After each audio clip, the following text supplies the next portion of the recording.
wasn't much better than yours when I first saw this. Your eyes aren't deceiving you.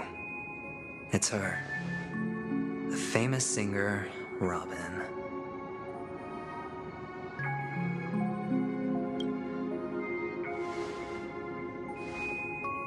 Well, first of all, can I just say that this had nothing to do with me? I'm just an unlucky bystander here. The family can testify for me. If you don't believe me, just ask anyone in the Bloodhound family. They hate me and they hate the IPC, so they'd never lie. This is not where the crime happened. What I showed you was a memory. The most basic light cone manifesting tech, authorized by the Garden of Recollection and owned by the IPC.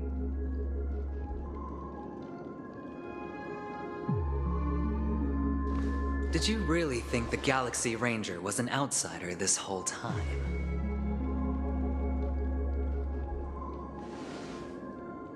Penacony has made a solemn commitment to protect the safety of anyone inside a family dream. Any person in distress will be forcibly awakened and safely returned to reality.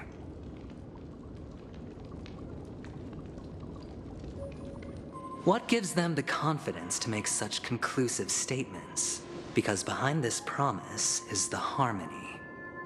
The family's Dreamweavers link up their minds together to construct an unbreakable defensive line. Breaking through this line of defense to create death in the dreamscape. Not even a memo keeper could do that without the family's permission. Who could have done it, friend? The only one is her. The girl who calls herself a Galaxy Ranger. An imposter, an unsought guest. An emanator who hides her true identity. Ifrit's death was a foregone conclusion. And Robin? Her misfortune was staring right at her. Who will be the next to die?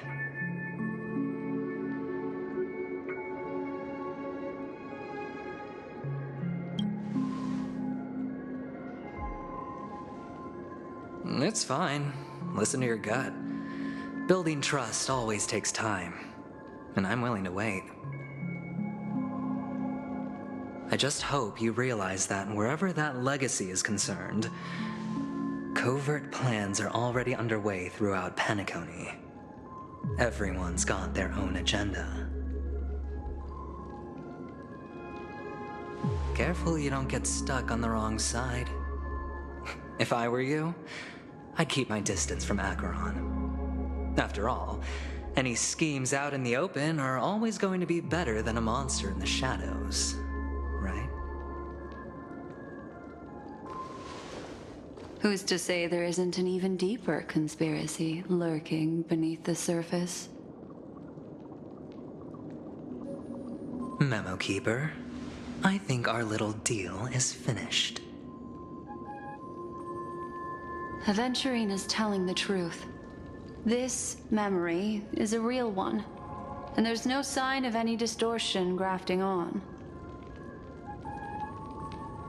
The IPC is not the Garden, and there are real limits to what they can actually do, but you know all this. Friend, let's not beat around the bush here. The thing is, I want to reach out personally to team up with the Astral Express.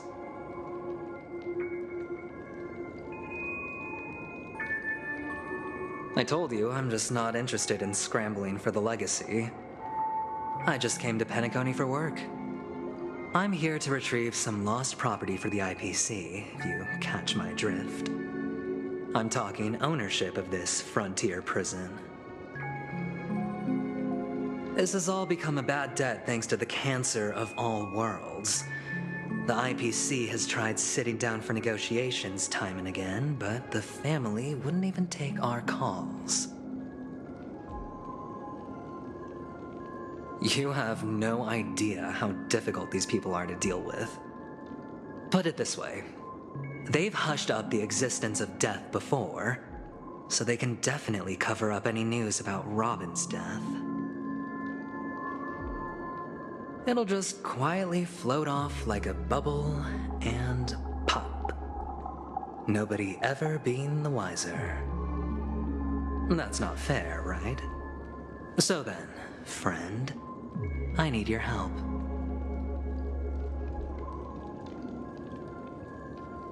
I have but only one goal. The family's front door is like a high wall, and to tear the whole thing down, I'll have to dig out a few chunks first. Once I find a weak point, the IPC will have plenty of means. Now we have our chance. So long as we can get to the truth behind her death, we can have justice for Robin, while also gaining a valuable bargaining chip for bringing the family to the table. Truly a once-in-a-blue-moon opportunity. I've been investigating and making lots of friends all over Penacony precisely for this very moment. This tragic news would be extremely bad for the family, so they'll be doing everything they can to stop it leaking, especially to the IPC. But I trust that there are still a few factions that remain exceptions. And that's why I need you all. The reputation of the Astral Express precedes you, and the Harmony will give you the fairest of appraisals. You get to find out really what happened and seek justice, and I get to put it toward completing my mission for the IPC. It's what you call a win-win situation.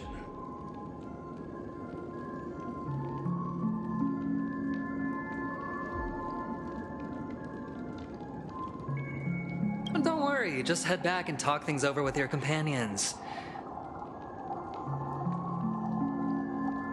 That navigator is really smart. She must understand the value of this deal. Look, here's my contact details. If you come to any conclusions, call me. Oh, and take this. A thorough investigation can always use a little more funding. Don't mention it. So long, friend. I really am looking forward to uncovering the truth about death with everyone.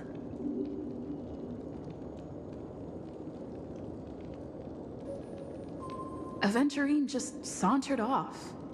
He really doesn't mean to force it, but something still seems off. What now? What are your plans? Black Swan. What is she thinking?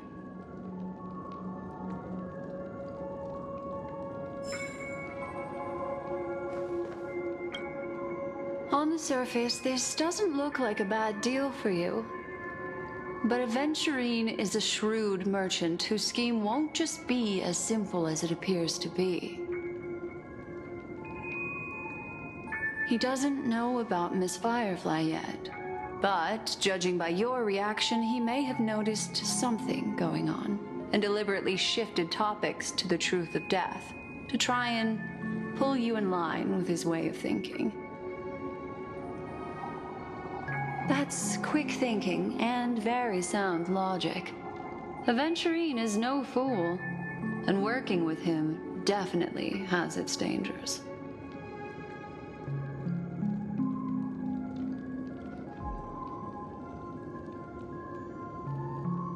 That is something I agree on. Anyway, be careful out there. There's more than one way to blaze a trail. In a dark forest beset by wolves, ensuring your own escape to safety should be your primary concern. As for the other questions,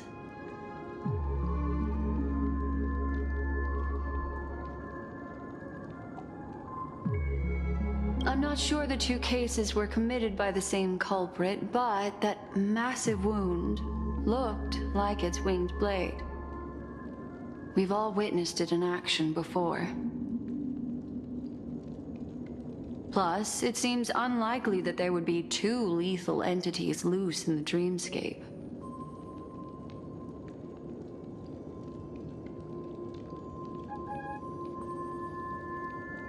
Sorry, I can't answer that question. That ranger is shrouded in mystery. I'm afraid no one is capable of providing an answer. But without a doubt, she's the most special guest at this banquet. It's like Aventurine said just then. It's best to keep your distance from her. Two victims appearing one after the other in a very short time span, in and of itself, that's very unusual. Two possibilities. The collapse of Penacony's dreamscape has started speeding up, making death extremely agitated and weakening the family's protections. Or everything has been planned out and executed by someone. If someone has chosen these victims deliberately, first a stowaway, then a family celebrity, then this murderer's motives are worth thoroughly chewing over. It's all happened so quickly, I can only make conjecture. After leaving here, go have a chat with your companions. I hope you can clarify the source of this confusion.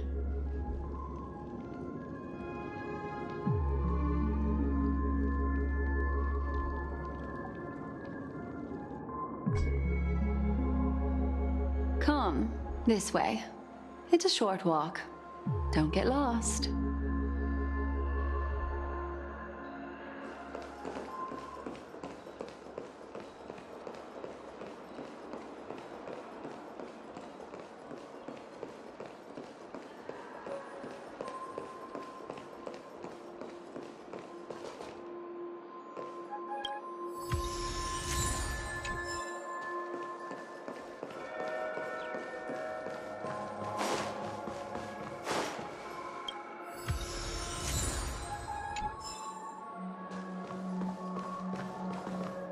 This way. This is where we part ways. All of this is like a nightmare. Unfortunately, the remembrance doesn't lie. What we just saw is the reality that happened, and it won't fade from our minds just because we wake up. But follow your heart and don't be afraid. We all walk through this world casting shadows of different lengths, and ultimately, all we leave behind are precious memories. Hold on just a sec.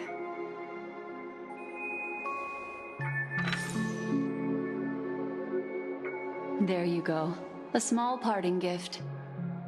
If one day you unfortunately fall into the deep waters of the memory zone and there's no memo keeper to join you, hopefully it can guide you on my behalf.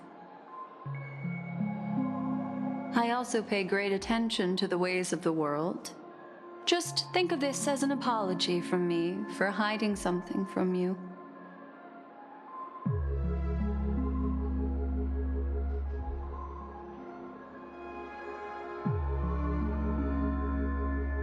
Then, I've something private to take care of regarding that Galaxy Ranger. Let's leave things there, shall we? What fascinating memories will you bring for me next time we meet? I sincerely look forward to them.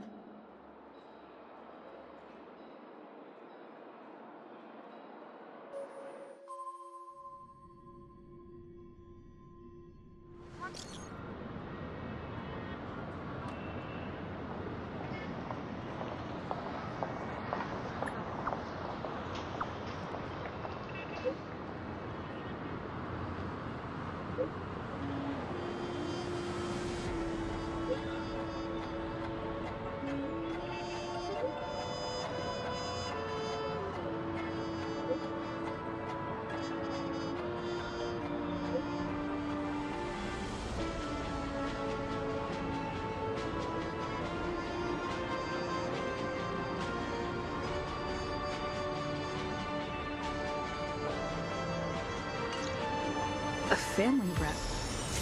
Is Himiko okay?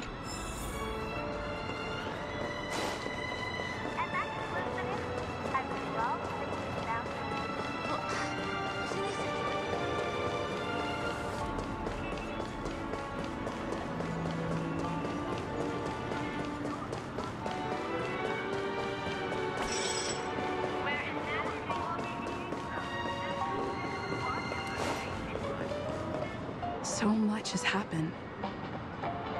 I should take a moment to gather my thoughts and wait for everyone to arrive.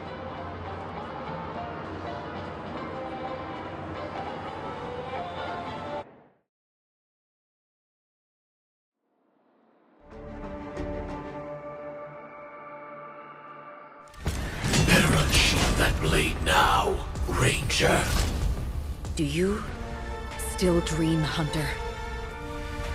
Of those slain by your hand?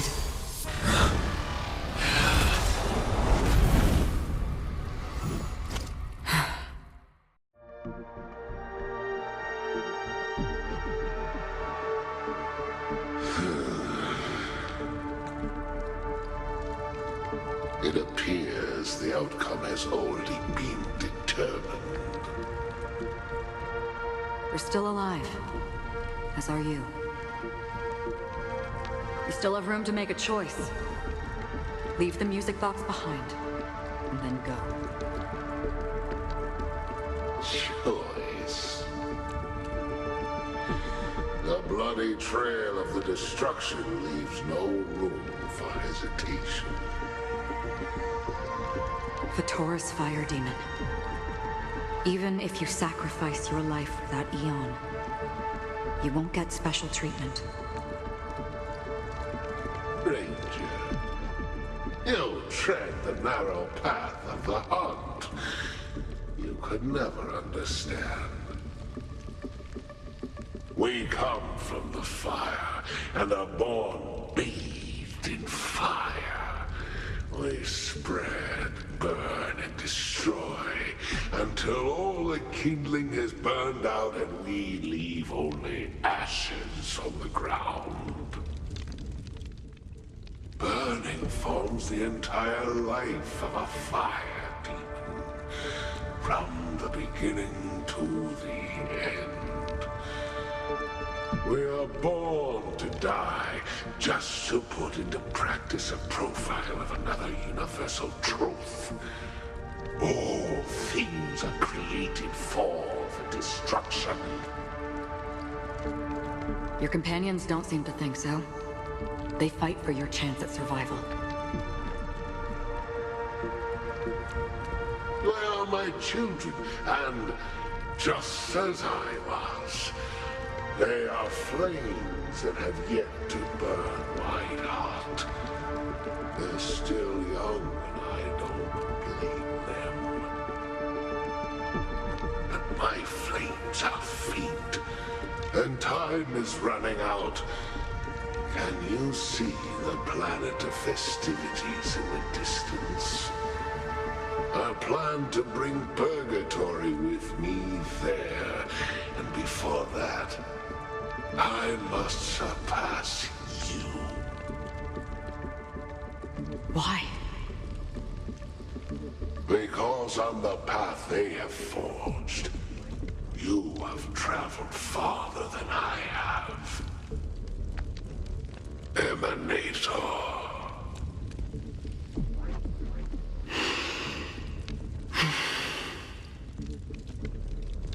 You cannot hide your true identity.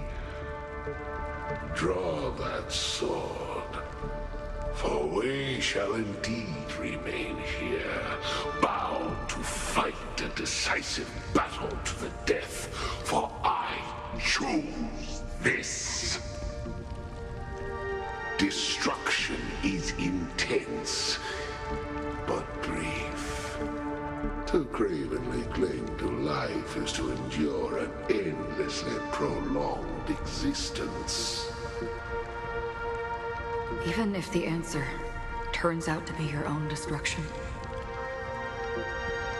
What is important is not the answer, but that it exists, just as you exist. Everything exists to be destroyed. Emanators are no different. Just as even sweet dreams may be born of the void, the so-called impossible is merely something that is yet to happen.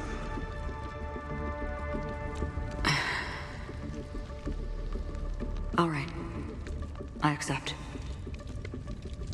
You shall witness the most brilliant and intense fire in existence.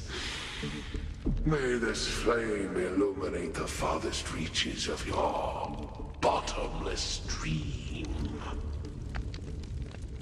A bottomless dream. Yes, that's right. But you've made one small mistake. This blade remains in its scabbard not out of pity or scorn. It's a personal secret that I don't want to disclose, but perhaps out of reciprocity.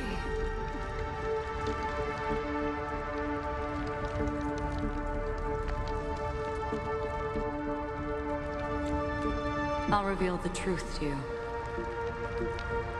The hunt is not the path I truly follow. May death be the end of your boundless dream, guiding you back to the world.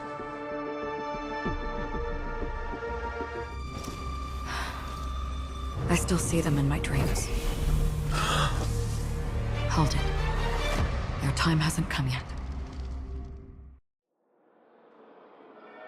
My time? I've seen many clever disguises that can conceal appearances, but they can never cover up who a person really is.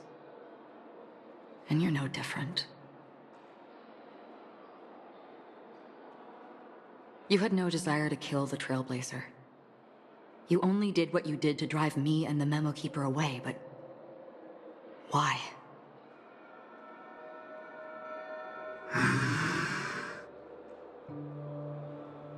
Did Destiny's slave make you do it? You know, Elio. This is just the kind of thing that'd get written into your script. My script has always been brief. Other than that, anything beyond that is unnecessary. He knows my nature. There is but a single destiny from which no one can escape. And until then, I hold the privilege of choice.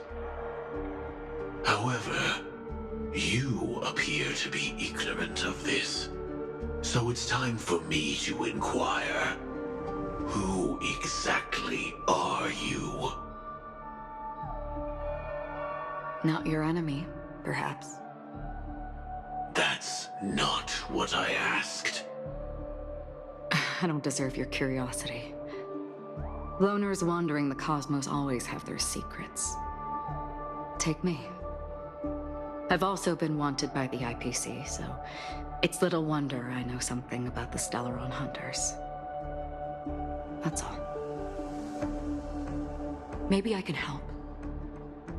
What reason would you have for doing that?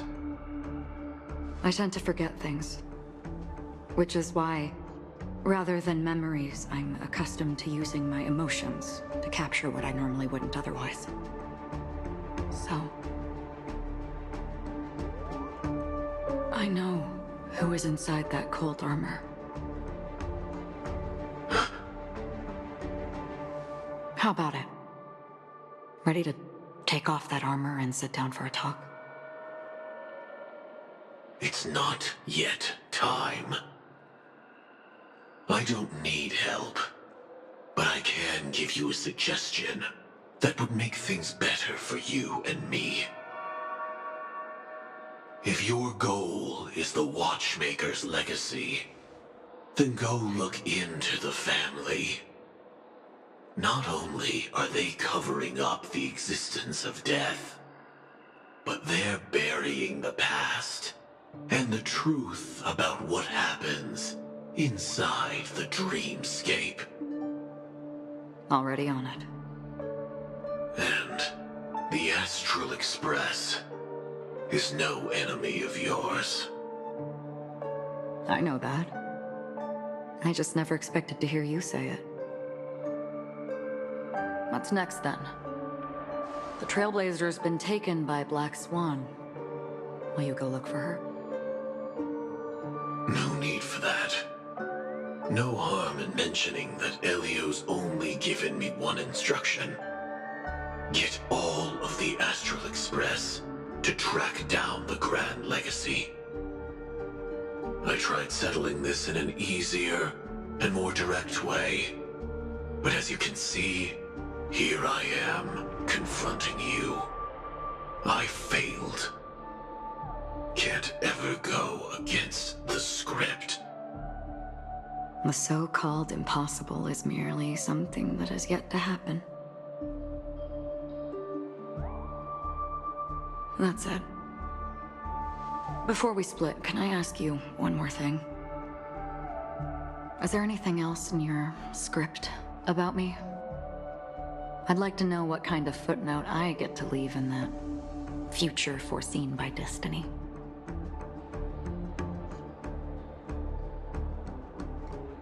Unfortunately, not a thing came up. I knew it.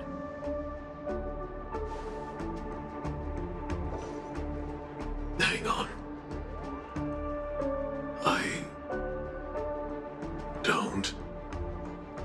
Don't.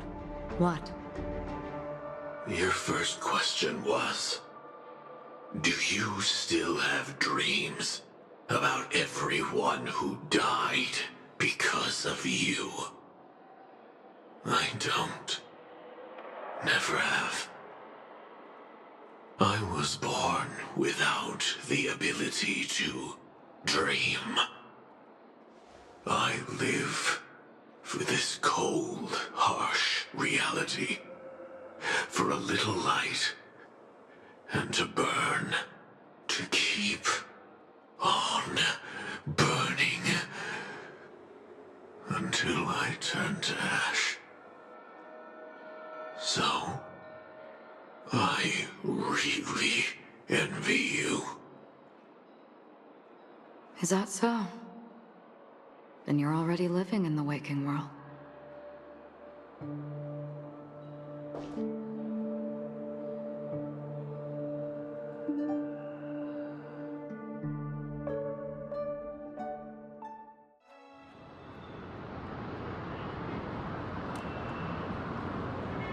We heard about Miss Firefly from Black Swan, but we never expected Miss Robin to... I'm sorry that I couldn't be with you then. Reality cruises on in serenity, while undercurrents bubble up from the dreamscape. Just like that memo keeper said. Stay strong, everyone. We can still do what we can for them. Starting with finding the murderer. Let's recap everything then. The Trailblazer just reminded me of something. March, do you remember what that family rep who negotiated with us said? Indeed, we trust that the Nameless has nothing to do with this. And we also beg each of you to help assist the family in verifying the identity of the deceased. That's how it was put, in reference to Miss Firefly. Looking back, he seemed a little evasive at the time.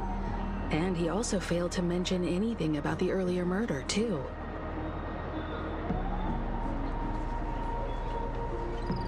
The family's planning on covering up all news about Miss Robin's death. If news gets out, Penacony's going to turn into a bloodbath. But the murder that followed closely after was obviously beyond their anticipation. The family had to try and turn things to their advantage by bringing in reinforcements from outside. The Charmony Festival is nearly here. They must be snowed under. It may also be that Miss Firefly's murder had so many witnesses that it couldn't be covered up. So they went with the flow and let more people on the scene to control the situation.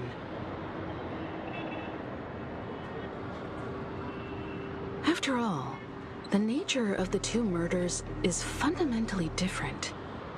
The family's first protective measure should be against malicious actors among the guests, such as that IPC envoy.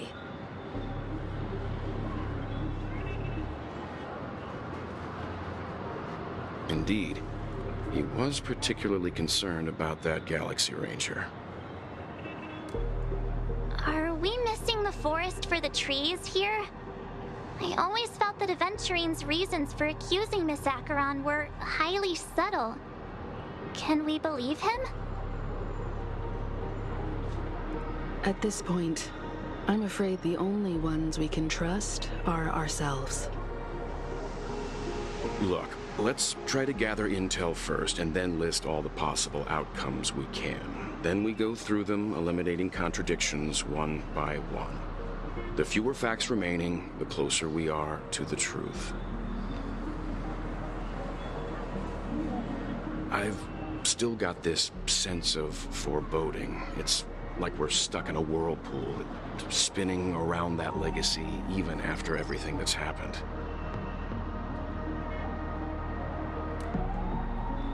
This time we're playing the role of a real detective. But before we start, what are we going to say to the family and Aventurine? As I see things, the family harbors no ill will towards the Astral Express. If they didn't trust the crew, they wouldn't have casually commissioned outsiders to investigate a case that's, in all likelihood, a scandal.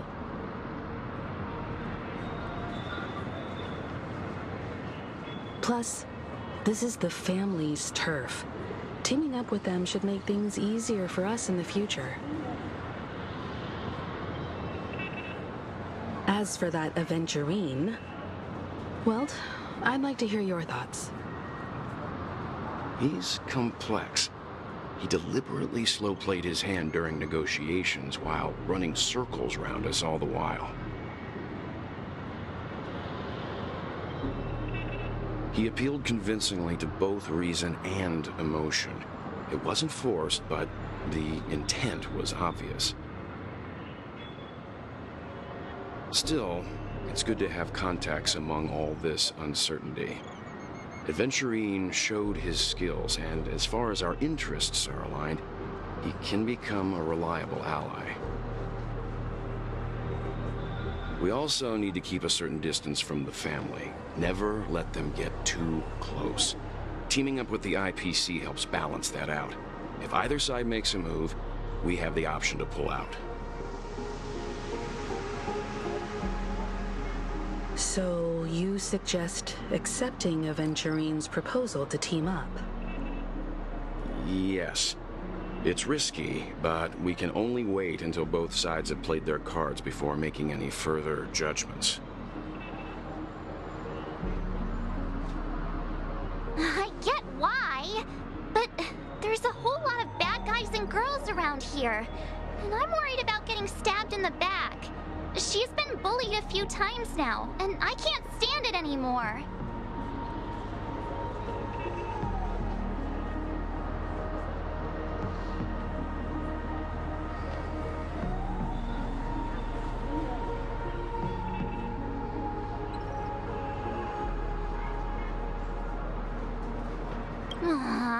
You're like a broken record. Forget about it. Just let me keep an eye on him. If that doesn't work, we can just turn the tables and use him instead.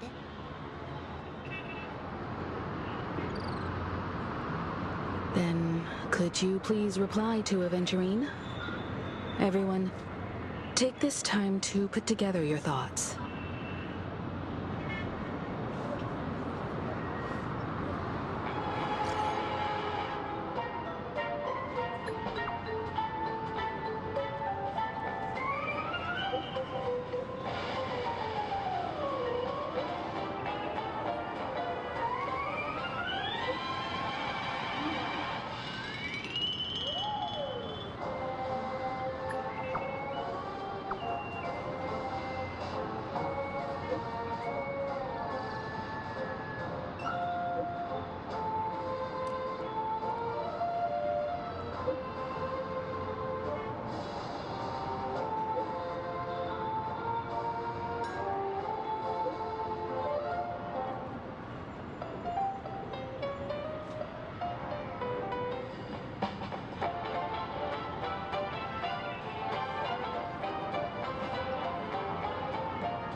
Looks like Aventurine is happy with this outcome. Let's tell everyone about it. Aventurine's goal is to try and recapture Penacony for IPC. To do this, he'll have to bring down the family in its entirety to create a big enough chance. The existence of death will be covered up by the family. So how does he plan on taking them down? It's gotta be something important enough that everyone will notice. But it also can't be anything too out in the open.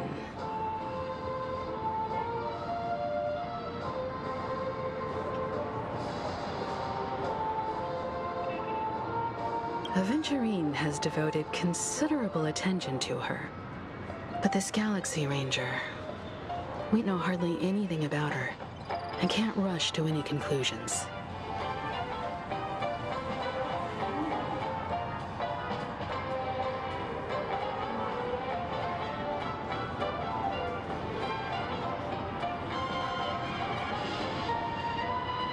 He's definitely going for the family, and it's just a matter of how.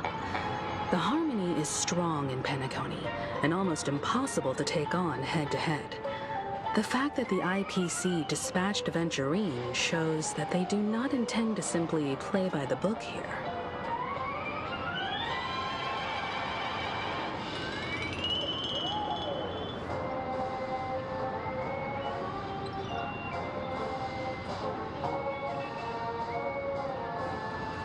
An attack on the hotel guests? Unlikely. Penacony's guests include quite a few bigwigs known throughout the whole cosmos. People who not even the IPC would dare take lightly. Aventurine is a shrewd merchant, and there's no way he doesn't know that.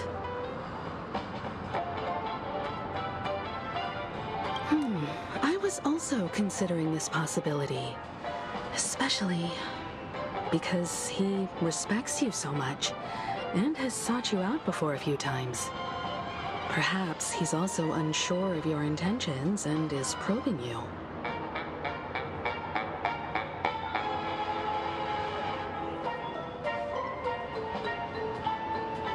I'm just speculating. In any case, we have to be careful when handling Aventurine. He's skilled at reading people and discerning the right moment to strike. Also, he's clearly a born gambler if he's willing to go all in to win.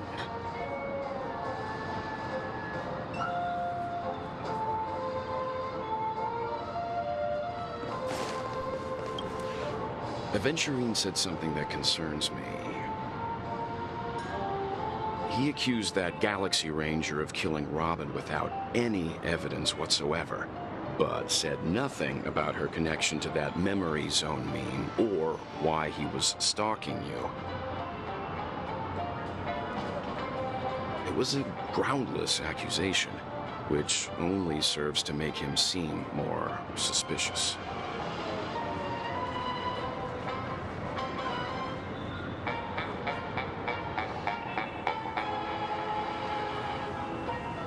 Maybe Aventurine's goal was never to gain our trust. Maybe he wanted to foster a feeling of enmity towards Acheron and make the situation more volatile. Two birds, one stone. However, I asked Don Hung back on the Express to confirm that story about the Annihilation Gang and the lost messages. It wasn't something that Aventurine made up out of thin air. You've met her many times now. What's your impression of Miss Acheron?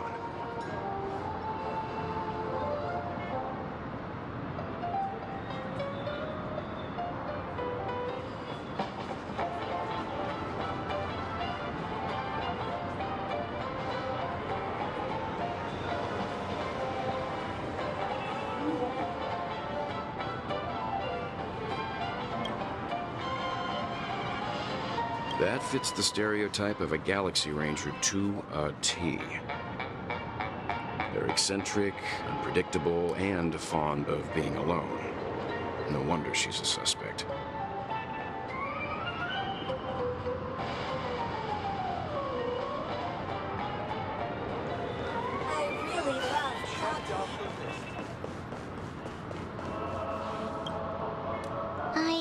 it's not too soon to bring it up, but I feel like Miss Robin isn't actually dead, but that she's still alive and well. Somewhere. That everything's just some horrible prank. Because aren't we supposed to be inside a dream? How could someone die in a beautiful dreamscape like this? Shouldn't only good things happen here? Whenever I see the Grand Theater, I just can't stop all these thoughts from flooding my head.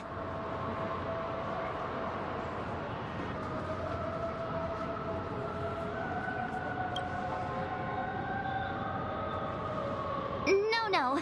After all, they've brought everyone this sleepy dreamscape, which everyone loves. I just feel like I'm starting to understand them less and less. Everyone's still having a great time out there on the streets. Nobody knows what's happened. It's all so unreal. As if Firefly, Miss Robin, and us were all outsiders from another world. Aw, what a mess.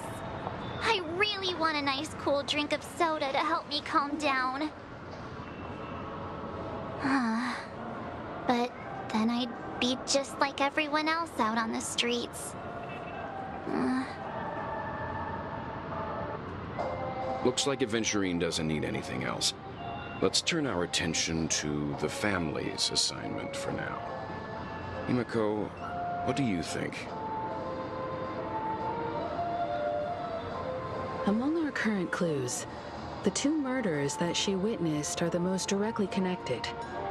I suggest starting here.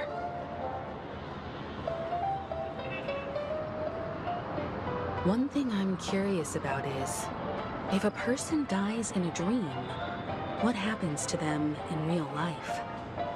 Seeing as we're at the family's behest, why not pop back out to reality and verify Miss Firefly's situation back at the hotel?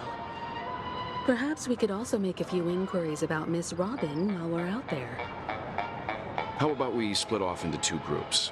There are still some things worth focusing on inside the dreamscape. I'll investigate those, and we can link up again later. Worth focusing on? Oh. No problem. I'll leave it to you then. Huh? Aw, I thought I'd finally get to see Himiko and Mr. Yang go out on a mission together. Oh well. Take care then, Mr. Yang. I will. Keep in touch.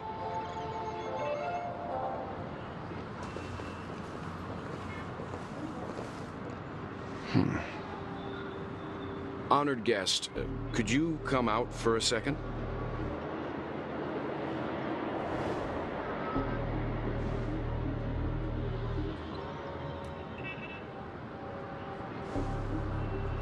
I'd be embarrassed too, getting stared at like that.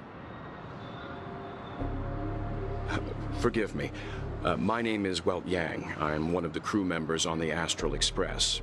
I believe you've met my colleagues. Welt. Is there something about my name? First, don't you want to know my name? I already do, Miss Acheron. You're a prominent figure in Penacony. What are they saying about me? Some claim that you're the real culprit behind these murders, that the Annihilation Gang's tragic fate at the banquet was a result of your blade, and that you're now attempting to unleash another bloodbath on Penacony. The Annihilation Gang. Ifrit of Everflame Mansion. Tragic fate. That Duke turned his dying body to flames and sacrificed his life as a martyr. He was a determined and heroic pathstrider. Not even a villain should be disparaged like this. And what's more, there were plenty of suspects invited. Do they really think that a blade is more dangerous than that black hole you're wielding?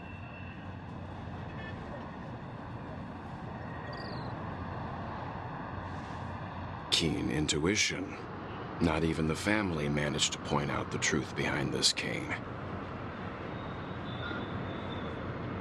So you must surely know, Miss Acheron, that peering into a black hole is not a wise move. As a potential threat, your knowledge of us has reached uncomfortable depths.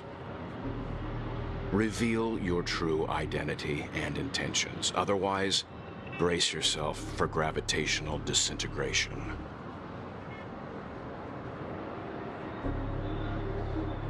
That shouldn't be necessary.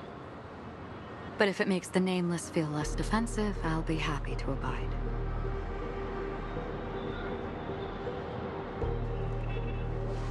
Believe it or not, Galaxy Ranger, Acheron, those are the names I go by to this very day. My trip to Penacony is solely to fulfill an old, final request. I'm here for the Watchmaker's legacy. And that's it. I think I've been honest enough.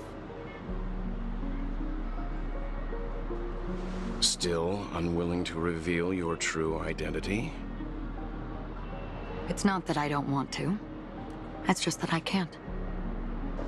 I've come so far, and I can't sum up all of that in just a few words. Everyone has their own unspeakable past. Secrets that they don't want to be revealed. And I won't be asking any more questions, such as why the Astral Express is roaming around the cosmos with a Stellaron on board.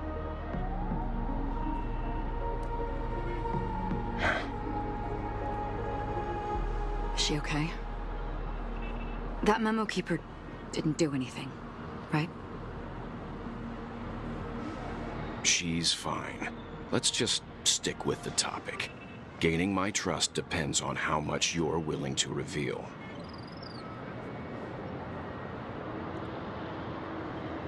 I've run around many different Penacony dreamscapes just to try and find that legacy.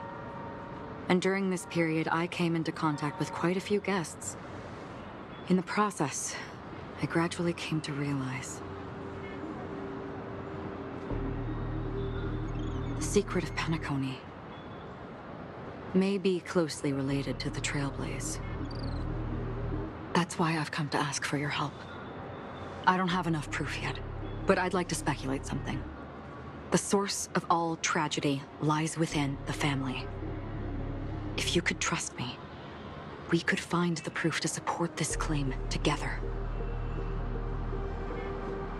Mr. Yang, I think you've come to the same conclusion, haven't you? Let's leave it at that. For now, I'll choose to believe that you bear no hostility. Share your findings with me, and me alone. I don't want vague conjecture to interfere with other people's judgments before we find solid proof.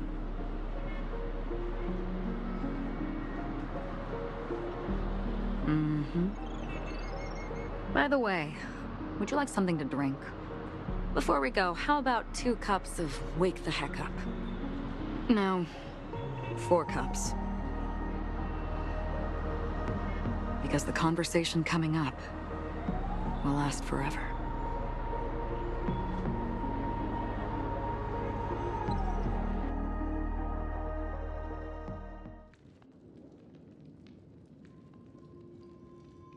I've been watching her closely for a while now, and the first invitation was in the banquet hall of the hotel.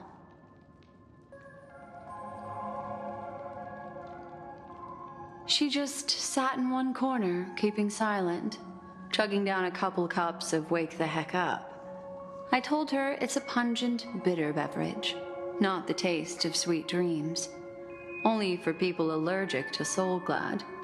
And she said, Really?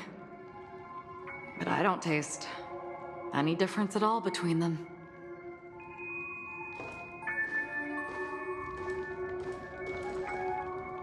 The guest rooms are charmingly minimalist.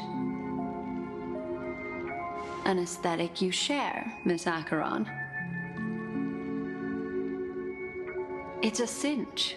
This music box. The invitation received by the Annihilation Gang. There are latent memories that linger on it yet. You see, memories of you are not yours alone. They travel in other people, other things.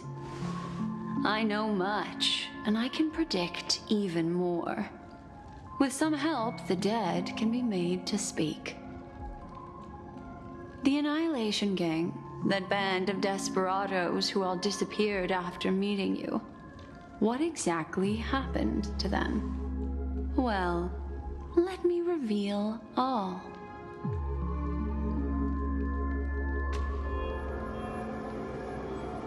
Gradation 12.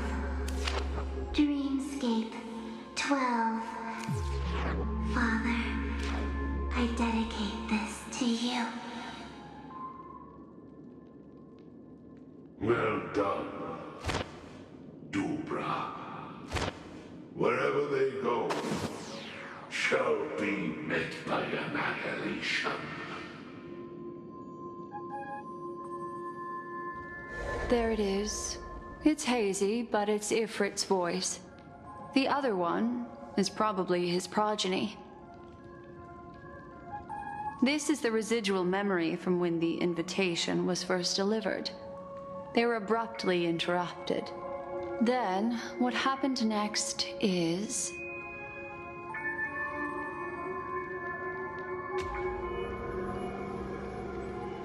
They sought refuge in a land of sleep, merely wishing for undisturbed rest, away from the storms.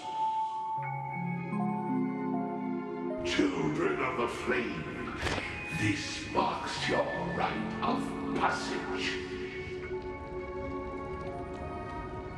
She won't be necessary. I alone am enough.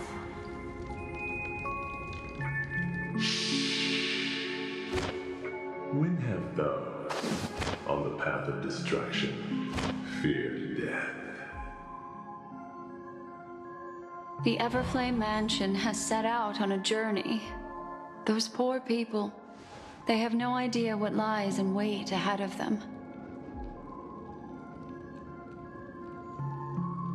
Memory recovery is going well, but slowly. She'll be here soon, and time is short. There's nobody else here, so there's no need to be delicate. In fact, I think I'd better go all out.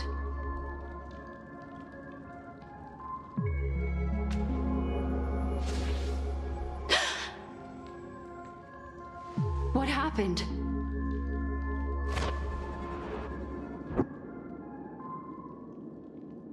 The memory after that is blank.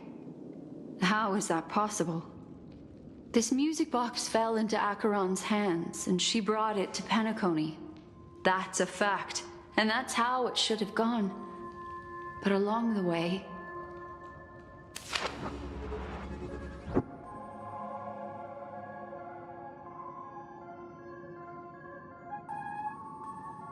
it's like it's been erased.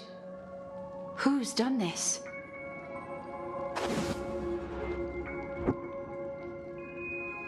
Who are you?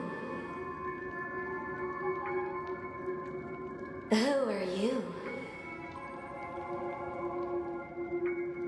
It's... no. Is this not a memory? Oh, a memo keeper. Do you serve the Garden of Recollection? Or the Cremators? My name is Constance. A pleasure to meet you. We were supposed to meet in Penacony and spend an unforgettable time together. But that seems unrealistic. Dahlia's not welcome on the banquet star, and I don't need a coming-of-age ceremony. And you, I know what you're looking for. Want her secret? I can give it to you, and then you can enjoy the banquet for me. I wish you unforgettable memories.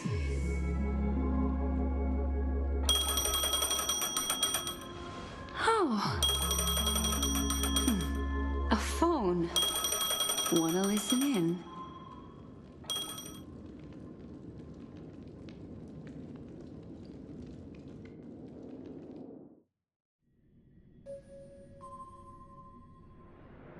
A few days ago, the IPC made an announcement. Under the watchful guidance of the Marketing Development Department, and in accordance with the Interstellar Peace Charter, the independent Sigonian sovereignty has hereby been established, and shall take a legislative seat at the Interstellar Congress. The formation of the Sigonian sovereignty is of great historical significance to the Sigonia system. This move puts an end to the planet's long and bloody history, turning the sensational Kataka-Abjin extinction event into a distant memory. Sigonia 4 is located in an unclaimed zone at the intersection of the Denise, Prothean, and Dorneau star clusters. The planet's surface environment is known for being extremely harsh, constantly faced with the threat of impact from small-scale celestial objects. This is why very few intelligent species have made this planet their home, dividing themselves into several tribes to eke out nomad lifestyles as they struggle to survive the arid desert wilderness. They have developed their own folk beliefs that are independent of the Eon belief system.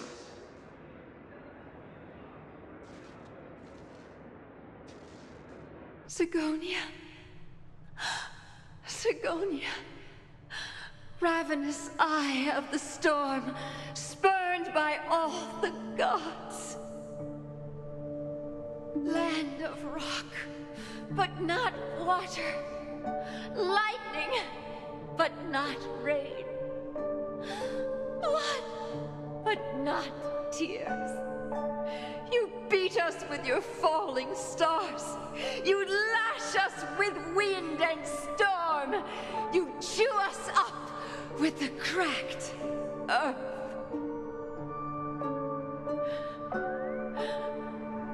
You promised us a land of honey, yet yoked us beneath a sword of bitterness.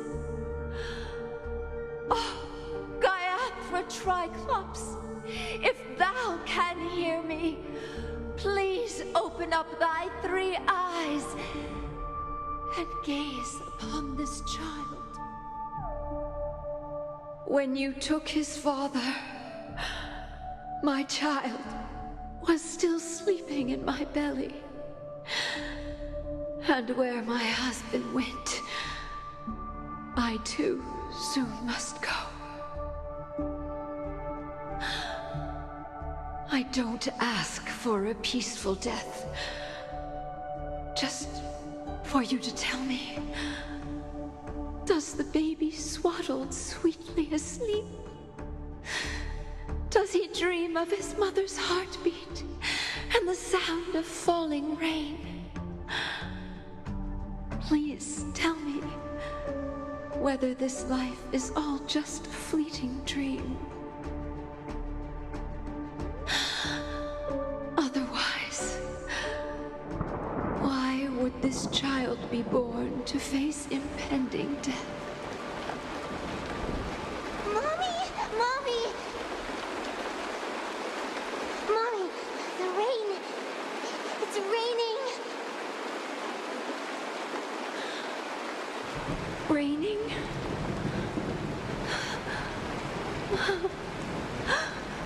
Raining!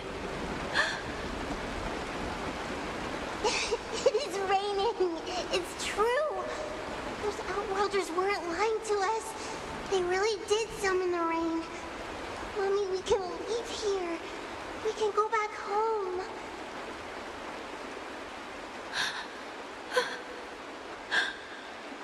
Back home. Gaiathra Triclops. You came. Do you hear that? Thank you. Thank you.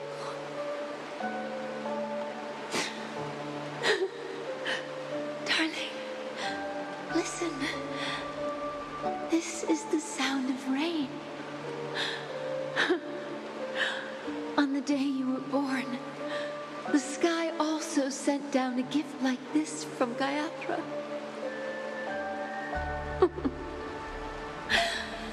Such a lucky child. Such a blessed child. Just like your name. A gift from them to Avjen.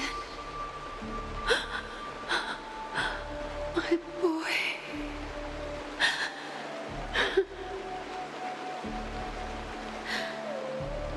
May the goddess Gaiathra close her eyes 3 times. Keep your blood eternally pulsing. Let your journey be forever peaceful. And your schemes forever concealed.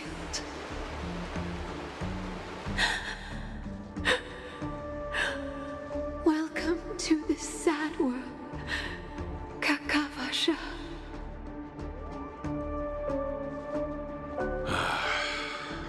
Time to wake up, gambler.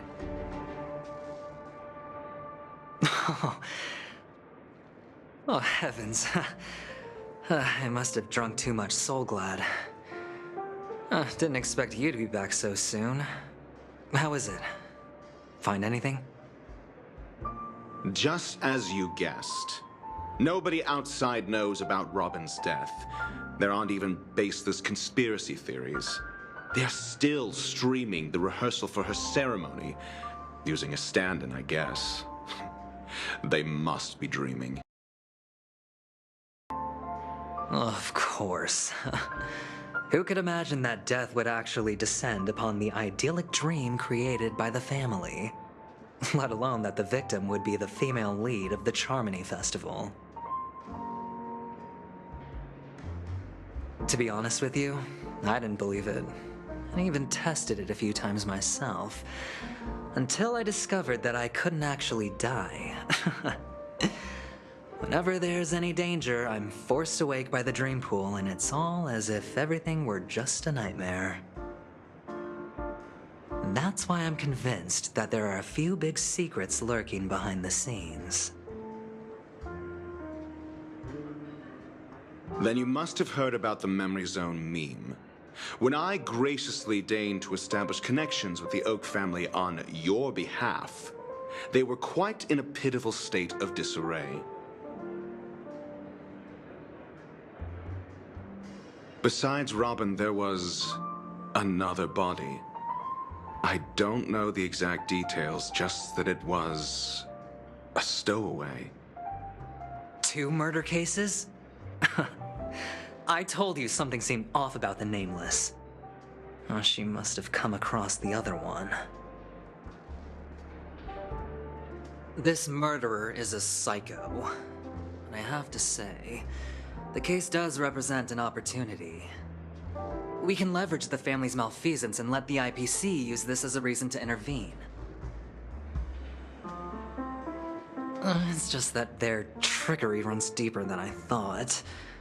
Robin's stand-in was all ready to go. These 2 murders are definitely getting hushed up. What should we do? Let me think. It's too rare an opportunity to miss out on, so I gotta be careful. Incredible gambler. Have you already exhausted your limited repertoire of tricks so soon?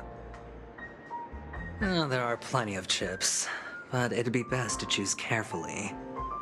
The most straightforward has to be Robin. Remember? That masked fool once told me to find a mute as a friend. Robin is what she calls the mute. She has lost her voice, and while most people can't pick up on it, you and I cannot mistake that sound. Not produced by any voice box, but rather by the resonance of the harmony. If that girl hadn't gone hoarse from singing practice, there'd only be one possibility. Something was up with the family. Or Robin herself. To get to the bottom of this, I tried every way I could to meet her. But she died. Right before my very eyes. A complete and utter loss. Incidentally, it seems to have resulted in your rather undignified arrival on the interrogation stand. There were eyewitnesses at the scene, and the family, in their graciousness, has tentatively accepted your alibi. However, for the foreseeable future, you shall, regrettably, find yourself under the vigilant watch of the hounds. Well, things aren't looking too optimistic, Doctor. I'm starting to break out in a cold sweat. Do you reckon there's still any chance of a comeback, given how things are? A probability? Yes, it exists, but it verges on the infinitesimal. To phrase it in a manner more befitting the vernacular of Penacony, you're dreaming. But if you simply can't control yourself and want to try your hand, then there just so happens to be a suitable candidate.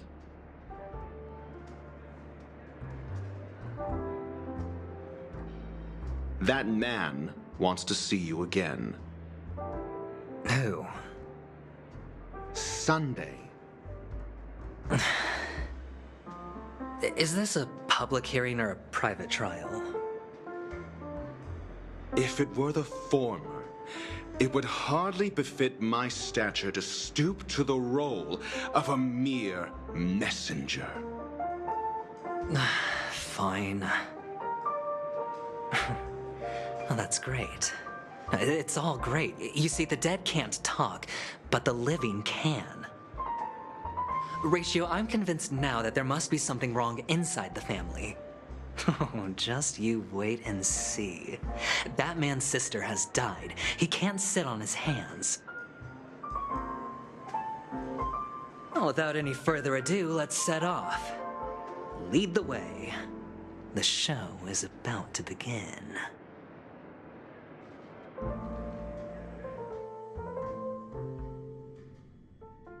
We're here.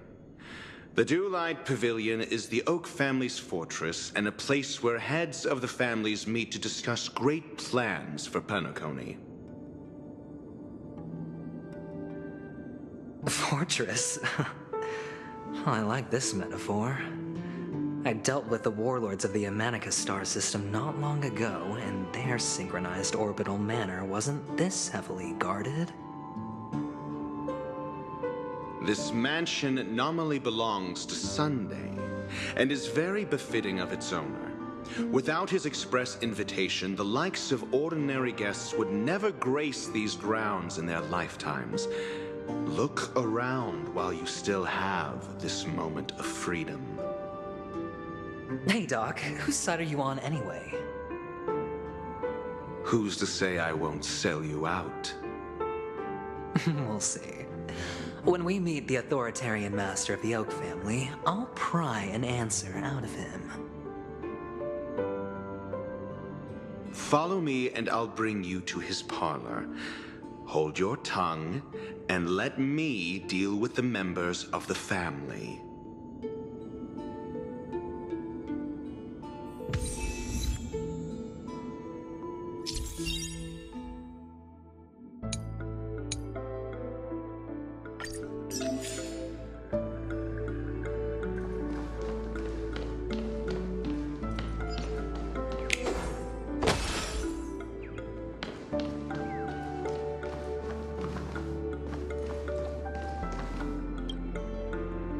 you two. That's a place of business. No entry. I was requested by Mr. Sunday to bring him the suspect. My name is Ratio. He should have mentioned it to you. Oh, I remember you. Veritas Ratio. Your punch virtual particle clock is impressive. Excuse me? The one on your head. Of course, it's nothing compared to my full pocket dimensional annihilating power armor of the Mobile Knights. Right, and as I mentioned, that fantasy raiment of yours doesn't exist. That's because you can't see it. Like I say, only family can see the glory of the Mobile Knights. Ugh, enough. Get going. Don't keep Mr. Sunday waiting.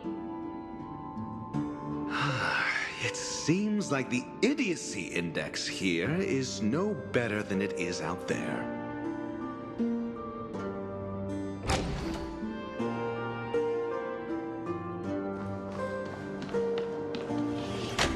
A dead end? The door is shut tight. Looks like we're on our own.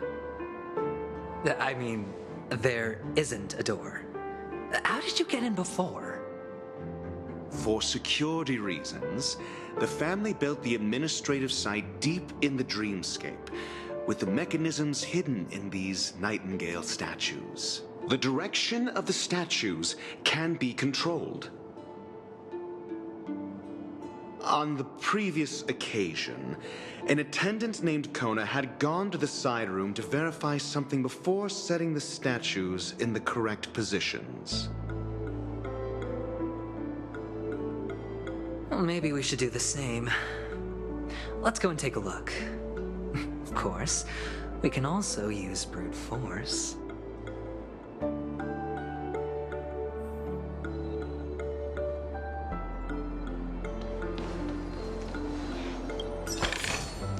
A reward with no risk? I'll take it.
I'm on it. Well, Mr. Yang? I'm gonna show them what I can really...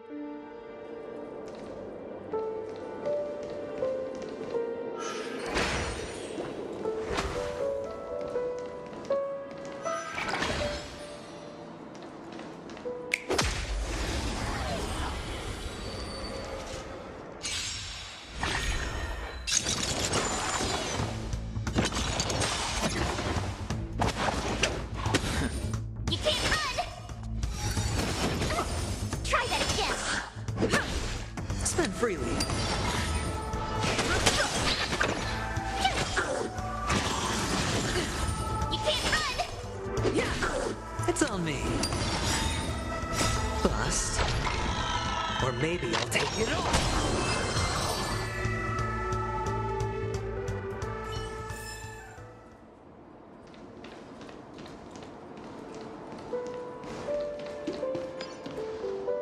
Six nightingales facing in different directions. An obvious hint. But are these nightingales? They are. What's wrong? How can nightingales be so huge? They look more like torment eagles to me. There are no eagles in the 5 families, only nightingales. Why am I wasting time with you on this?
Just as I thought. Here's the correct answer. A truly miraculous discovery. Perhaps I should offer you the chance to join the Genius Society. Really? I thought you'd given up on that already. I was being sarcastic. Can't you tell?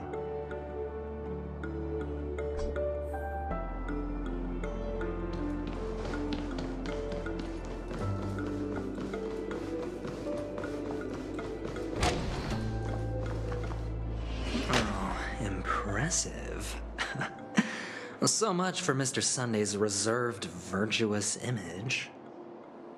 Do you need me to remind you? We're in a dreamscape. No matter how grand the mansion looks, it'll not affect Penacony.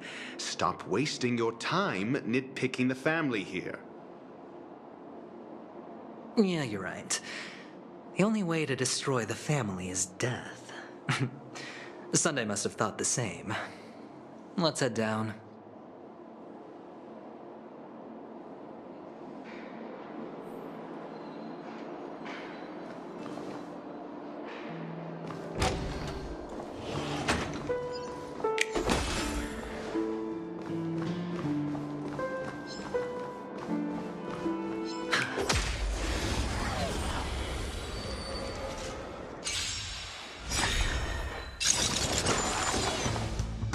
Rules are made to be broken.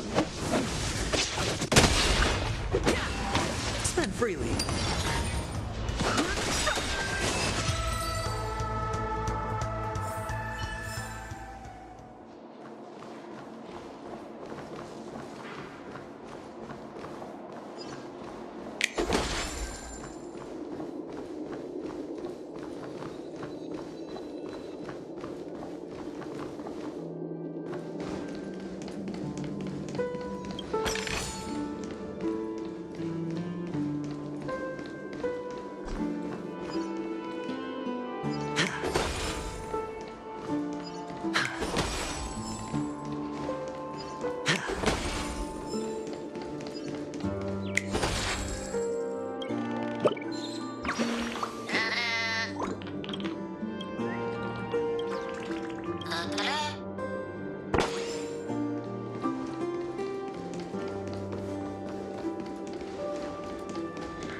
Hold on. Huh? What's wrong? Are we heading the wrong way? No, but this door is locked. My friend? Did you really make an appointment with him? It's a trial. You got to prove your worth to Sunday before you can speak with him. If I'm not wrong, we need to find a way to open this door in the hall, or this place will be our prison. Oh, an escape room. My favorite. Get serious.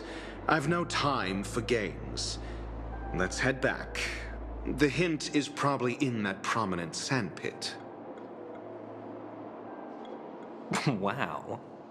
That's an enormous sandpit. I'd love to build a tall building for myself. Once I have enough savings. Oh, look. There's a noticeable gap in the model. I believe you're right. There wasn't a gap before. That man must have done it intentionally. Well, with your brilliant mind, you shouldn't have any trouble recalling what was here last time. Right, Doctor?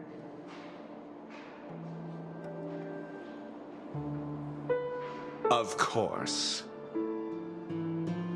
Let's look around. When I see it, I will know it. Fine. Fine.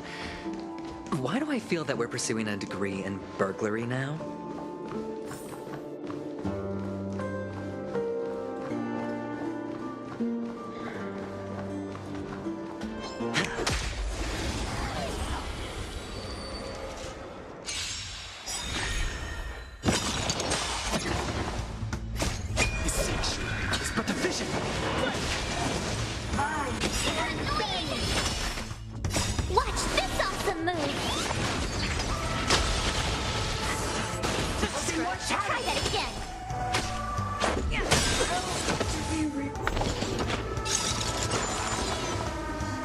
Rules are made to be broken.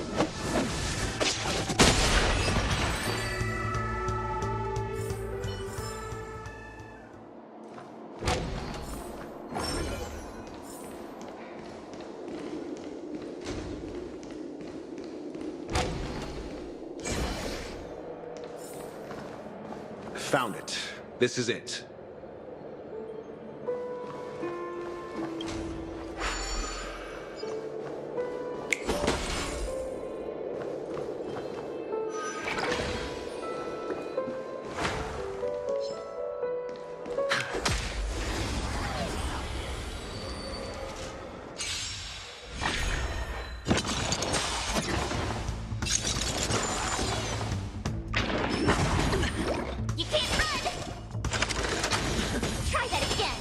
Watch your head.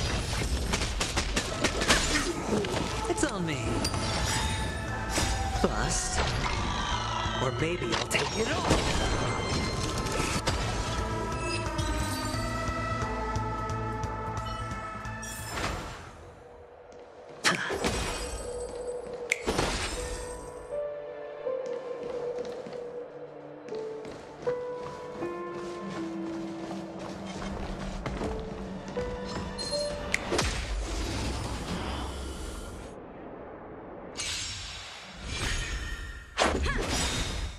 Rules are made to be broken.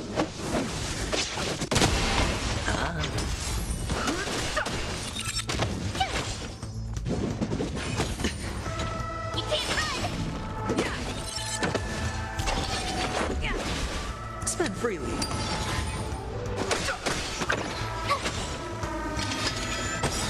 Try that again! The sanctuary is but a vision.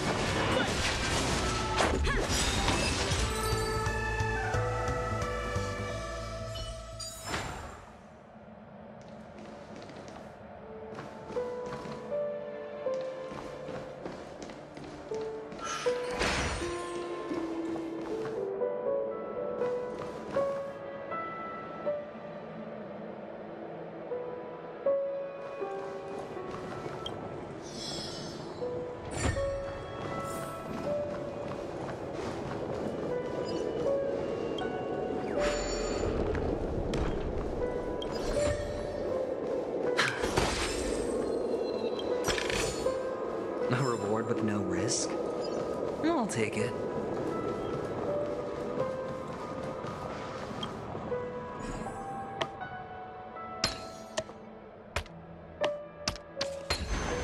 A 10-to-1 payout? Music to my ears.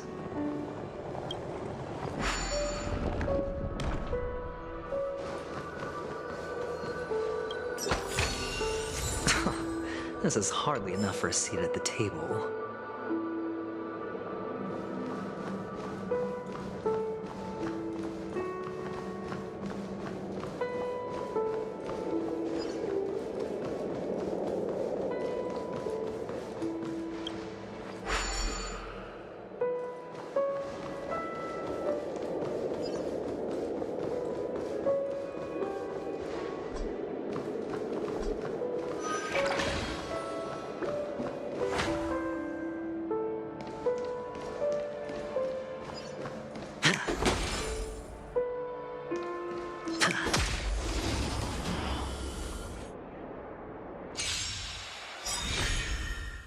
Rules are made to be broken.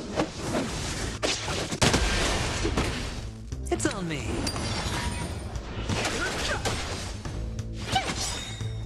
Watch this awesome move!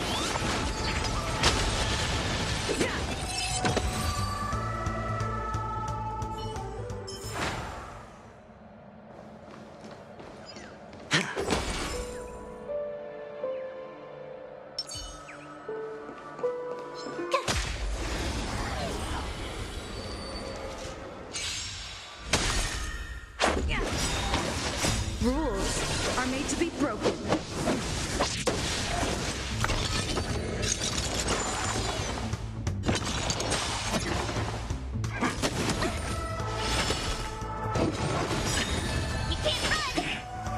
Bust. Or maybe I'll take it all.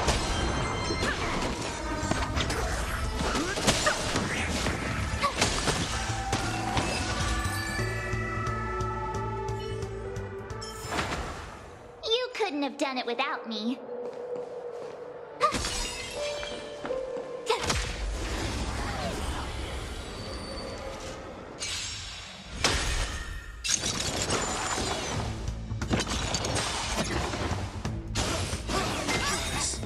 Try that again. It's but division. No dirty tricks.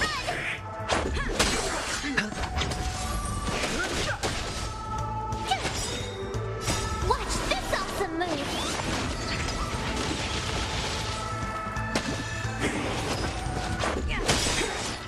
Rules are made to be broken.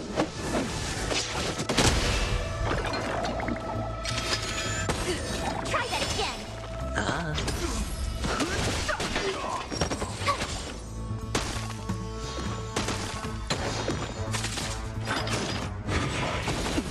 You can't run. Go away.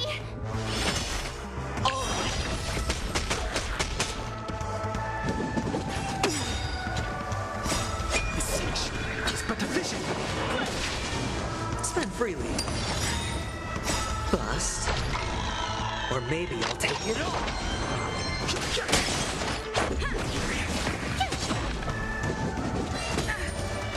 You can't run.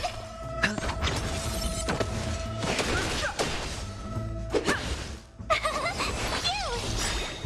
Watch this awesome move.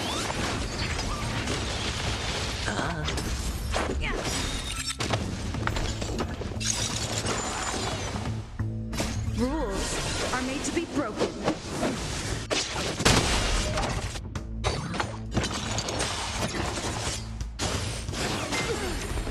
Try that again. It's on me.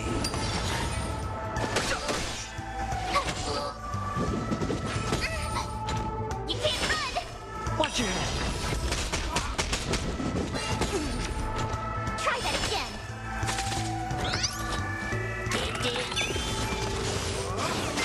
More than that. It's but division.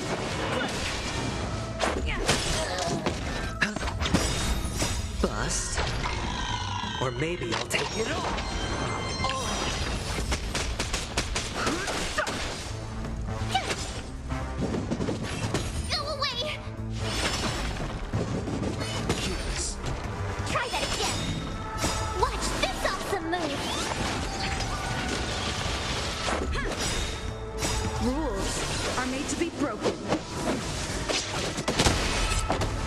freely.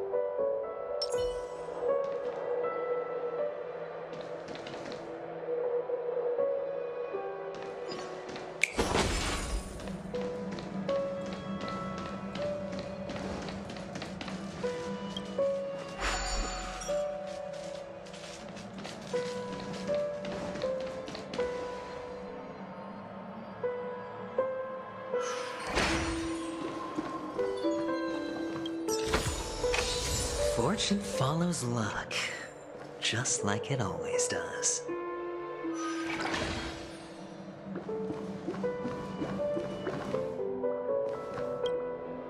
Huh. And the nameplate reads Gulliver's Arch.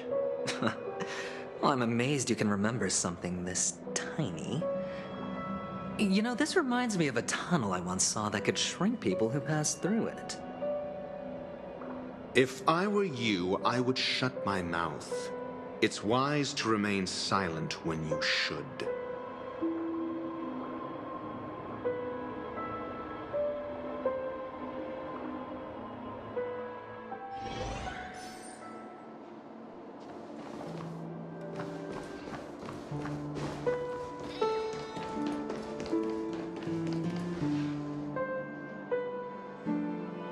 This reminds me of one of those building toys. You know, with the blocks. I've never played with them before. I wonder if it's more interesting than stacking chips.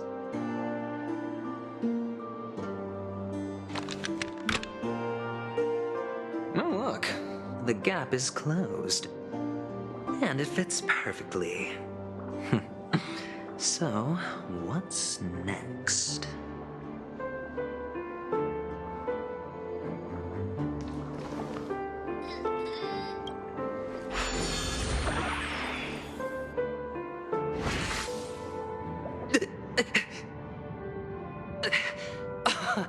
Oh, good heavens.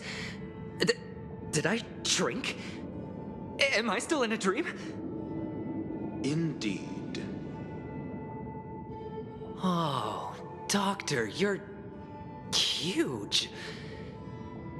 It's me! Down here! In the sand pit! Oh, actually, I think we could make this work for us.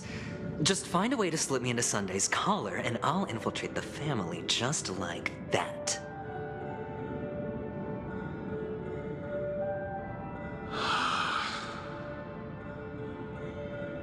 Oh, fine. I was just kidding.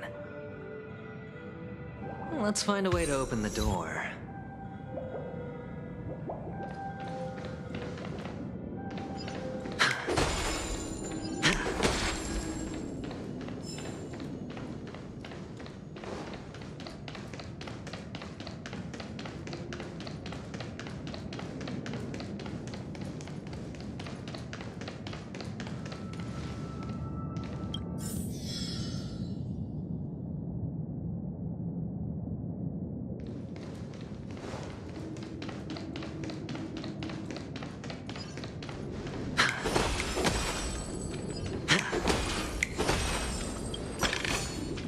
A reward with no risk? I'll take it. Hello! Welcome to the Golden Hour base model. I am an Oak Soldier. I will be here to guide you through the tour of the base model. Happy to be of service.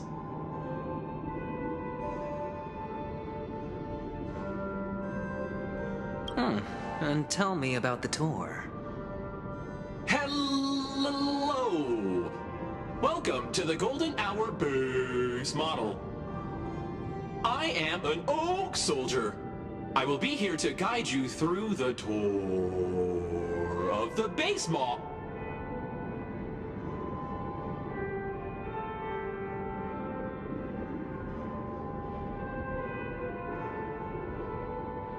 Model, happy to be of service.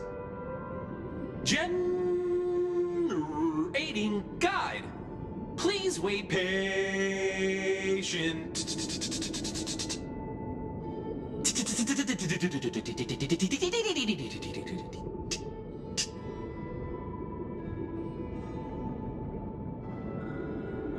Found the nearest check-in spot.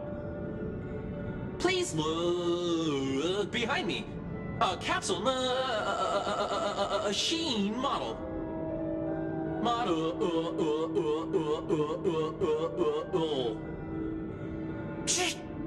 Ah!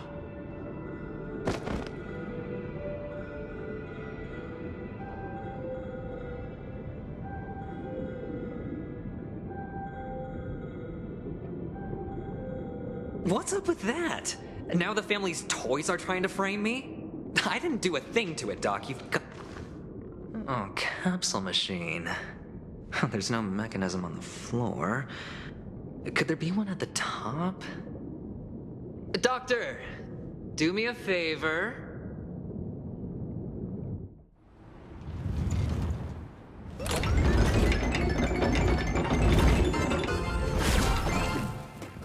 So, I was right.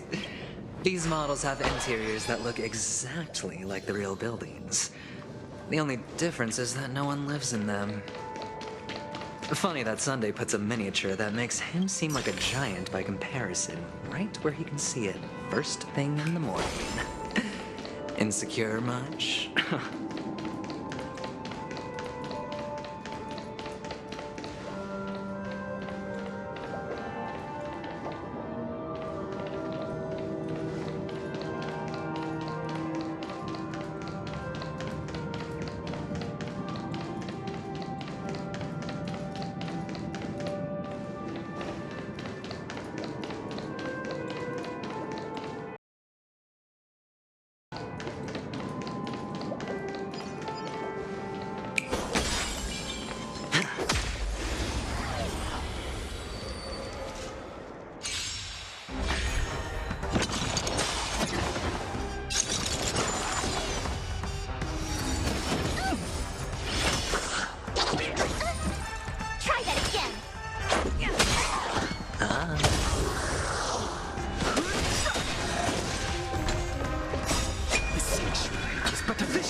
Dirty tricks.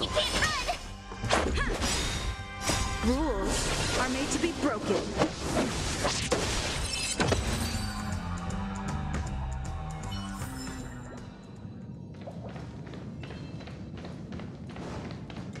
Oh, one of the fragments flew upstairs. I'll need to use the pinball machine to flick myself up there. But it's tough.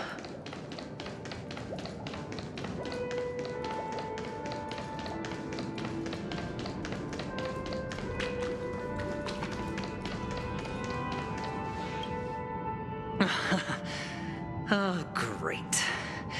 There's another pinball machine base here. And it's empty too. Doc! I'll need your brain power again.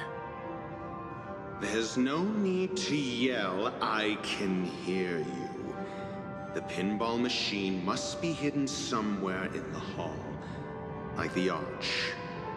Wait here, and I'll be back in a minute.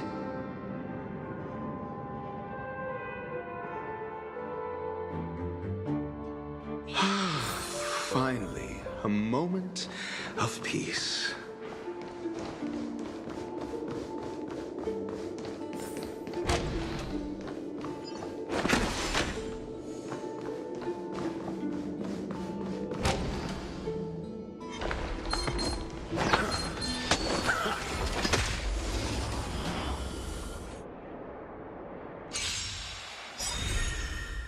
Survive or be destroyed. There is no other choice.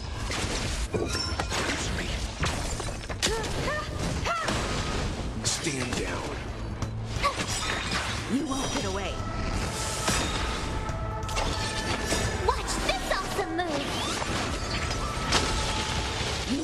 away.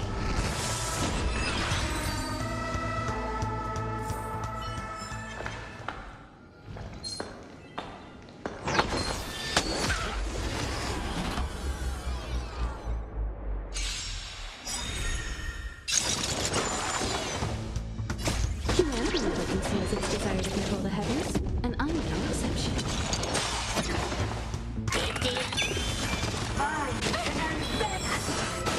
Immortality! You're annoying!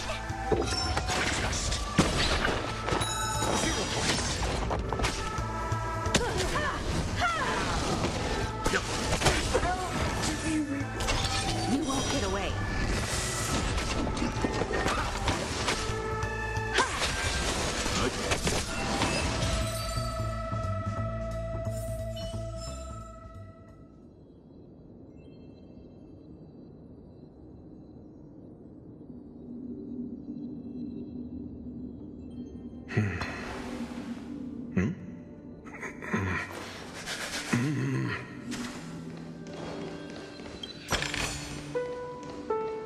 That's it. Pleasant moments of solitude are always fleeting.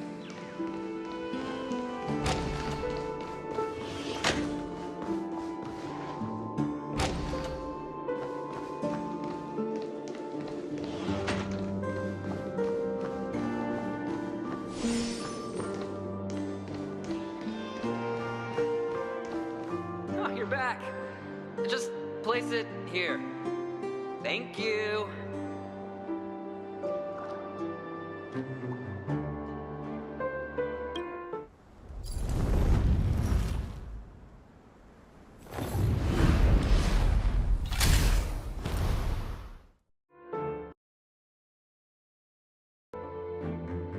Thanks, Doc.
Horatio, you should come in here and take a look. The view here is breathtaking. Honestly, you could easily squash me with just a pinch. If that is your wish, Hold on. Piece of cake. This is hard for a seat at the table.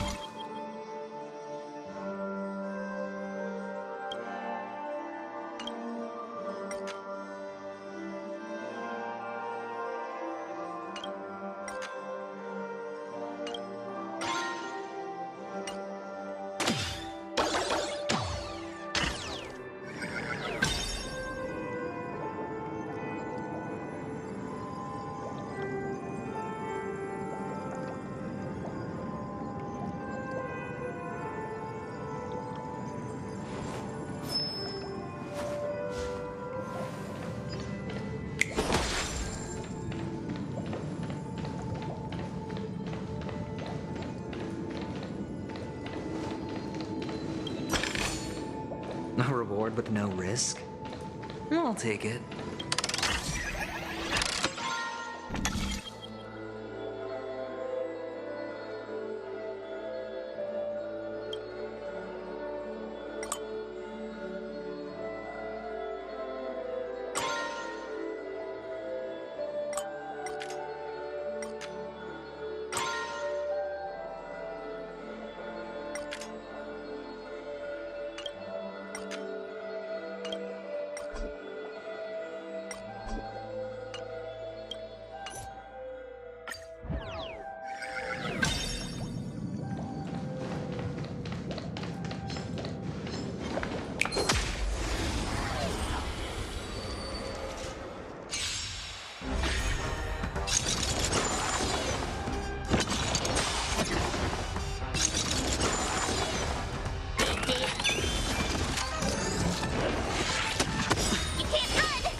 dust.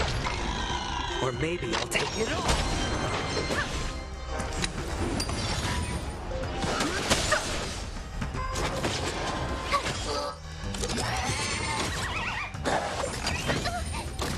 Try that again. Yeah. Spend freely.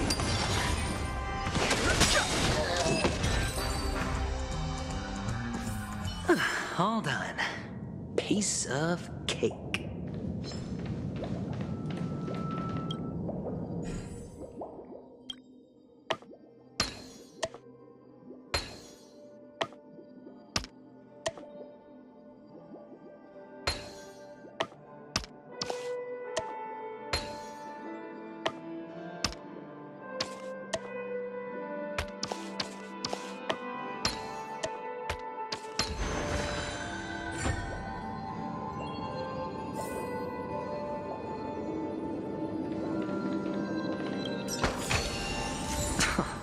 This is hardly enough for a seat at the table.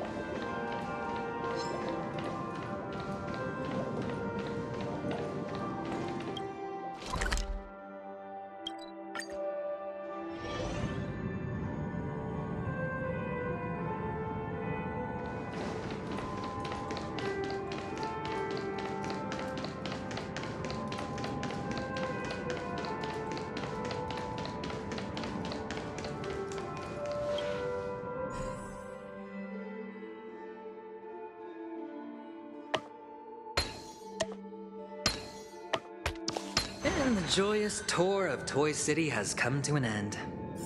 Makes me feel sad. Penacony isn't all bad, right? I'll use this interesting experience as a talking point at the poker table.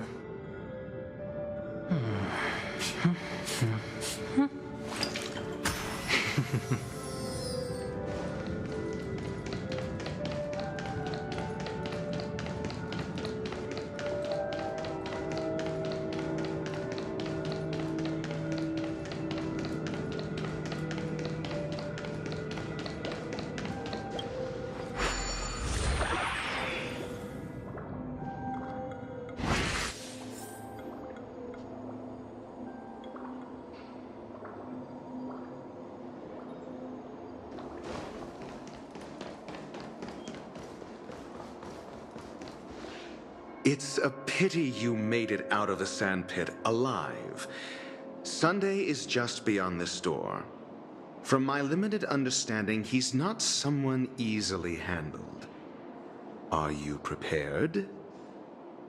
Yeah. Only I believe he's the one who should be prepared to face me. Tell me about your plan. I don't have a plan. I'll just play it by ear. There are only two kinds of bargaining chips when dealing with people. Benefit or fear. Looks like sincerity isn't in your dictionary. Am I not sincere enough? There's no need to emphasize it. We've got to make good use of death. That man's sister is dead. He won't be able to turn a blind eye, and that's fear. And I'll help him find the murderer. He can't do it due to his status and position, but I can.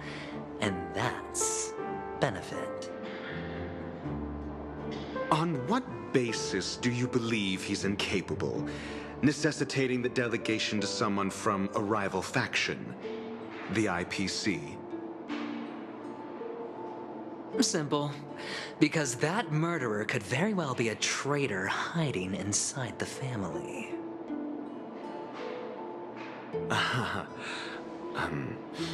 Do you mean the Galaxy Ranger whom you accused previously? That was just an excuse, good doctor.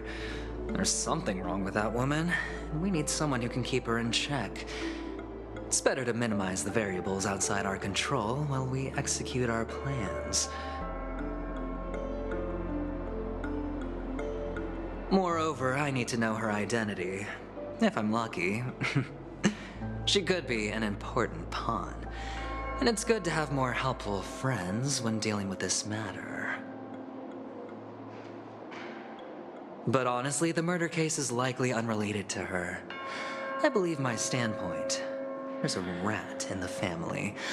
Otherwise, why would Mr. Sunday arrange a private meeting with us? This isn't an interrogation, but a secret negotiation. We'll see. Using Robin's death as a bargaining chip, I'll win back my freedom and power. In the end, I'll ruin this beautiful dream and create the grandest death. If the chance of winning is just beyond this door, even if that chance is close to zero, well, you can't win if you don't play, right? Ah, the charming audacity. To think that you, of all people, might emerge victorious, dear gambler. 3 chips are enough. All or nothing.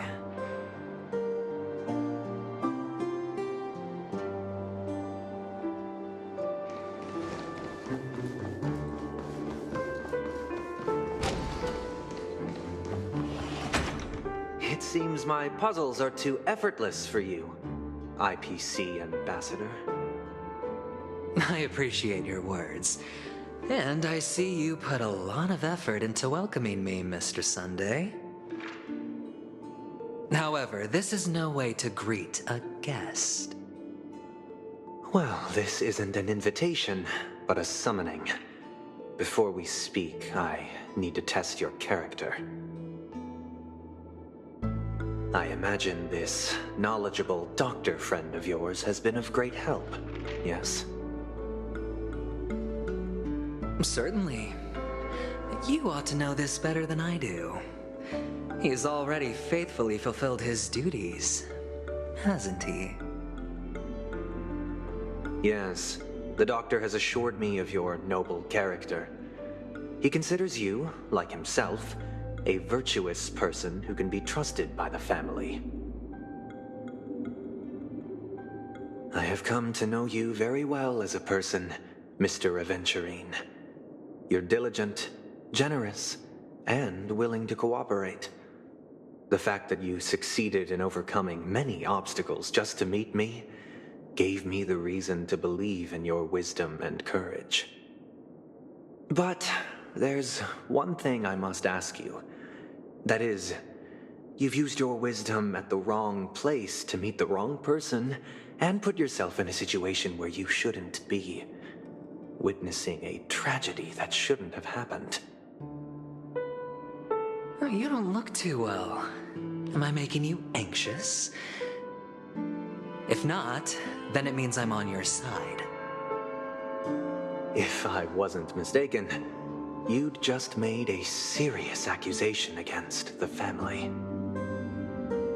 No, you weren't mistaken. For depravity is creeping in around you. Well, there's no need for us to be evasive. Let's talk about your sister. Your sister's talent is unrivaled in the world of show business. As you know, her voice has been out of tune since she returned to Penacony. What's more disheartening, she can't sing anymore. Who could be responsible for this? Many suspect the culprit is among the outsiders, but I know you hold a different opinion. Now your noble status has become a shackle, preventing you from apprehending the murderer and avenging your sister's death. You're feeling anxious because you're out on a limb.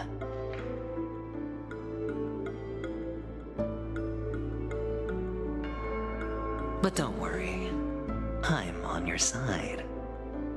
I'm immensely honored by your concern for me, Mr. Aventurine. Since you're so selfless and generous, I believe you wouldn't ask for anything in return, would you? Well, naturally, you wouldn't incur any loss from this. I just want to reclaim what is mine.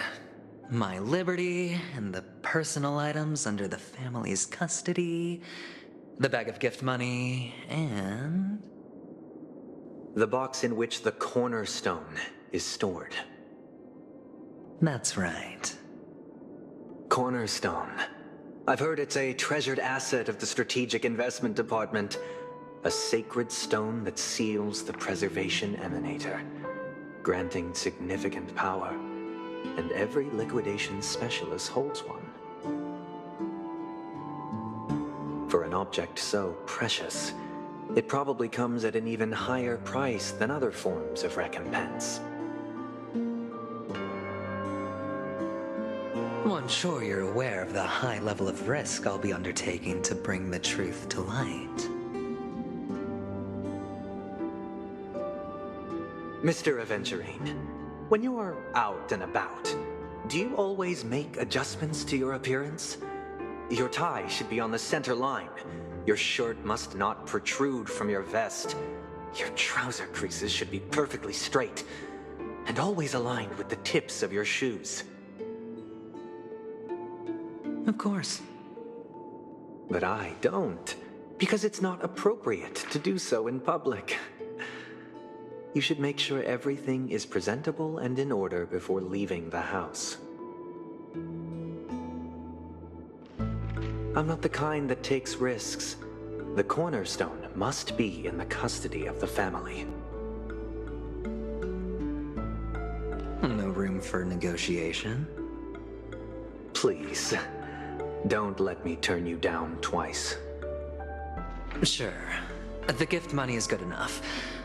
I suppose you wouldn't mind that. After all, a merchant can't function without a bargaining chip. You compromised quicker than I thought. Unfortunately, it's a gambler that needs a bargaining chip, not a merchant. I can give you your gift money, but before that, I want you to tell me.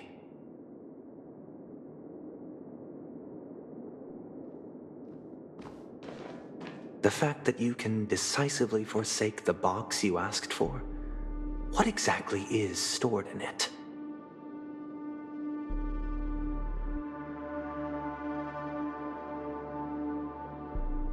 Oh, triple-faced soul, please sear his tongue and palms with a hot iron, so that he will not be able to fabricate lies and make false vows.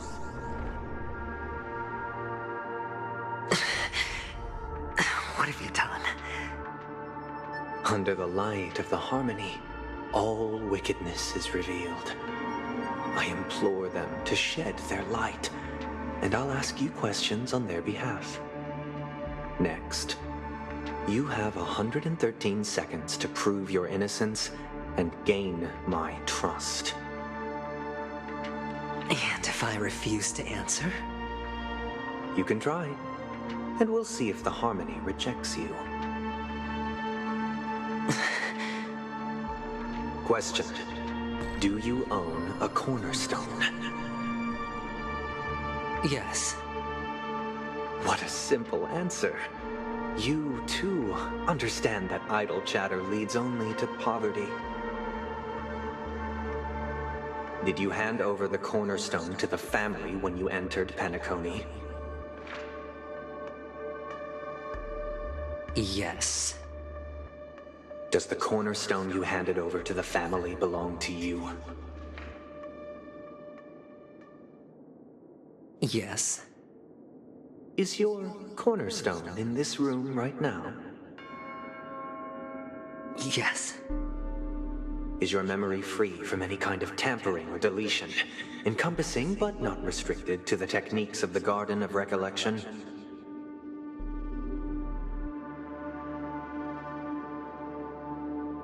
Yes. Are you an Avgin from Sigonia? Yes. You even know about that? Do the Avgins have any ability to read, tamper with, or manipulate one's own or another's mind? No. Does it matter? Do you love your family more than yourself? Yes. All the Avgins were killed in a massacre. Am I right? No. Are you your clan's sole survivor?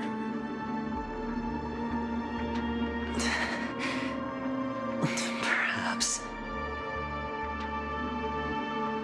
Do you hate and wish to destroy this world with your own hands?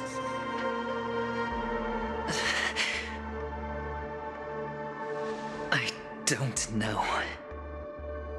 Interesting. Now, the final question.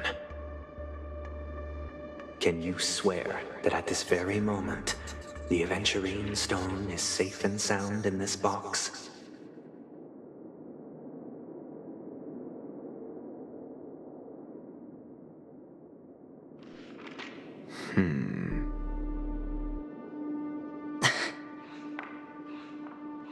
Of course. Looks like we can get an answer. Open it, Mr. Aventurine. It's your last chance to defend your honor.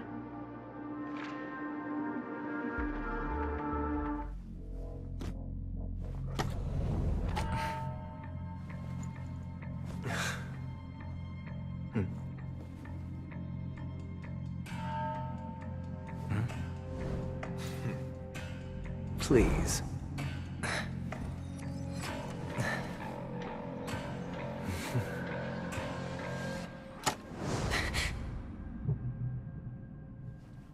Are these what you're looking for?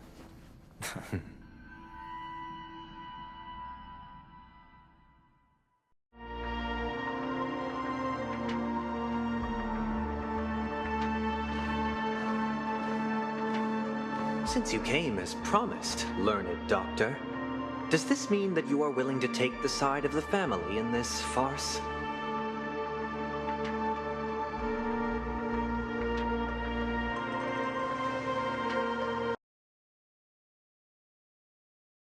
You think you can convince me? I've heard you haven't enjoyed Mr. Aventurine's company. I also understand that you're an avid learner who sees the pursuit of knowledge above all.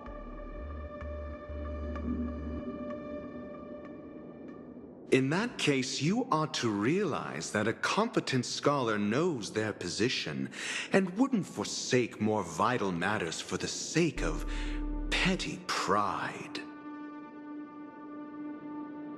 If you agree to assist the family, I'll share our research findings on the Stellaron. You must be quite aware that, besides the family, no other faction is willing to share such information.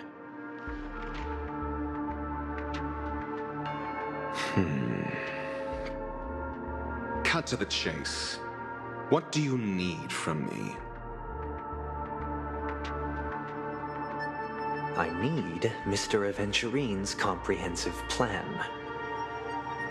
Haven't you confiscated his cornerstone? You can't expect a featherless bird to take flight. But I've also heard the 10 elites in the Strategic Investment Department have united, progressing together in the interests of the IPC.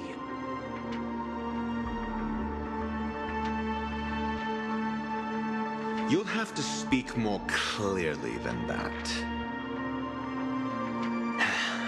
The cornerstone, which Mr. Aventurine surrendered, was it really his? You question whether he would entrust you with someone else's cornerstone. The 10 Stonehearts aren't as united as you think. Cornerstones are significantly more precious to them than their very own lives. But you know that he's a crazed gambler. The more vocal he is about it, the more cautious I must be.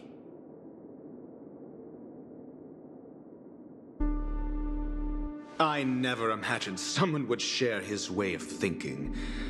Honestly, you should see a shrink. Bring it. The box containing the cornerstone is unique, and only IPC senior staff and related members can access it. But I happen to be among them.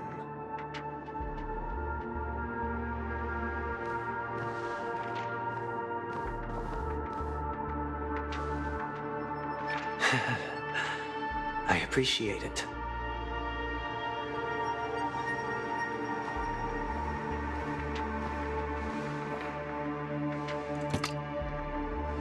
Unfortunately, your guess is correct.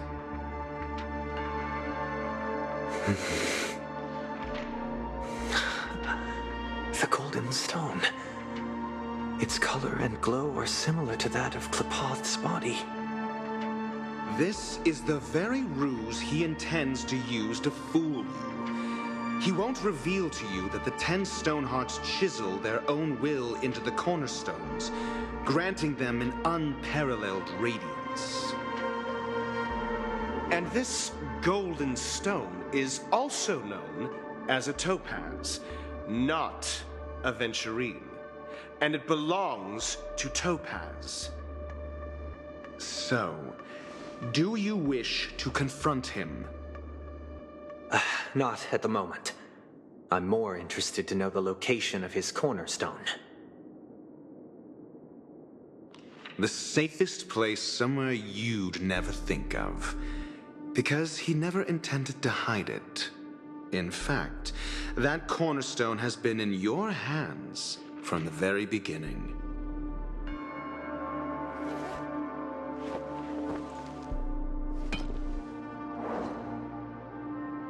I see.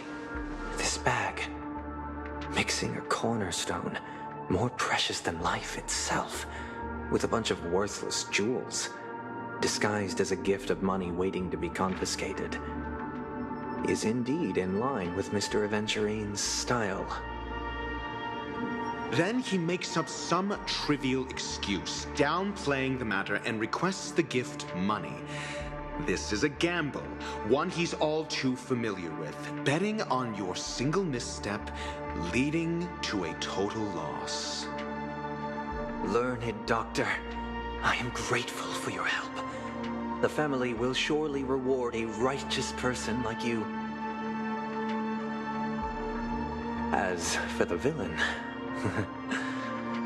I hope he retreats in humiliation.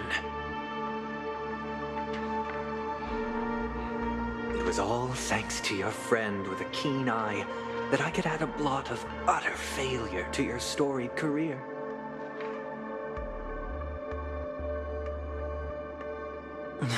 Ratio, you wretch. Finally shown your true colors, huh? Oh, and just to remind you, you currently only have 17 system hours left to live. Treasure your remaining time, and savor the delectable aftertaste of defeat. You might as well explain yourself a little more clearly. What I performed on you just now was the Harmony's consecration. You were to show allegiance beneath the illumination of their grace. Yet you acted willfully, uttering nothing but falsehoods, transforming the consecration into a trial. I genuinely see no reason to absolve you from it. Is this what the Harmony represents? But is it built upon constraint and coercion? You misunderstand, Mr. Aventurine. Punishment is meant for the irreverent, but I have seen your resilient spirit, and thus I offer you the possibility of a new beginning. Throughout these 17 system hours, you will be unable to escape the dreamscape or contact any of your companions. You only have 2 paths before you, and it all depends on whether you can complete my test within the time limit. Should you succeed, you will be able to coalesce into the Harmony and be with your family. If you fail, you will suffer the wrath of the eternal Centurion and fall into an abyss of doom. Sounds like I'm gonna end up the same either way. I indeed do need a servant to help me uncover the evil hidden in the family from an external perspective. I will purge the evil from the inside, and bring the real culprits to justice within 17 system hours.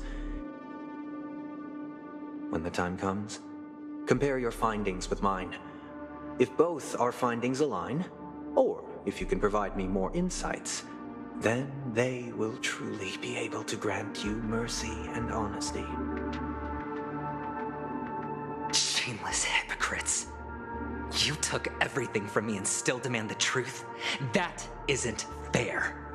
Your carnival reeks with the stench of cash. Nothing is achievable without it. This is meant to be an act of personal virtue, not requiring the family's support. Your bag is over there. Do as you please. I believe you can trade this bag of worthless jewels for everything you need. That's what gamblers excel at, isn't it? Off you go, Mr. Aventurine. You are free. I will wait here for your good news.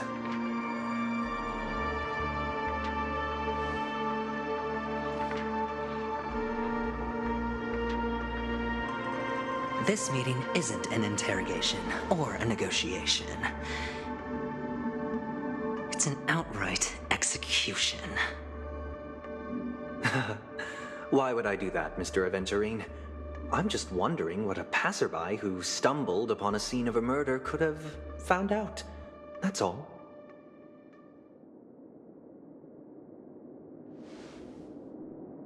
By the way, before you go, I have a personal question. What is it now? Do you truly wish to bring about the destruction of this world?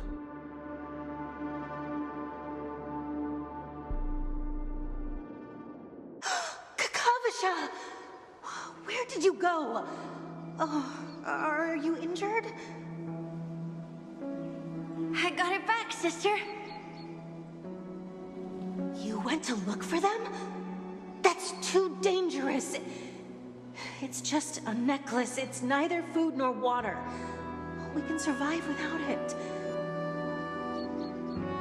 But I can't live without you, little brother. Promise me not to look for those catechins again, okay? Sister, don't be afraid. The catechins are fools, but I'm smart. I played a game with them, and I won. Won? What happened exactly? Tell me. I made a bet with them. The two birds in the desert and me. Who will die first? I won. They suspected me of cheating, but I didn't. I won fair and square. Of course you'd win. You've always been a lucky child.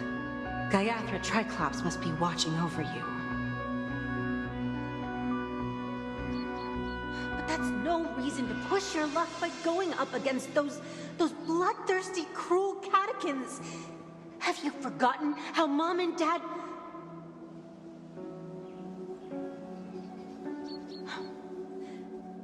Look, this is just a necklace. But Kakavasha, you are my only family.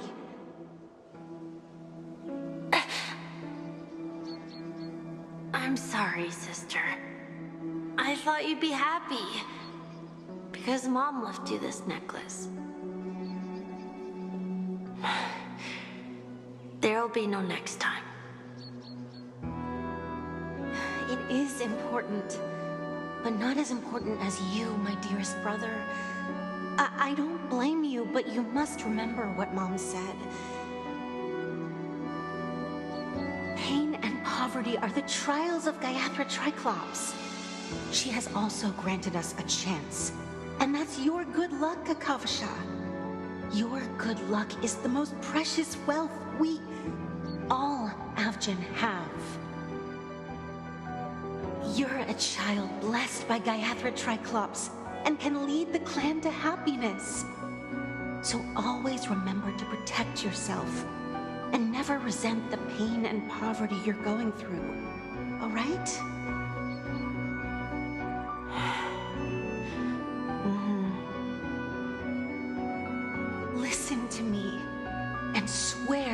Gaiathra Triclops. Okay. We'll swear to Gaiathra Triclops to protect this wealth. But sister, if Gaiathra Triclops was really watching over us, then why did she not protect Dad when he was swept away by the quicksand? After all, Dad went to the Catechins' land only to prepare for Gaiathra Triclops' offerings.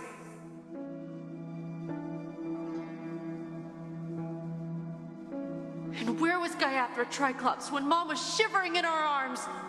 Mom was still pleading for Gaiathra Triclops' forgiveness under her breath until the moment she closed her eyes.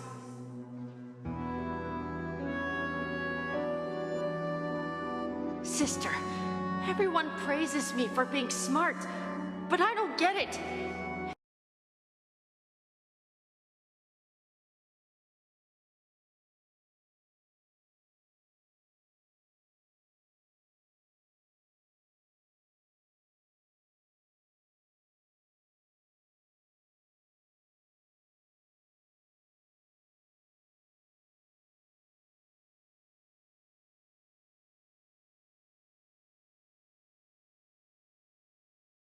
Then how bad were our sins?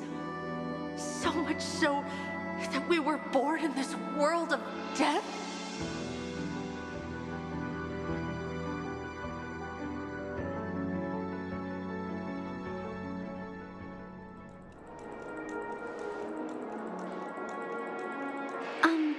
Excuse me. I can't seem to find any information on this artist in the Iris family archives. The photo you provided also doesn't show any matches.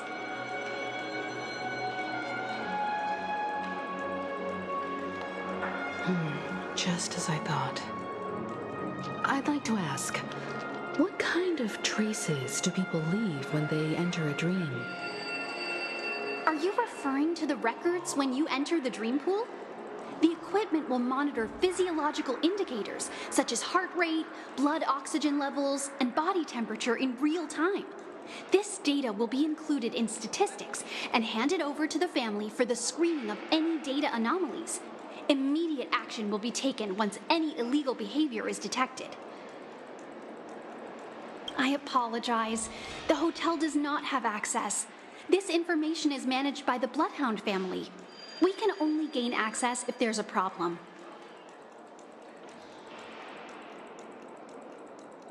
Looks like nothing can be found here.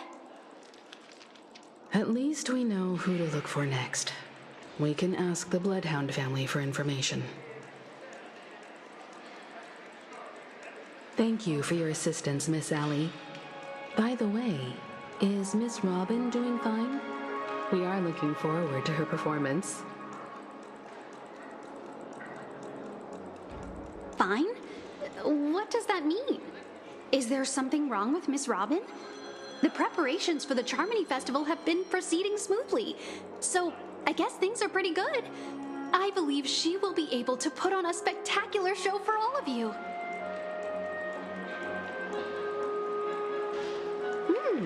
I'm sure. Sure enough, no one knows about Miss Robin. I'm not surprised.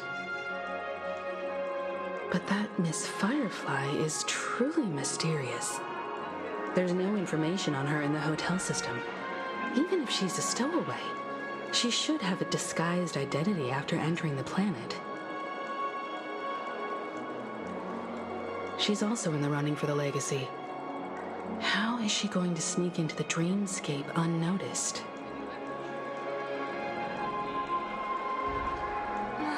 Is there any other way to enter a dream? Besides the hotel room's dream pool?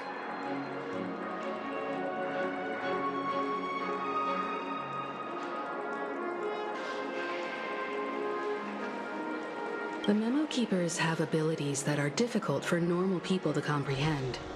In the memory zone of Penacony, they thrive effortlessly, a fact proven to us by Black Swan.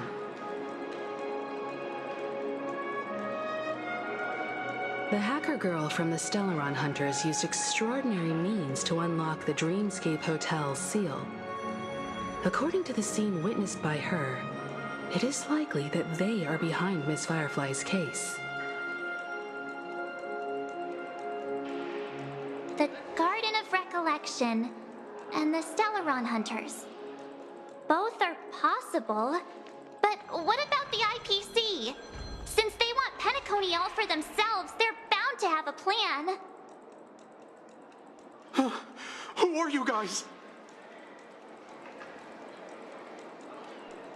The Bravo team has arrived at their designated position, ready to execute armed evacuation operation. Boss, get moving! Armed evacuation? Boss, are you drunk? What do you know?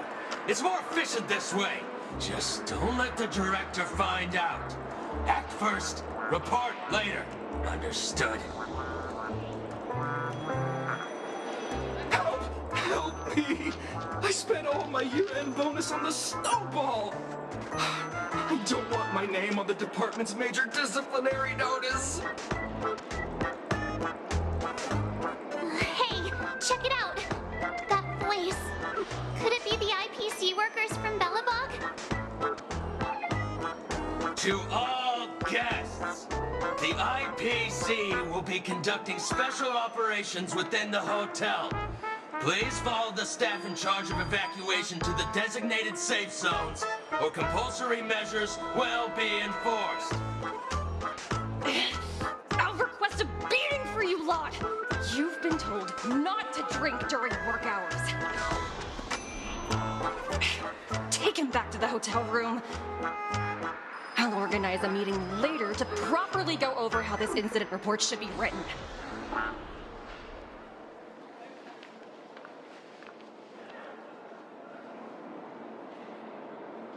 Miss Topaz? I never thought I'd run into you on Penacony. Long time no see, Astral Express crew. Aventurine has told me a lot about your happenings. Huh?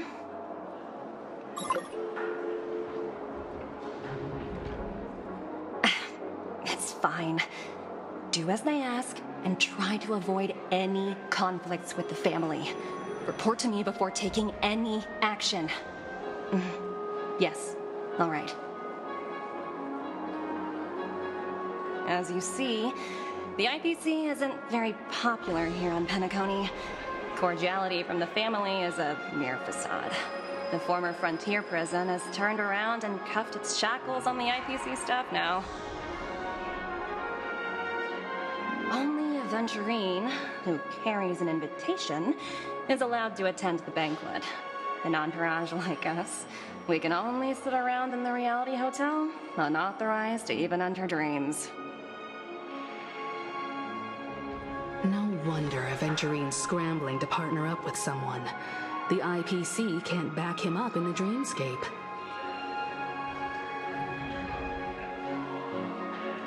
His situation isn't optimistic, I hear.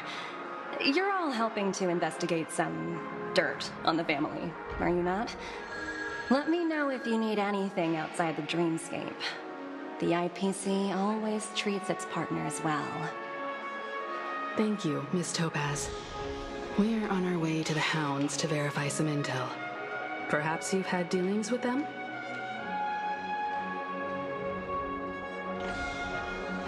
Yep. They're tailing us right now. Why not go and talk to them? It'll take the spotlight off me. Being constantly stared at is really uncomfortable.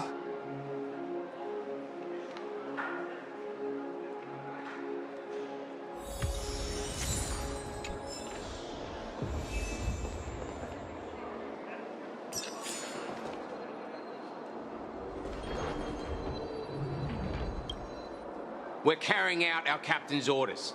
What do you want? We made a mistake last time, and we're working hard to rectify it now. We don't have time for anything else. Surveilling the IPC executive Topaz, ensuring that she stays put at the Reverie Hotel during her time on Penacony.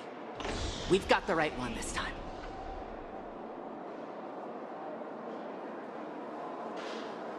So that's it. They were the pair who were after Firefly at the time.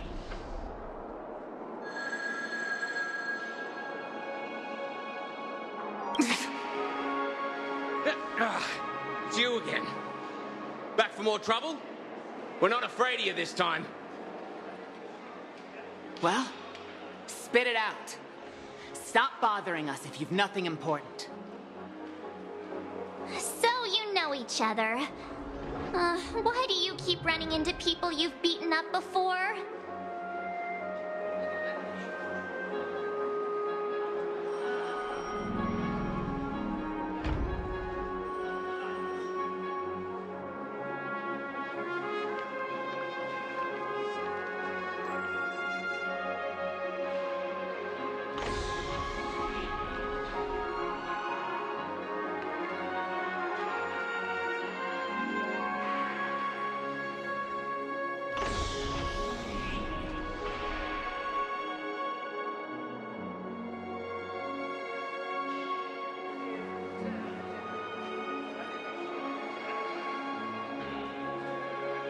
That's right. We're investigating a murder for the family. May we access the hotel's dream pool entry records?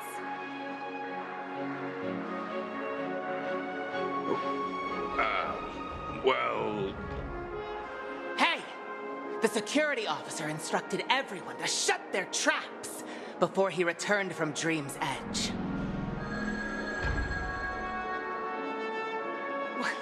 What murder?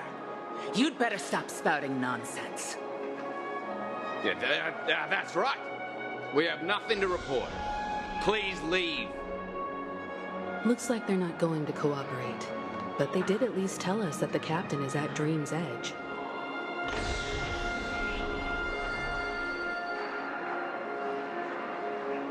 Why don't we just look for the security officer then? It's probably Gallagher, the one she mentioned, right?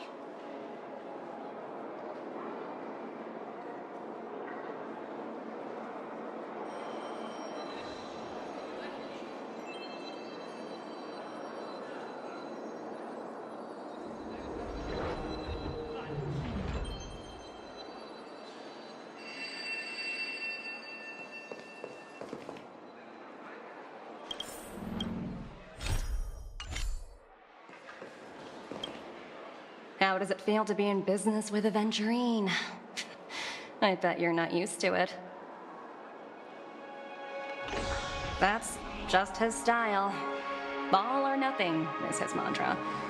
He's always cozying up to his clients while egging them on to undertake some dangerous assignment with him.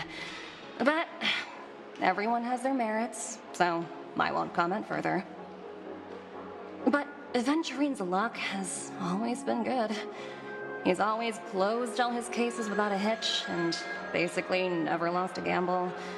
Which is why, on the issue of retaking Penacony, I'm watching with keen interest. As for the two cases, apologies, but I don't have much info on them either. All I can do is ask you to keep digging for more details.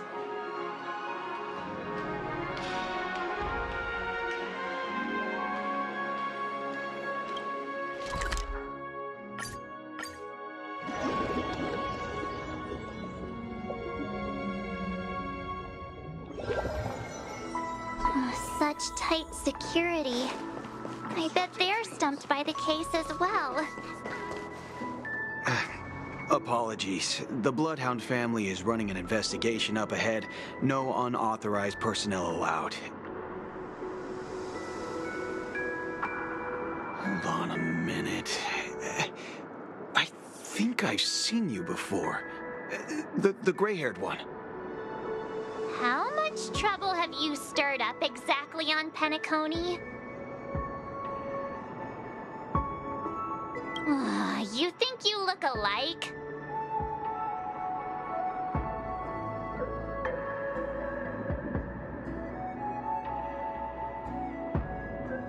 Wait, are you for real? Not possible.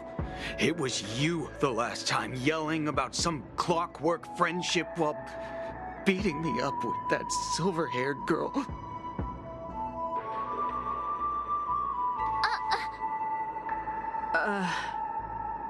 I'm not letting you get by this time. Please leave, or I'll have to get on my knees and beg you. Huh? What kind of heinous crime have you committed now? Hold on, sir. We have documents authorized by the family that would aid your investigation. If it wouldn't trouble you, could we see this, Mr. Gallagher?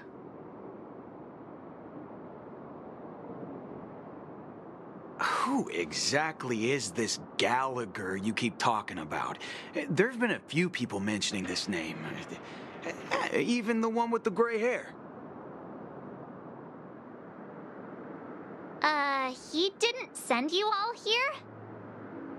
It was the security officer who dispatched us. That's all I can divulge.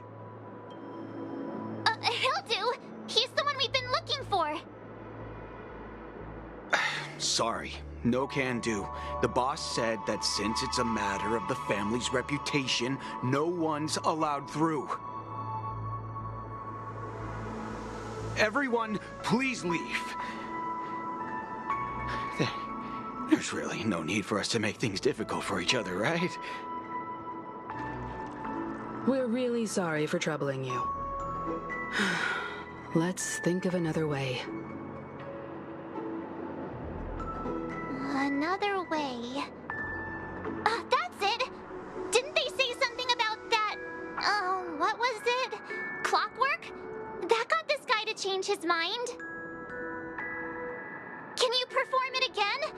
That, clocky magic.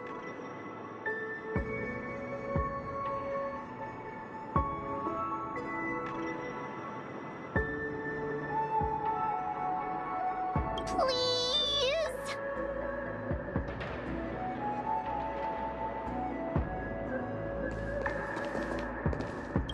Sorry, no can do.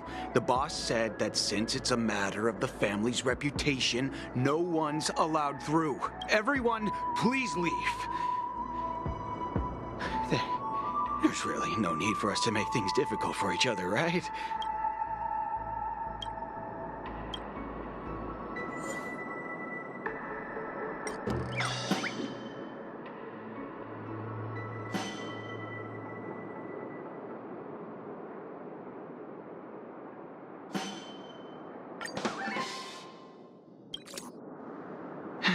Let me see what time it is now. Whoa! It's this time already! What? Time to clock out! And no one's gonna stop me.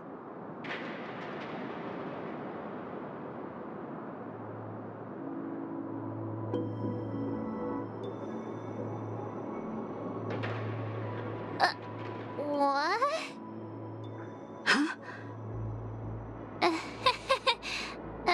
This clockwork trick of yours, it's kinda dangerous. At least he won't be getting in our way again. Let's go find that Gallagher and ask him the intricacies of the case.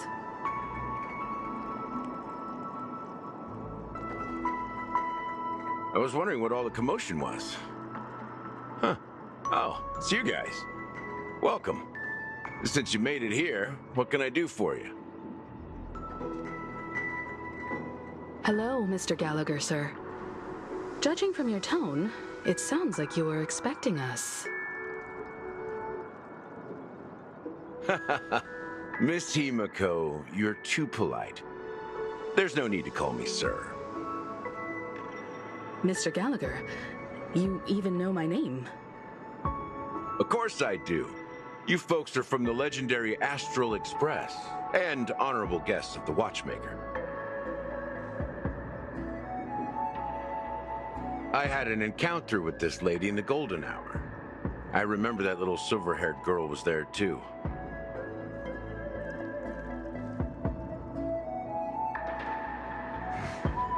I'm sorry for what happened to that kid. This is also the reason why we've come to visit you, Mr. Gallagher. The Express can't just overlook the death of that child. So we've decided to help the family get to the bottom of it. in the hopes of getting justice for her. The Nameless involved with the family. What an unpredictable twist of fate. Why? What's wrong with the family? It's nothing. On Penacony, everyone loves the family. No matter how much one resists the beautiful dream, when the time comes, they too will find it hard to let go. Who wants to leave a warm nest? Just idiots, little kids, and inebriated fools. Mr. Gallagher seems to be getting at something. You got it wrong. I'm not. You want to discuss the case? Sure, come with me. This is not a good place to talk. Let's go elsewhere.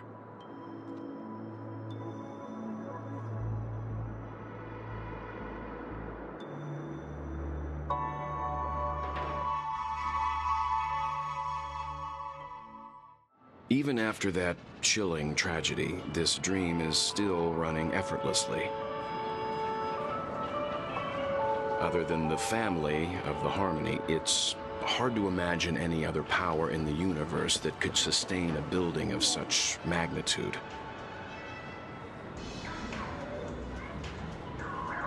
The family itself is a huge, perfect building, like a living idol. Each member of the family sees themselves as a piece of the divine puzzle, revolving around a singular core and a shared ideal. Under their command, they loyally fulfill their roles, offering themselves while also receiving sustenance in return. Interesting analogy. Perhaps that's why Penacony's beautiful dream has persisted for so long. But the human body has its limits, and so does the Divine's. That doesn't sound like the kind of comment a Galaxy Ranger would make. Just pointing out the facts.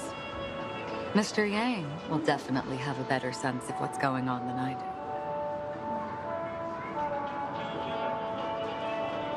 Why do you say that, Miss Acheron? The beautiful dream is crumbling. But not because of a particular eon, a particular faction, or a particular visitor. Its collapse stems from a certain inevitability of human nature. The family refuses to acknowledge this, and it has ultimately backfired and become a catalyst. As people immerse their souls in the dreamscape, where consequences and pain cease to exist, and only ease and pleasure prevail, they draw closer and closer to necrosis. Regardless of the perceived bliss, death looms as the inevitable conclusion. Also, this necrosis will diffuse and spread. One piece of the puzzle's mutation will eventually cause the entire building to shake, break, and crumble. In the end, the dreams that people built in the name of freedom became the cage that imprisoned them.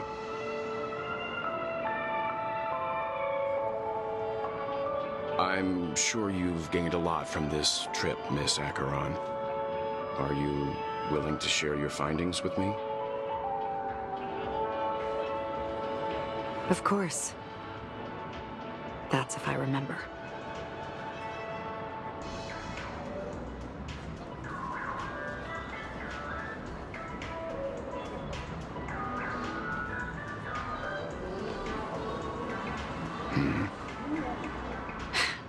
Don't mind me. It's just a habit. Owing to events in the past, I've become easily forgetful. It's only when this sword is unsheathed that those hazy memories start to become clearer. Take your time. That should do it. I vividly remember everything that occurred on Penacony. Ask away.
This is what I've seen and heard along the way.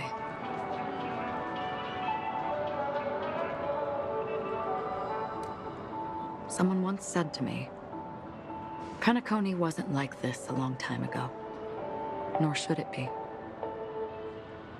I've traveled through the reality and dreamscape of the planet of festivities, watched the tides of night rise and fall when time stopped for people, where the spirits of the rich and impoverished remain forever fixed on their own scales. This is why I think the collapse of the beautiful dream is inevitable. There might be a way to change everything. Perhaps. But if this is indeed the world that people desire, if this is precisely why life chooses to slumber, should we still seek to change it?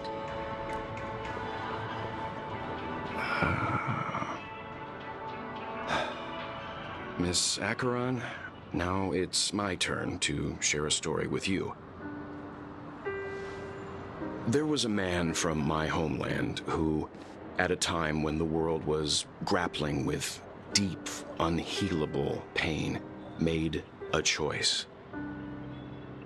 He wove together the dreams of everyone in the world, linking people's dreamscapes, and shouldered this burden himself. From this, he created a giant, a spiritual atom. And since that moment, the giant stood between heaven and earth, becoming the pillar of the world's existence.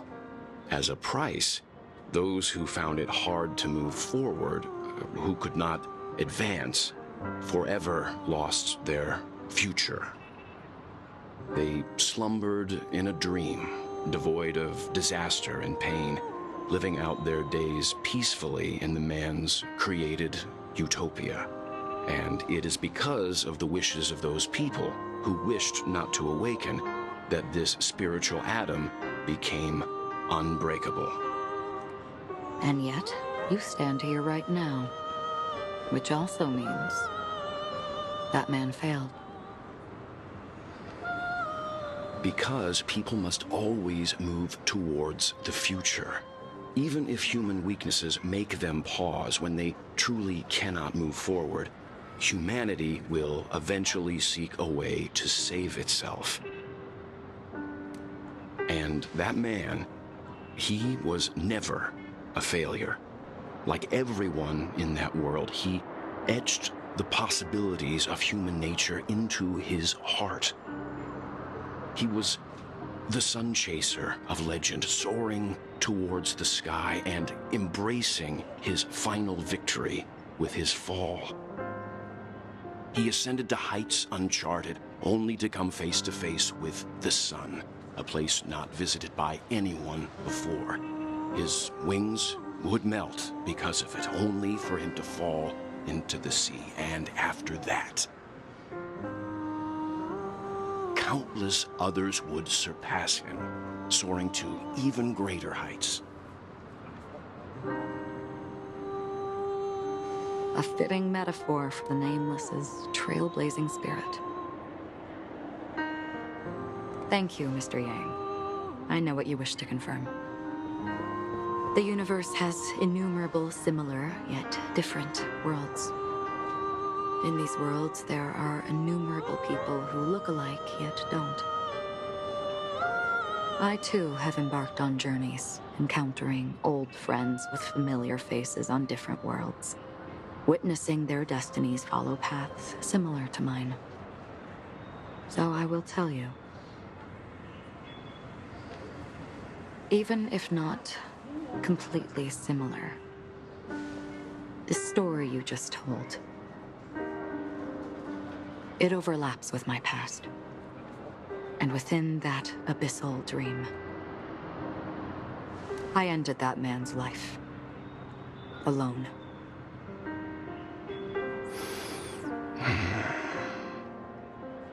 I am not who you think I am.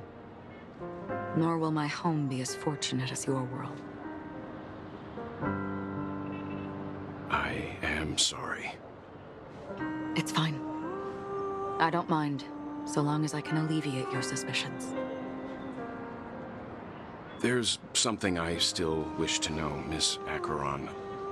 Under that representation of the hunt, exactly what sort of power is it that has motivated your solitary journey thus far? Mr. Yang, before answering that question, I wish to continue the previous topic.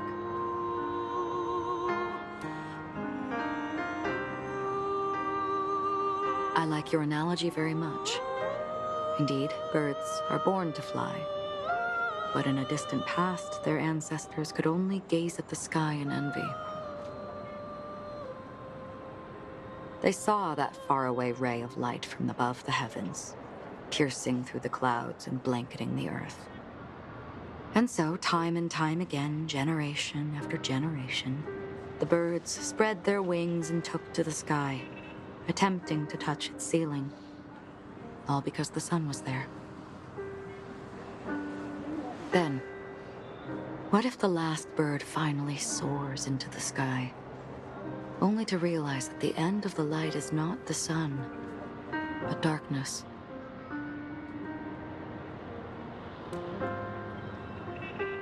Then why, exactly, do we even walk towards the light?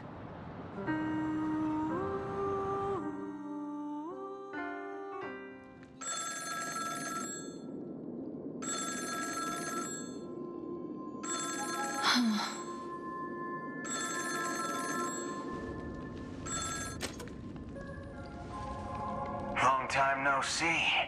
Having fun on Penacony? Acheron? This voice, it's not Constance. Could it be her companion? Though I don't know exactly what you are, or what you're up to, my bullets will find you. Until then, you best find a casket store on Penacony and ask the owner to reserve a good quality casket for you, imposter. Imposter? I see. She gave my whereabouts to someone who's tracking Acheron too. Who are you? Huh? Did I make a mistake? Who the fudge are you? I'm the Garden of Recollection's memo keeper. Not bad. This is the kind of tough challenge I like. You that imposter's bodyguard? Never mind. It's fine. I'll leave a round for you. So get that forehead clean and wait for me. I don't know what you're talking about, but you know Acheron, the Galaxy Ranger, yes? I have something to ask you. Are you asking me to write your will? Sure. Go ahead. Not quite. I only want to ask, how exactly did she become a Galaxy Ranger? She's clearly not a path strider of the hunt, but you are, aren't you? Tell me, what's Acheron's deal? Sure. Never thought I'd come across an ally. Fudge, what a stroke of luck. Well, I'll be on Penacony soon. Memo keeper, go buy a bottle of his Donna's White Oak and warm it up. And I'll raise a glass to you. That lady's passed. Well, nobody knows. But if all you want is a simple answer, sure, you best get a chair and take a seat. That woman, named Acheron, is an emanator who should not exist.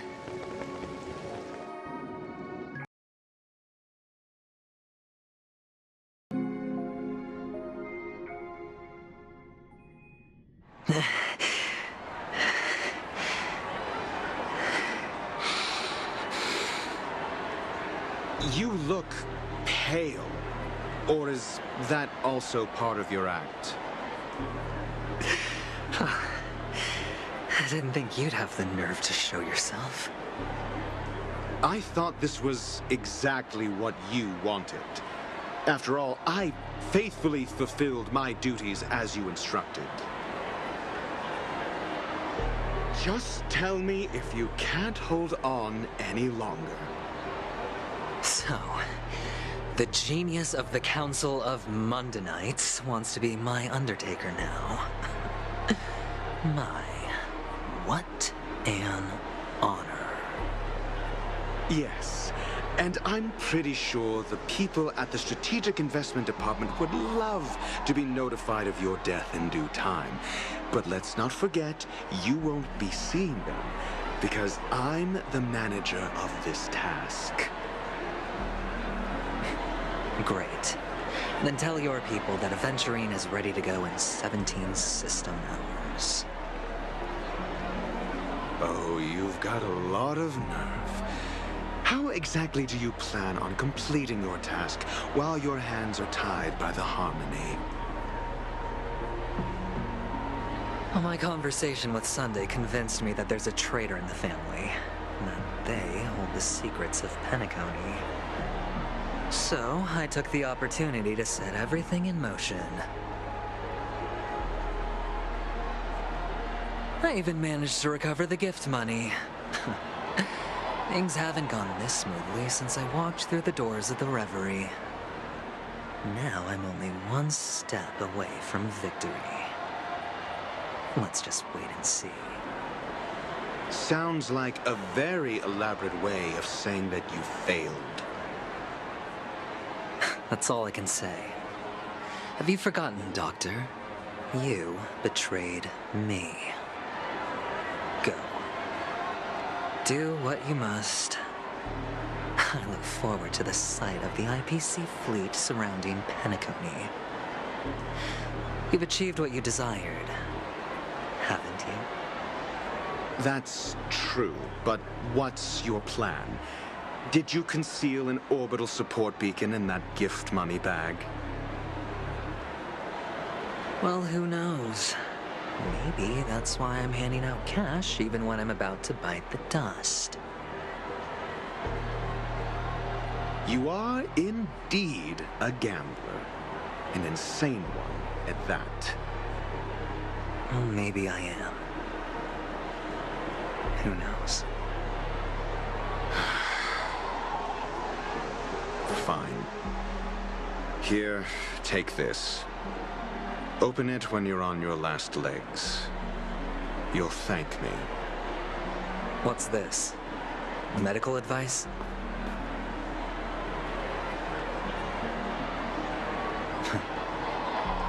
You catch on pretty fast, Doctor. Asking me to solve a case without giving a single clue. How typical of you, you wing-headed scoundrel. But the way you're all on edge about that stowaway, it's just as I guessed it would be.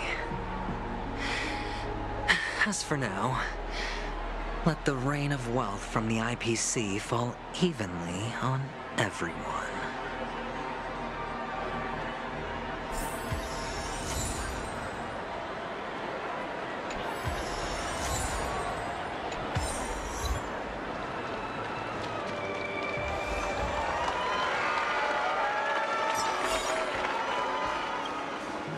Would you be willing to support my performance? And keep the Song of Beauty alive in the cosmos? Wow, how fabulous! But why would you give such a wonderful gift to a random stranger like me? Well, you see, I can't bear to see anyone in this sweet dream suffering from poverty. That's incredibly kind of you. Thank you so much, sir. If you ever get the chance, please, feel free to come by and indulge in my singing. Sure thing. Oh, by the way, do you happen to know anything interesting about death? Death?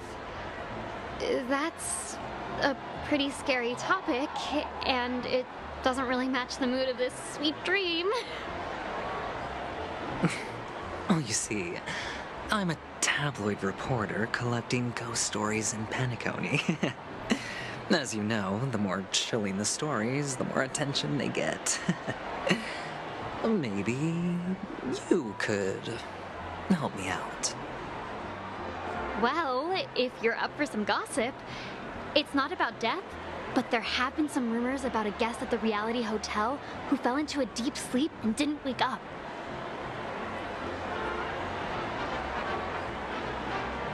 It was like they were in some sort of coma. Nobody knows what caused it, but luckily the customer eventually regained consciousness. Well, all customers are under the protection of the family, after all.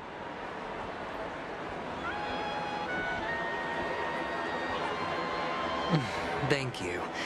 This will make for a very juicy headline. May Shibe protect us. Unexplained coma. That's actually what happens to your body if your brain dies in a dream. But unfortunately, the customer ended up waking up in the end.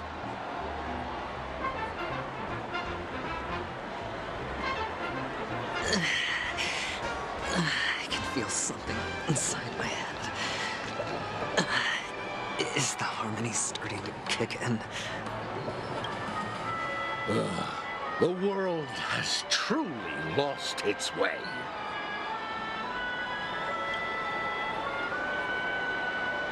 You. Wait. I get it now. This is some sort of prank show, right? You must have some cameras set up around here to film yourself doing good deeds, right? You youngsters are always looking for a quick way to get an audience. But you know what? A truly great show never comes easy.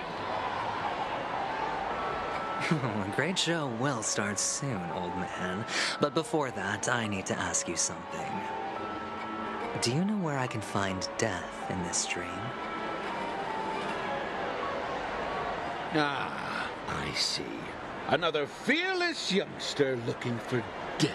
Oh, well, let me give you a piece of advice. Don't think you're the first one who's ever thought of that idea. Death? Not even remotely innovative. I bought it from Dr. Edward. He claimed it was some exclusive fancy-schmancy stuff. Now, what a disappointment. The effects were awful. First, some monster covered in eyes stabs you in the gut, and then all you see are blurry glimpses of buildings and lights. The sky was spinning so fast it almost made me puke. Is that all? Yeah, what else can you expect? Don't put too much stock in the Penacony movie industry. They even call this junk groundbreaking art. Can you believe it? What a joke. Well, I'll leave you be then. I hope you have a wonderful day. A monster covered in eyes. It sounds like the Memory Zone meme. But buildings and lights... I don't think those have anything to do with death. Well, that whole dream bubble was probably created using rumors and gossip.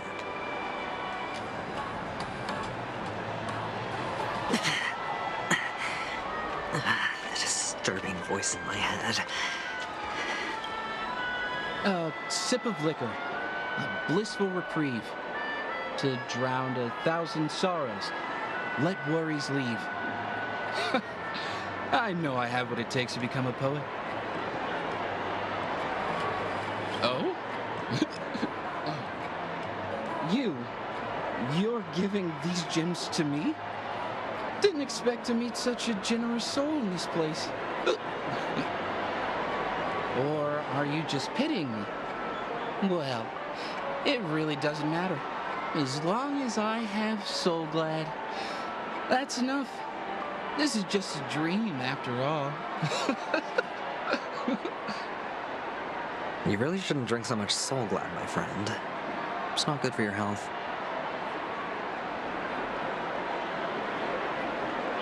Oh. Maybe I really should quit. But not before meeting the Devil of Soulglad. The Devil of Soulglad? Care to elaborate? Yeah. It's a seahorse with a long neck. They say it loves to appear to drunk people, especially the ones who are passed out on the side of the road. How funny. Yeah. Very funny indeed.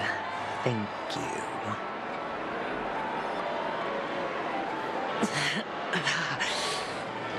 Does everyone have to go through so much torment before joining the family?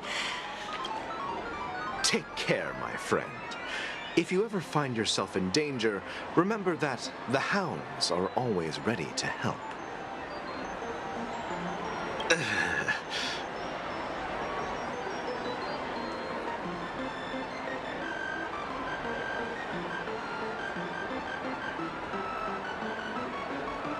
You don't look good, my friend. If you need assistance, I can contact the hotel and have them wake you up forcefully. That won't be necessary. I have some business to attend to. But thank you all the same. All right, then. If you ever need help, don't hesitate to reach out to us hounds. Well, actually, I do need a favor. As the most outstanding hound in Penacony, have you come across any stowaways recently? Stowaways? How could there be stowaways in Penacony? We've never had anything like that before. All right. Good luck with your work, then. What was I even thinking? Family would never share intel with the IPC.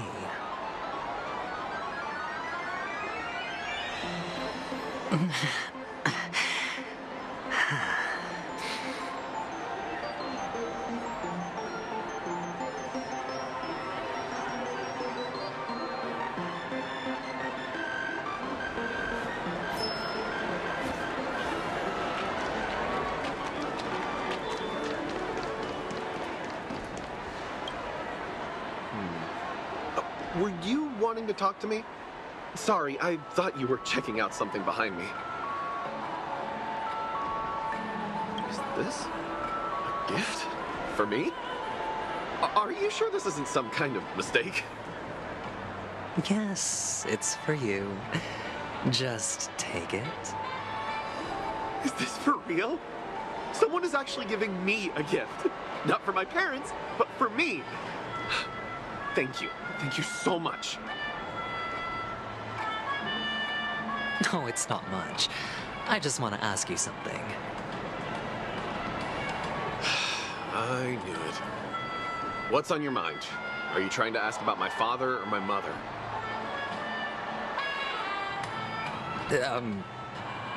Neither.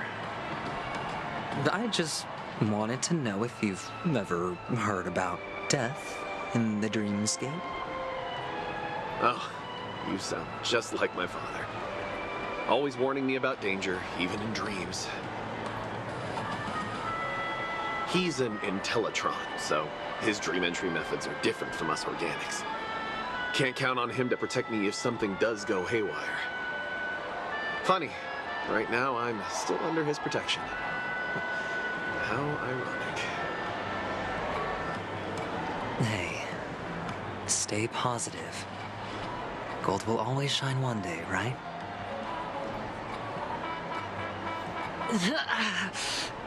You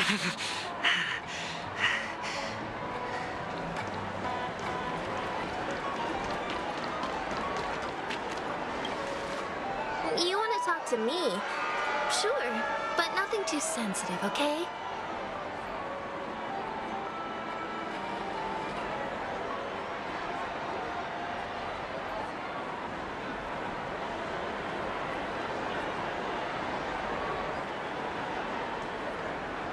Huh.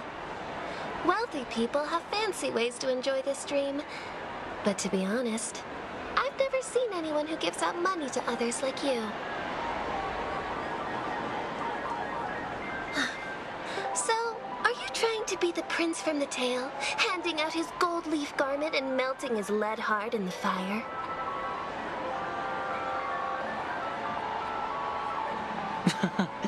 I'm flattered. I'm no prince, and I just thought these gems would help you speak. So, as an investigative reporter, maybe you've heard something about death? Ah, another curious soul. I see. Well, that was actually the topic I was most into when I entered the industry. But my boss shut it down. How did your boss talk you out of it? Well, she simply said, covering baseless urban legends like that would make us look like some third-rate tabloid.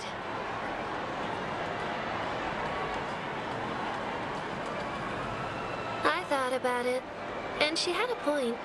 Reporting on stuff like blowing out birthday candles and getting spooked by nightmare ghosts isn't exactly professional material.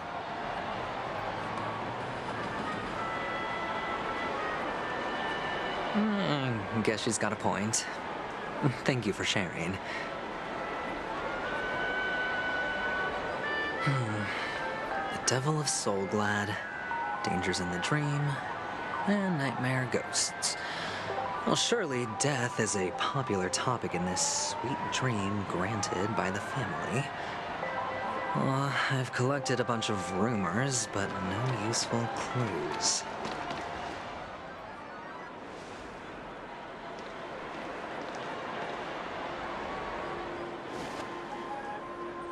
Remember what I said.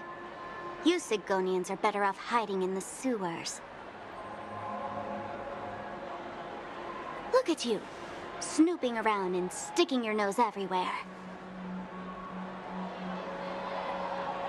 Is the smell of death so enticing, my fine fellow? Oh, it's you, masked fool. I should have guessed it. You're the imposter who appeared on TV after Robin's death, right? I heard you got caught by the family. I gave you a clear clue. Befriend a mute. Simple and straightforward, you know?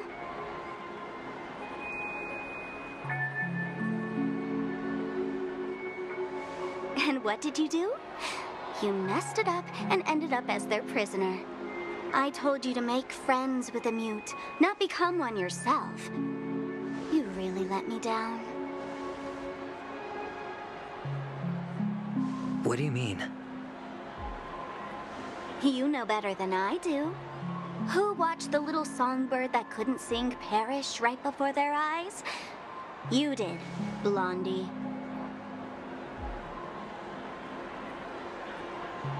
No, I mean... What did you mean by becoming one myself? Well, it means you'll soon end up like her, unable to speak ever again.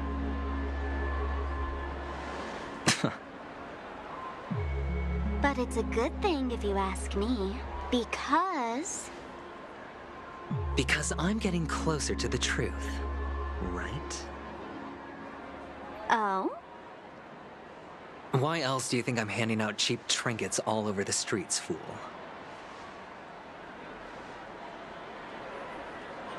All part of the act. Fool's bait. The more pathetic I seem, the more likely you'll come sniffing around. So, now that I've drawn you out, will you reward me with an answer for my efforts? Why should I help you? Don't you want to see Penacony descend into chaos? Well, I can make that happen. I just need an answer to one question. Back then, when you asked me to find a mute, did you really mean Robin?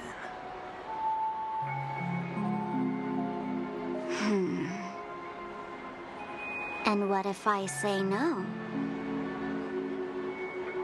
Then I'll thank you. Oh, the word no has never sounded so pleasing. Well done. I admit I underestimated you, but what difference would it make?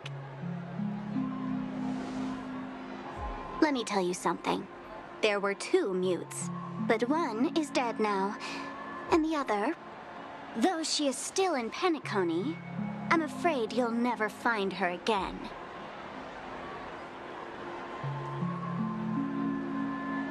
Now I'm completely sure that I was on the right track from the beginning and never strayed, fool. Right now, there are only 2 things missing from my grasp: the meaning behind the truth and the means to expose it.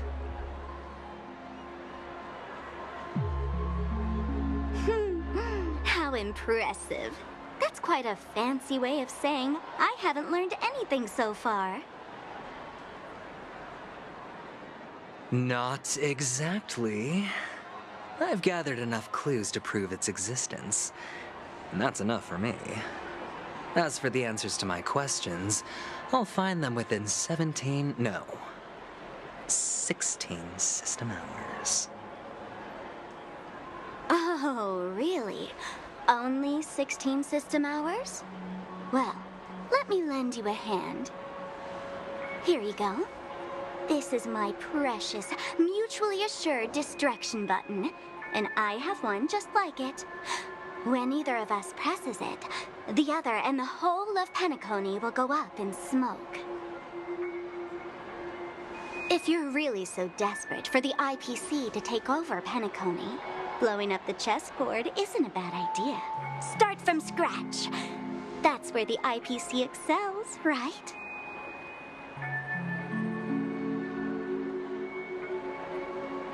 Just press the button when you're at your wit's end. And of course, feel free to reach out to me for my hospice care, too.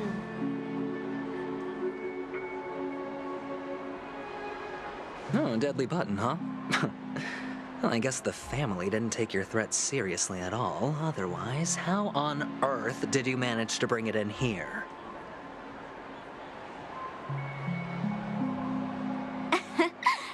I have my own ways.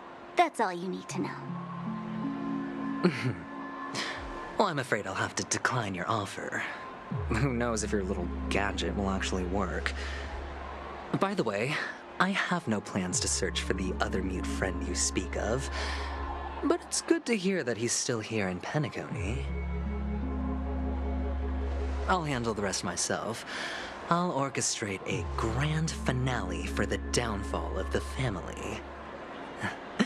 And at the climax, the walls will crumble, people will wake up, and those who couldn't speak will find their voices again. When that time comes, go ahead, press the button, light up the sky with a magnificent fireworks display for me. Catch you later, fool.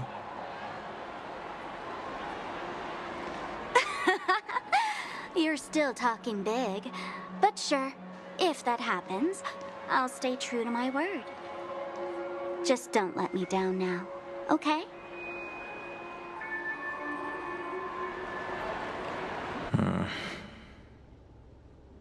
So, number 35, you're back.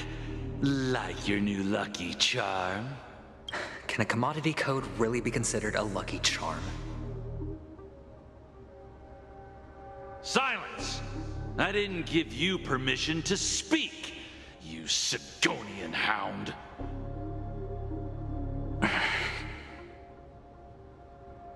The guys in black didn't say much, so I've no idea what you did to save your skin in that massacre back in the day. But I figured you must have had good luck, so I bought you. From now on, you and your good luck are my assets. Are we clear? Your first task is simple.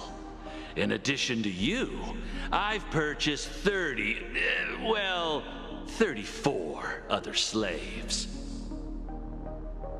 Go, play a game with them. If you come out alive after 2 days, it proves that you're the real deal. You're insane. Testing out if you're a good product. Aren't you worried that the money you spent on me will go to waste? I've got stacks on stacks, Blondie. The slave market is never short of self-righteous brats like you. But you look good, and that's why many customers are betting their fortunes on a scrawny brat like you. So go along now and don't let your master down.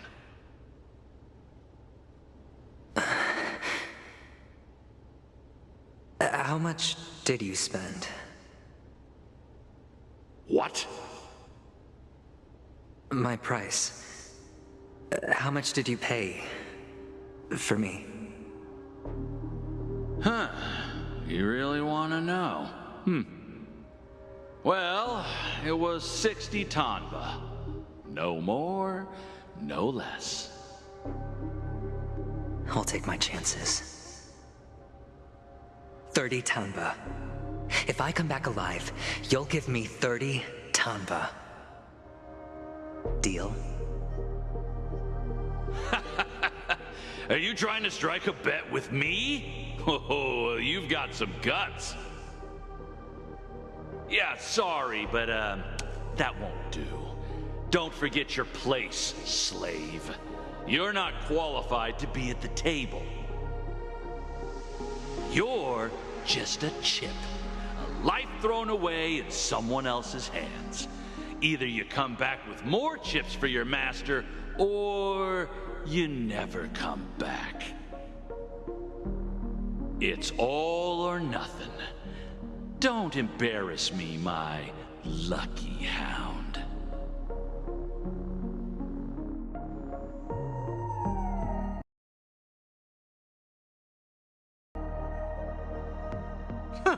What brings you here, Gallagher? Some friends from the old days. Do you have a moment to spare, Siobhan? Oh, I have the whole day to spare. Ladies and gentlemen, welcome to Dream Jolt Hostelry. This bar offers a wide variety of drinks, but we draw the line at Soul Glad. Why settle for ordinary when you can experience extraordinary? We're dedicated to serving up nothing but pure joy and laughter.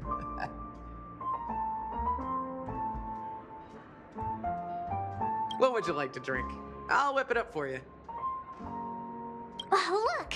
A lady as cool as Serval. Who's Serval?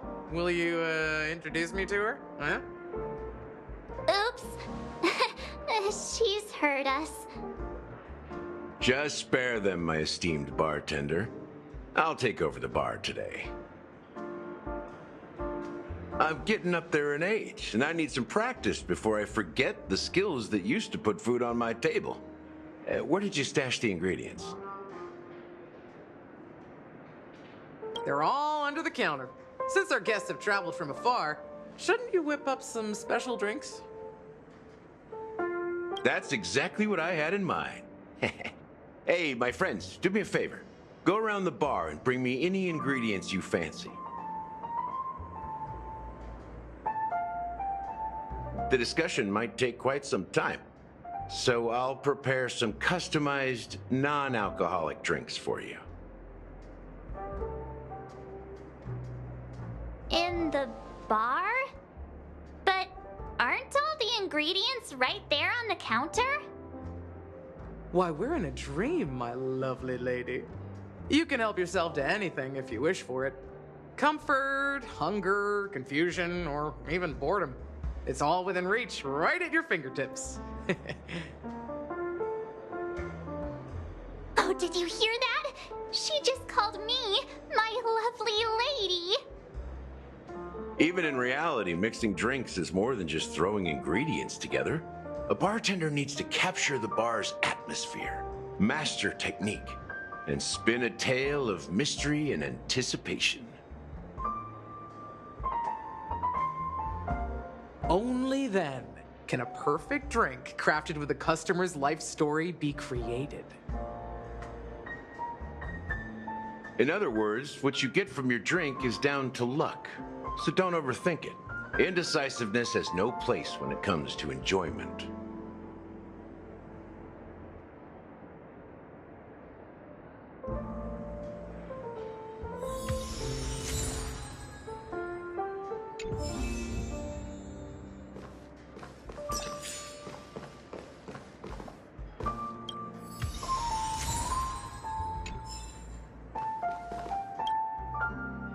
Hey, look at all these chips scattered everywhere.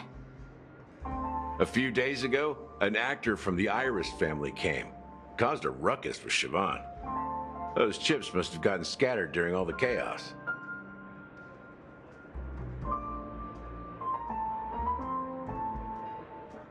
Nah, it turned out to be a landslide victory. That being said, opening a bar in this place, filled with monsters, is quite a feat. Siobhan must have a lot of tricks up her sleeve, right? You'll have to ask her yourself to find out. But I have a feeling she won't budge unless you impress her with an incredible drink.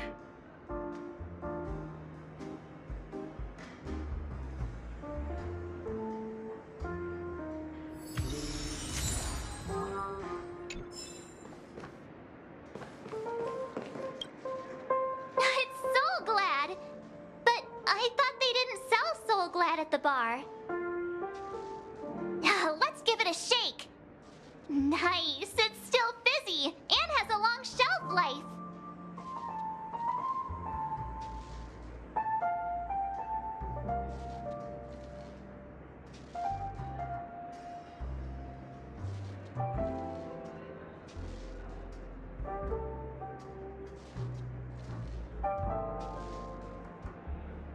That's possible. You see Soul Glad everywhere these days, so it wouldn't be a surprise if someone brought a bottle here.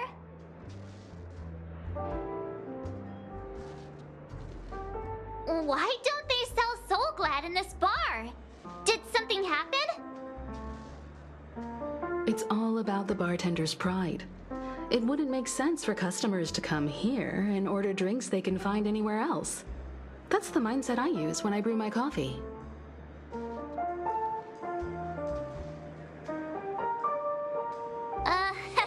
You're right, Himeko.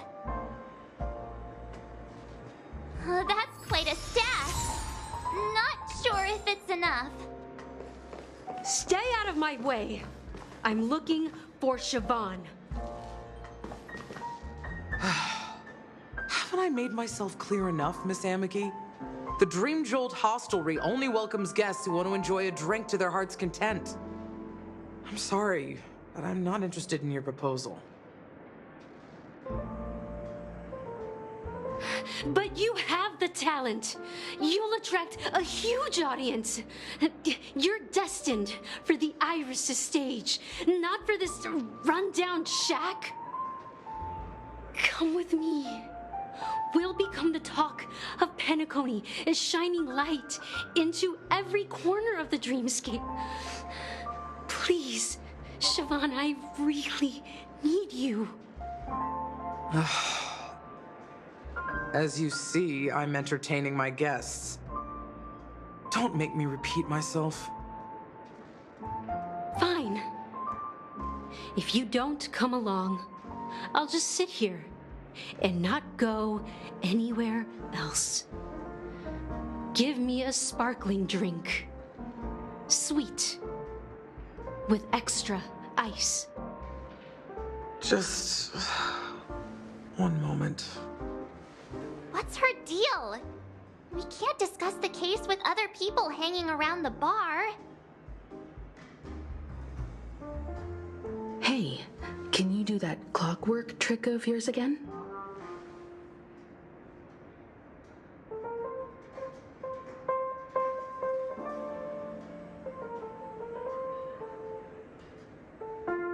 Yeah, I'm counting on you.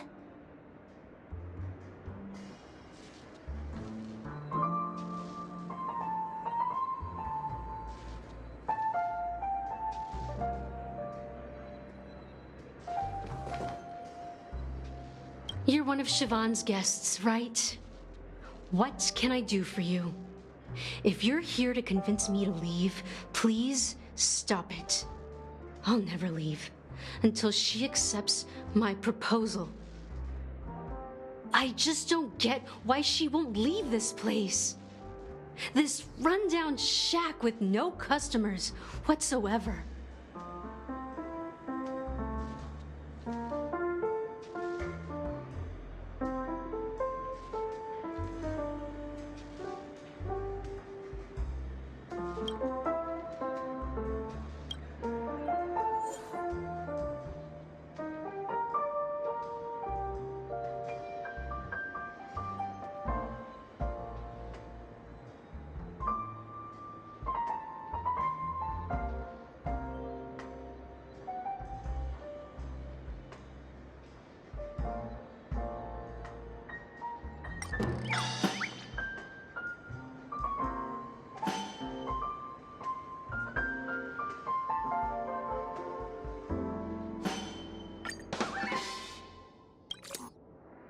I've seen it. The moment when Siobhan and I share the stage. The crowd is going wild. Applause crashing like waves. The aroma of irises fills the air. A beautiful melody playing. Ribbons dancing around us. And the taste is sweeter than honey. I've seen that scene countless times in my dreams, and every time it mesmerizes me. That's why I have to bring her back to that world, no matter what it takes. Want to raise a glass, my attentive listener? Let's consider it a toast to my far-fetched dream.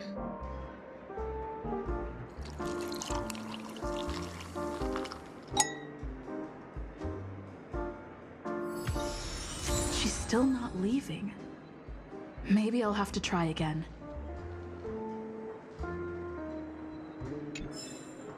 I just don't get why she won't leave this place. This...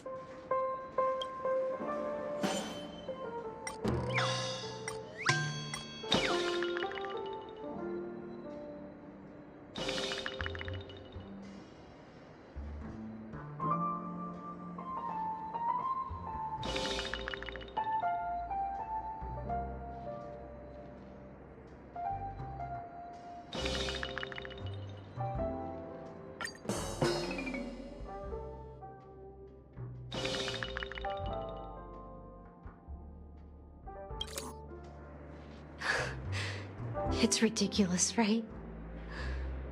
Our paths were never meant to cross, yet I'm still holding on to her. I'm too timid and shy, longing to shine but afraid of stepping into the spotlight. I need her guidance, because I'll never... You don't know Siobhan's past, and you have no clue how... I know she probably thinks I'm just trying to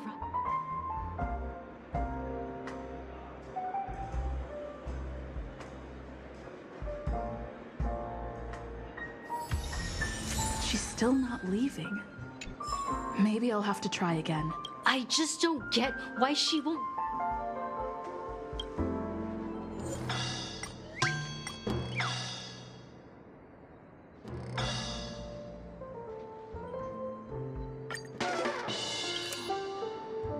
Those darn Irish jerks! They're the ones who forced Siobhan into hiding here, running this pesky bar. It's all their dirty scheming. I get it now.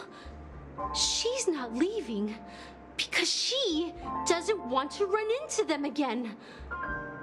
I can help clear the way for her. I can do her a favor.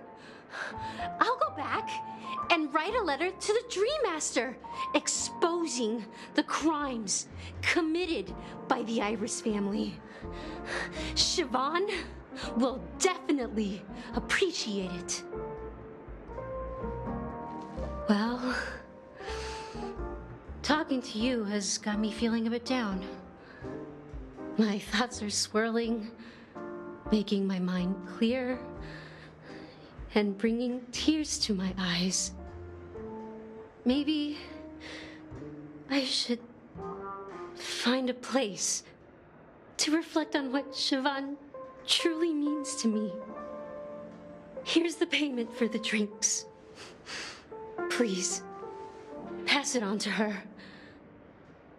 I'm leaving now. Amaki has left?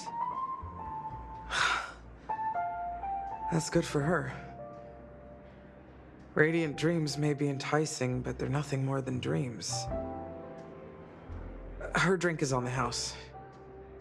Please keep the money. When you're ready, go to Gallagher. I can tell he's itching to show off his skills.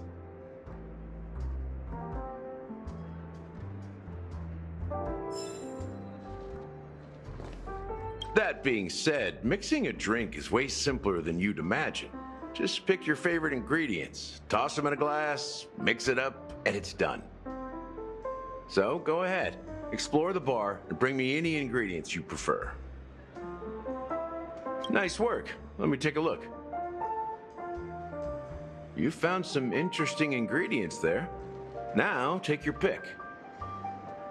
Each drink has its own unique flavor, and the base ingredient sets the tone for the initial taste and the lingering aftertaste. So, which one would you like to use as the base?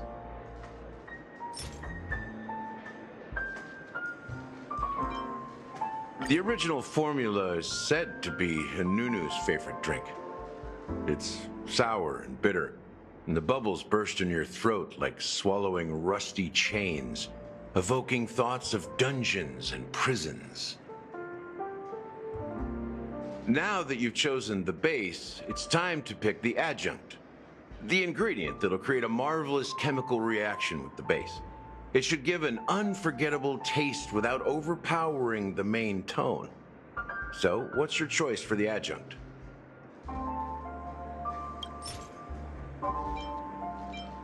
The taste is not very intense, yet evocative. After those despicables sent Mikhail away, I found myself lost in the wilderness of my dreams. They say that even the dirt here oozes with sweetness. All I tasted was stoic bitterness. Mikhail. Almost there. Let's pick a decoration. Which style do you prefer? Anything you need, I've got it. Concentric circles. May you always remember where you started. Well, it's done. Here's to you, Trailblazer, with this glass of even the wicked. To the sad truth. Well done, Gallagher. You're not over the hill yet. So, are you satisfied? Oh, the flavors! They're way more sophisticated than Soul Glad. The richness and layers of these flavors are a masterpiece, especially with the adjuncts. I can taste the spicy and sour notes with a hint of sweetness. I'm not entirely sure what it all means. Maybe Mr. Gallagher can shed some light on it. Well, if you're expecting a profound answer, I'm afraid I'll disappoint you. The imagery it implies is pretty straightforward. It's just a glimpse of what this dream truly tastes like. Nothing more. Does this true taste have anything to do with that Mikhail? Yeah, that name does sound familiar. When you got knocked out by that masked fool girl, I think I heard someone calling that name. Do you remember?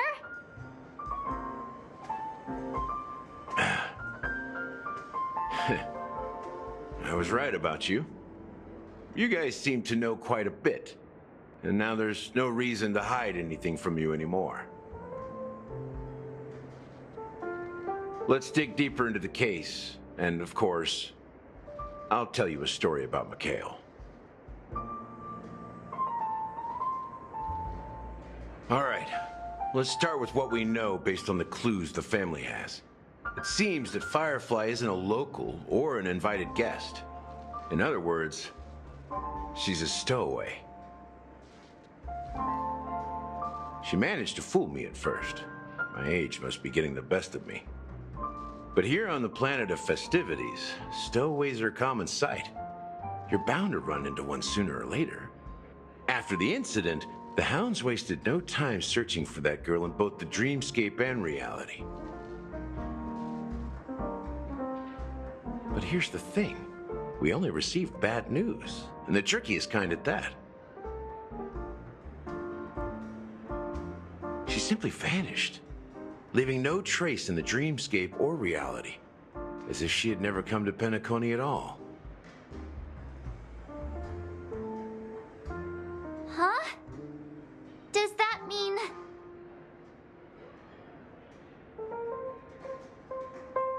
Different? Are you suggesting that girl wasn't actually killed? Come on, aren't you a witness in this case? Let me be frank. This case, actually, is unlike anything the Bloodhound family has dealt with before. Dealt with before?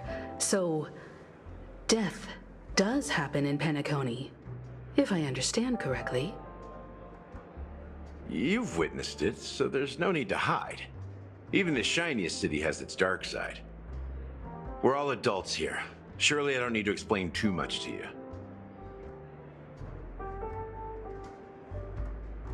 Confronting the family based on that alone would be naive. Death may occur in sweet dreams. So what?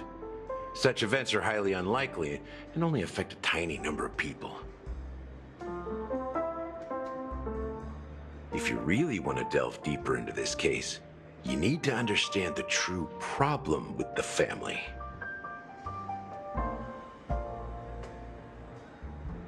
I guess it's time to tell the story of that Mikhail. You're very perceptive. The Astral Express has received that music box too, right? Do you know the secrets it holds? There's a message. Witness the impossible in the realm of dreams. Find the legacy of the Watchmaker, father of Penacony, and thus the answer to the question, why does life slumber? That's the exact wording. Hey, why are you laughing? Wait, did you write it? It's quite poetic. No, but I'm the officer in charge of this case. So how could I not know? I'm sure you must have noticed that this message didn't come from the family. You might have even guessed that the relationship between the family and the watchmaker isn't as close as it seems. That's just our speculation. Actually, it's hard to believe that the father of Penacony and its actual managers are at odds. Now I can assure you that your speculation is absolutely correct. The family has considered the watchmaker an enemy for a long time, but the hounds haven't been able to track him down, as he seems to be living only in the characters and stories he created.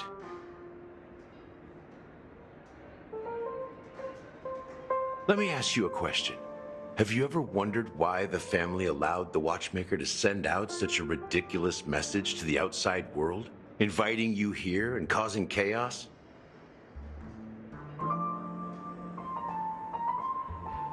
So, you want to seize this opportunity to expose the watchmaker? Well,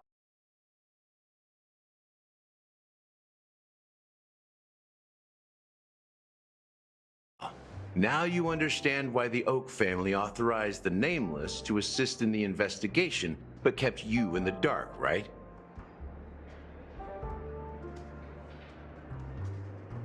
Because the watchmaker is not the legend of the land of the dreams at all. He's the most shameful stain in the history of Penacony, and he's the root cause of all the anomalies in the dreamscape.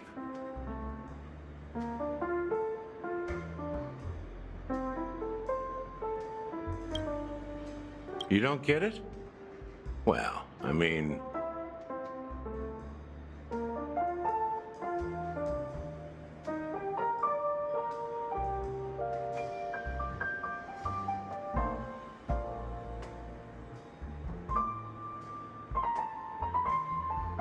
Mikhail, the betrayer of the family, he's the watchmaker.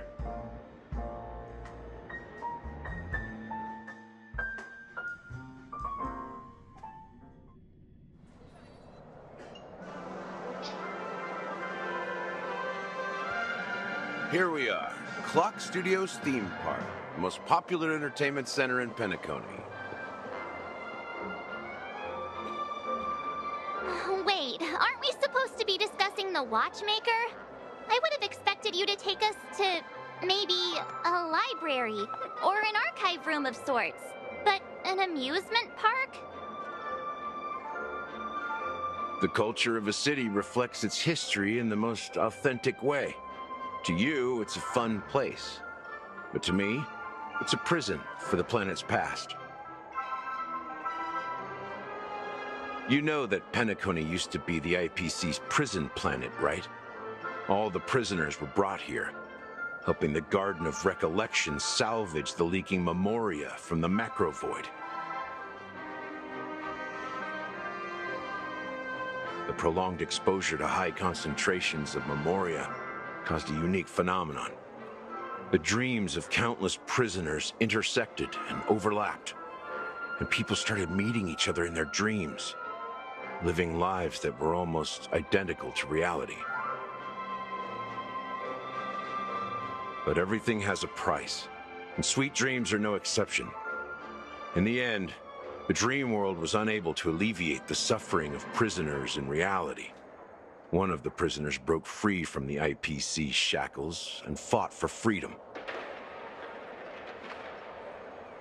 He is Hanu, the great leader of Dreamville, the great peacemaker, and the faithful companion of the underdogs.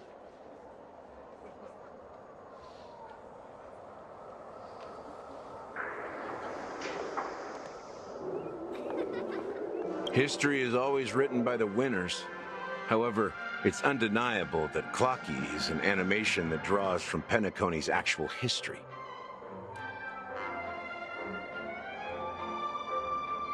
These characters not only exist in Dreamville, but also in the distant past. Once you realize this, you'll understand why we're here.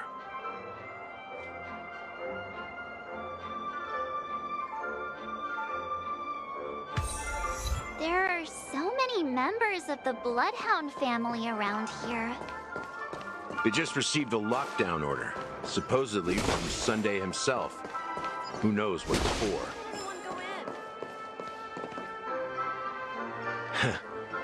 So many of them.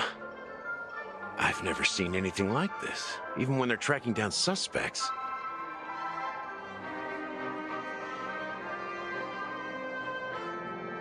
Well, it's a masterpiece from the family, after all. Besides the followers of the preservation, the family members are the best at creating mind-blowing marvels.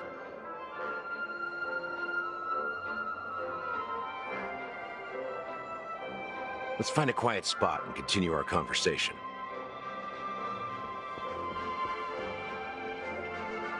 View here is great, right? We can see everything from here. Including Clocky.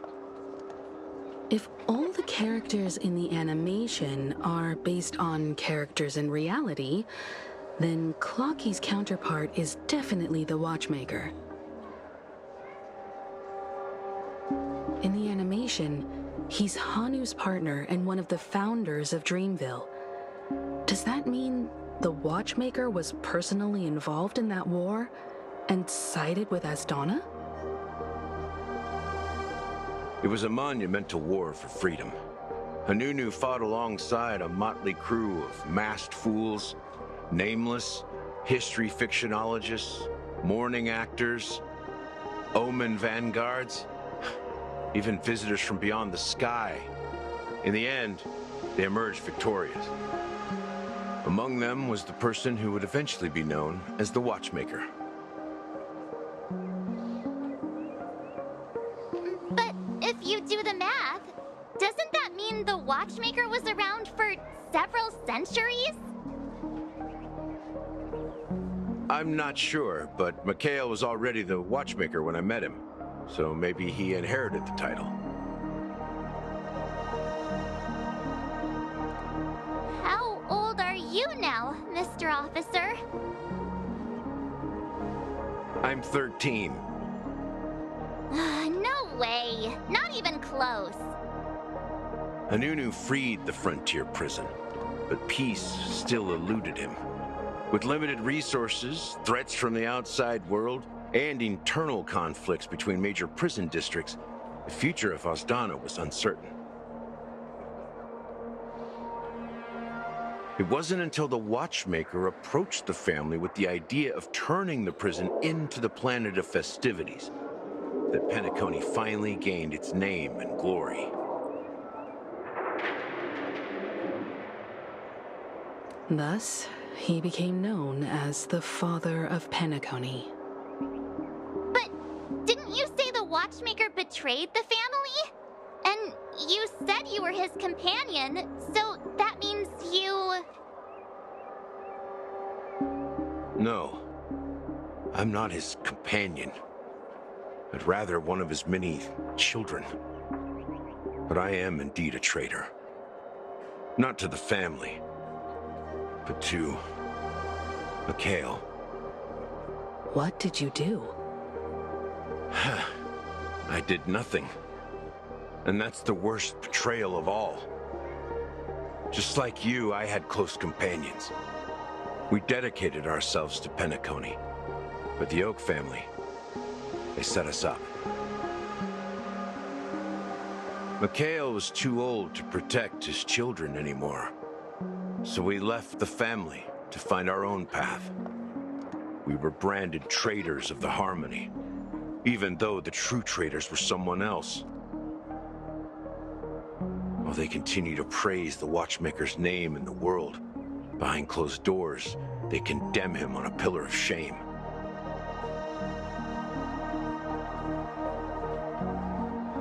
Nevertheless, we wanted to clear his name. We intended to find the real traitor, the one responsible for all this, and restore harmony to Penacony. But we failed. Too much time had passed, and the land of the dreams had become deeply corrupted. After countless fruitless pursuits, I gave up. Like a lost dog. The family accepted me and made me an officer, supposedly as a form of forgiveness. But it was actually a punishment. Since then, I've been completely cut off from my partners and my past. As for Mikhail, I heard he died in obscurity, in a place where no one could find him. That's when I realized that the Penacony I once knew would never return. We're truly sorry for what happened. But this is not the end of the story, right? Apparently, someone has inherited the title of the Watchmaker and has been secretly working against the family all this time.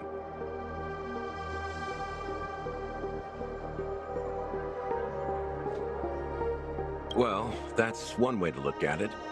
However, only one member has truly inherited the Watchmaker's title.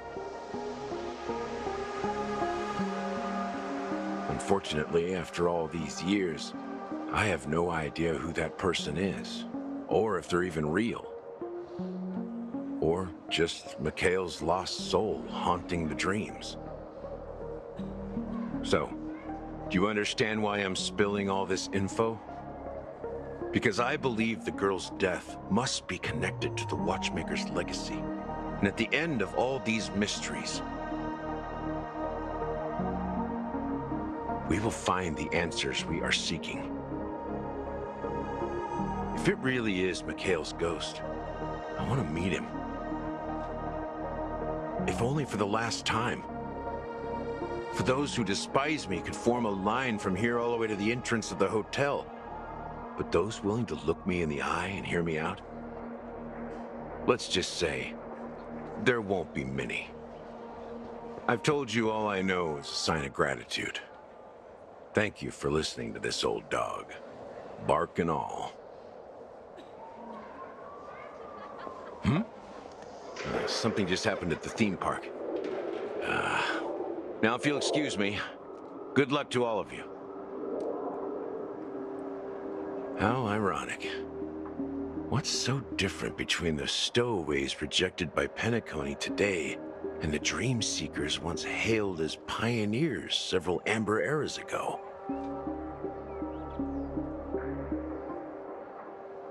Gallagher does have a troubled past, it seems.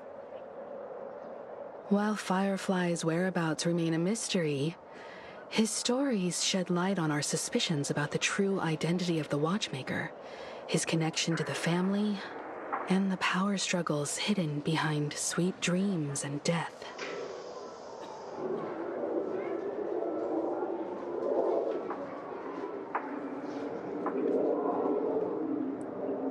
Now that we've confirmed a lot of our suspicions, let's take a moment to think about the clues we have. Send a message to Welt and see how things are going on his end.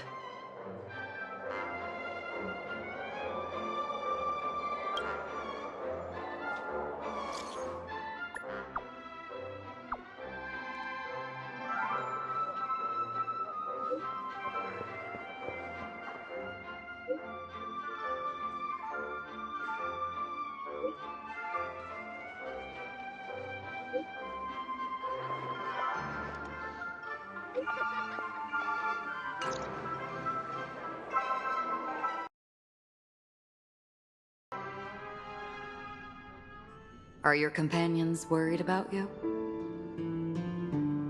They're just checking up on me. Let's get in and get out. Seems they've made some progress.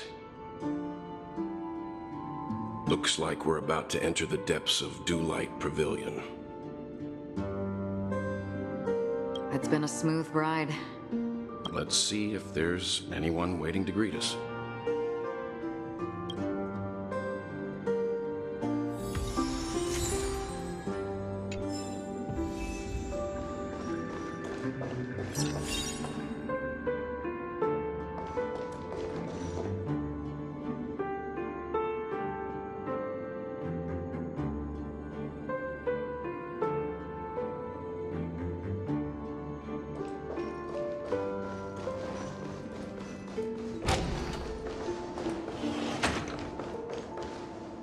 Something feels off.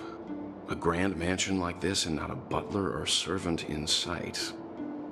Could it be due to the disruption caused by the emergency? Well, this door is open. Looks like we'll have to investigate ourselves. Let's proceed with caution. Just one moment.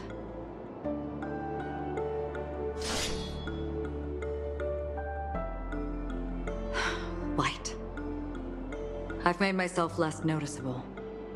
The crew can explain their presence as authorized by the family, but I can't come up with any excuses for being here.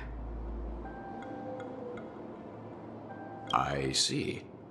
What an interesting technique.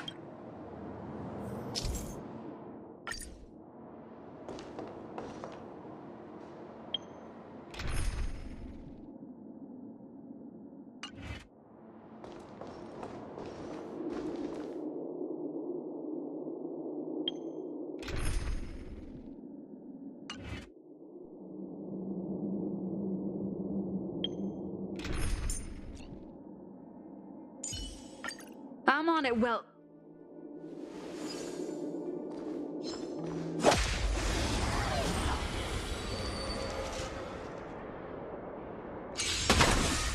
Still waters of oblivion. Rules are made to be broken. Destined for oblivion.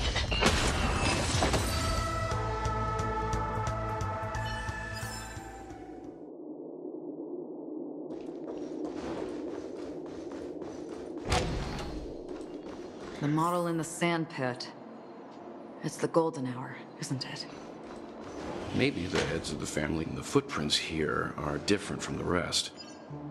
There are 2 sets of them. Looks like outsiders might have passed through here not long ago. Can you identify the people who left these footprints? Well, there's a unique pattern here. Flamboyant, even. And judging by the size, I'd say these were men's shoes. If I'm right, it could be the IPC ambassador, Aventurine. Aventurine. What about the other set?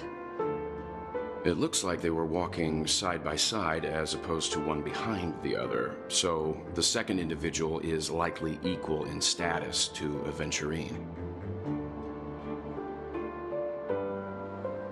The IPC is eager to reclaim Penacony, so their presence here is not unexpected.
Rules are made to be broken. I reap for the departed. This too shall fall.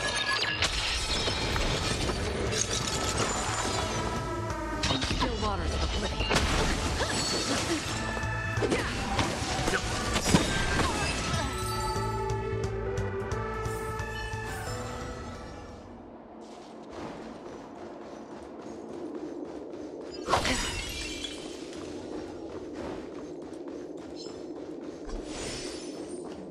While there aren't any people in this mansion, they've set up quite a few mimetic guards to patrol this place.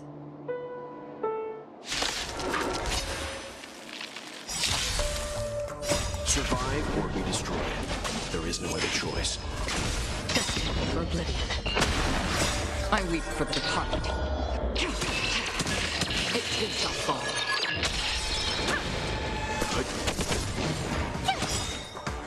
Watch this awesome move!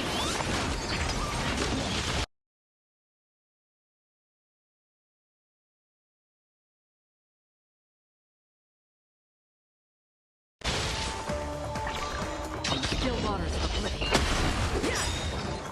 Rules are made to be broken.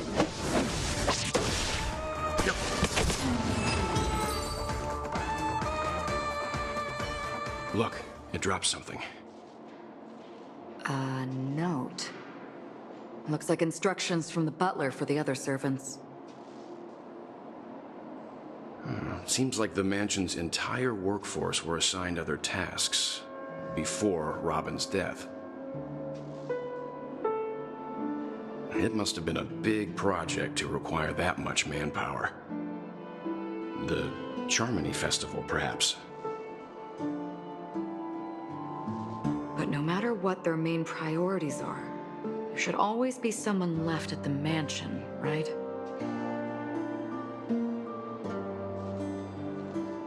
So you're saying someone deliberately cleared the place out? Yeah, but I don't know why.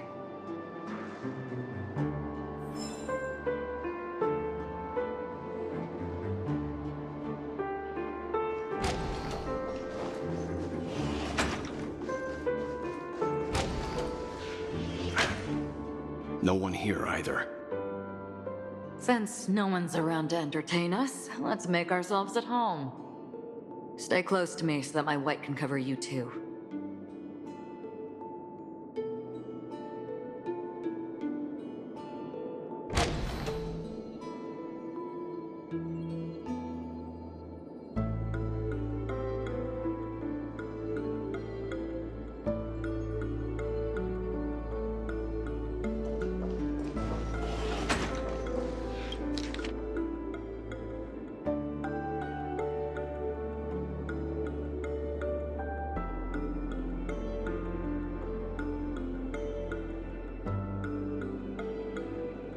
The information about Robin, Firefly, and the other victims. I don't see any commonalities among them. Looks like the rumors were right. Death does seem to be targeting random victims. And based on Sunday's notes, he's no stranger to death. He's just surprised that it has resurfaced.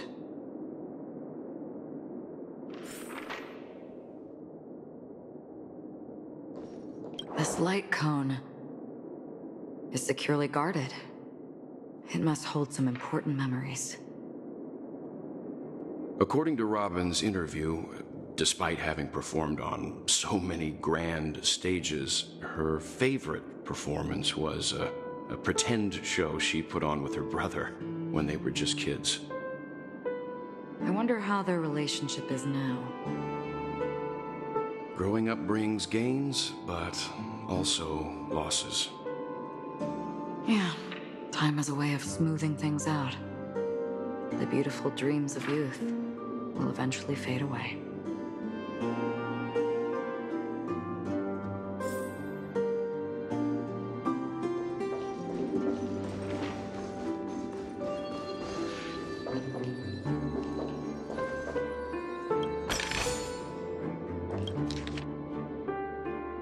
As soon as I and the rest of the crew arrived in Penacony, Mr. Sunday and Robin showed up to greet us. I remember hearing something unusual in her voice, and now it seems I was right. Robin believed it was because the harmony had been tampered with somehow. But as far as I know, there aren't many entities capable of interfering with the power of paths. Meaning? If there really is a traitor within the family, that person must hold a high position or possess unimaginable strength.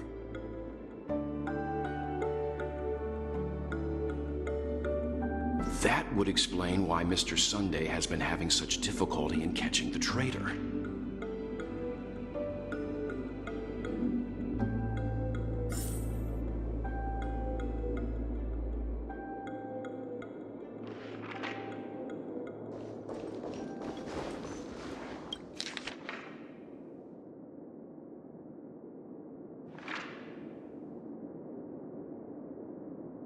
It seems neither the Dream Master of Penacony nor this old Odie is happy with Sunday's recent performance.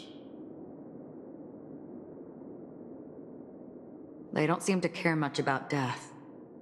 Instead, they're more concerned about the Charmony Festival and the Watchmaker.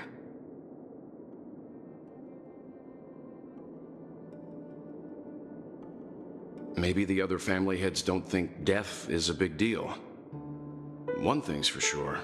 There's a lot of internal conflict within the family, and everybody has their own agenda.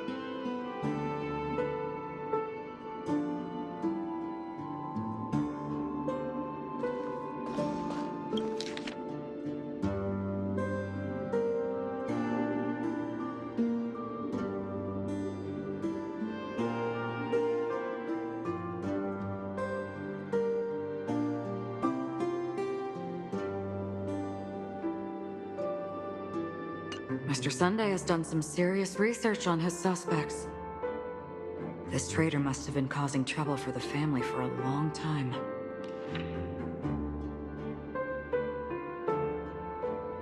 They all seem to be insiders, but I haven't met any of them. Huh? Wait, these characteristics. What is it? No, nothing.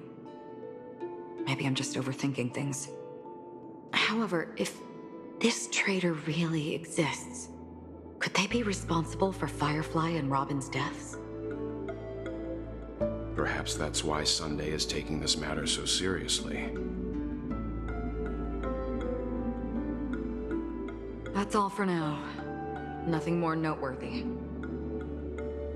Before coming here, I had all sorts of scenarios in my head about dealing with the family. I did not expect an empty mansion. Watch out. Someone's approaching. I don't think trespassing on forbidden areas is the way to be a guest, Mr. Yang. And... Acheron? The Galaxy Ranger? Our apologies, Mr. Sunday. Nobody came to greet us, so we entered without permission. I hope you can forgive us. But even if there's no one to greet you, you should wait for the host. Don't you agree? Even without the famous Galaxy Ranger. As far as I know, the crew has officially accepted the family's commission, so coming here will be unnecessary for you. On the contrary, that's exactly why we're here, to ask you about the case and gather more information. We don't want any loose ends.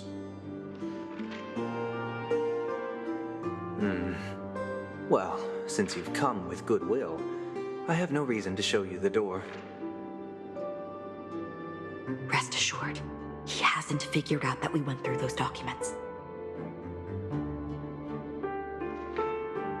While the truth remains a mystery, I'm getting close to it. I assure you that the traitor will soon pay the price. Let's hope justice will prevail soon. I have a question for you, if you don't mind. How did the family come to the conclusion that the murderer was within the family? With all due respect, it's in the IPC's interest to wreak havoc before the Charmony Festival, and the family has every reason to suspect the IPC's involvement. Well, other family heads share the same suspicions as you, but in my opinion, the true murderer would never have drawn as much attention as that ambassador did. Not to mention, I personally shackled him a while ago. However, I'll give you a suggestion regarding your suspicions, Mr. Yang. You should be more cautious of Aventurine. While the wicked can't break through high walls, they can plunge their evil dagger into the heart of the righteous. He's a businessman, not some philanthropist. But right now, he's out there handing out his wealth on the streets. And he went to the Clock Studios theme park all by himself. Who knows what kind of scheme he's cooking up? While the family is dedicated to keeping our guests safe, it might be wise for you to stay alert. You never know what unexpected troubles could arise.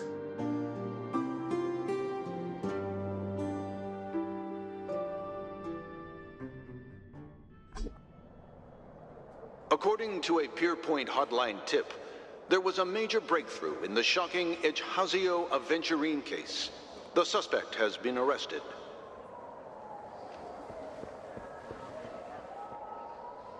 This fraud case has been linked to many departments within the Interastral Peace Corporation and the Intelligentsia Guild, causing a large drain in manpower and resources, resulting in the IPC taking a massive loss.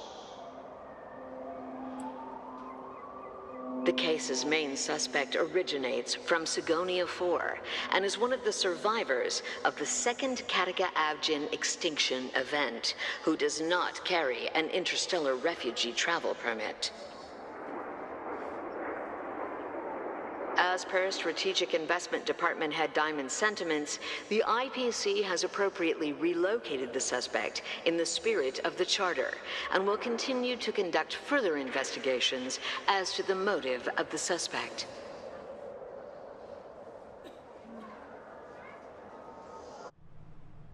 What pretty eyes. Tell me, do they shine in the dark?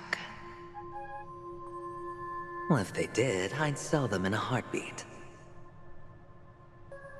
You don't know how many people long for your eyes to be closed forever. As a servant, you should not resist your master. Yet, you went and killed that man anyway. No lawyer has the audacity to defend you. Perhaps you ought to represent yourself. Not difficult, but definitely pointless. You're pretty confident on your eloquence. Did you also think that when you lied to the Intelligentsia Guild?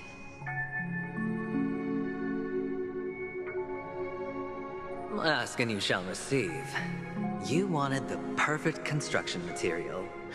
All I did was offer a possibility. It was just a small wager. If your luck holds out, the IPC will dig something up from the golden sands of Ejhazio. Maybe even the Sand King's remains. Pity your luck has run out. I'll admit that. What I'm more curious about, though, is why such a grand scheme failed to benefit anyone in the end, including the perpetrator himself. Madam, I already have what I want. To be brought before you for the next high-stakes gamble. Then let's talk about the second gamble. Tell me, what are you prepared to wager this time? My life. I bet you won't send me to the gallows. What do you want, then? I want your Lenore to meet with me. I have something to say. And then what? I want cash. It can't be that simple, can it? It is that simple. 30 tanbas. The remainder of my market value. 30 tanbas. No more, no less. With this money, I'll climb to even greater heights than you. Grasp even more riches than you. I wager you won't give me this chance. Which is why you should call him here. Interesting. A pity Diamond won't see you. No one gets to see him. From here on out, I am Diamond's representative, and I will decide on his behalf. You're wrong. 30 tanbas. I'll give you that. And much more than that. Wealth, status, power. The IPC will give you whatever you want, even what you don't want. Kakavasha. A good name, but unfortunately destined to be buried in the dirt. You, though, you deserve to live, to create even more wealth for us. Go, pick the clothes you like, then choose your desired identity. And then, use them well, child. May your schemes be forever concealed. Life is like a long-term investment. Those who choose correctly, do the correct things, reach the correct outcomes, and show the world their value. People can't always make the right choices in their lives. But luck has always been on my side. I've never lost. Is it because Gayathra blesses me? Well, if that's the case, she must also be looking upon me right now. My success is inevitable. But what then? Even if I overcome this difficult trial, what would come next? What awaits me after this glorious gamble? An even more glorious one? Will I return triumphant with unending riches after countless successes, or will I encounter failure, never to return?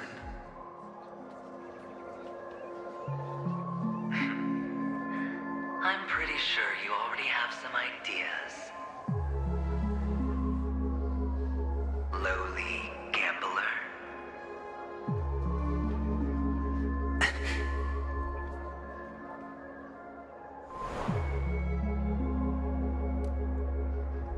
What? What? What?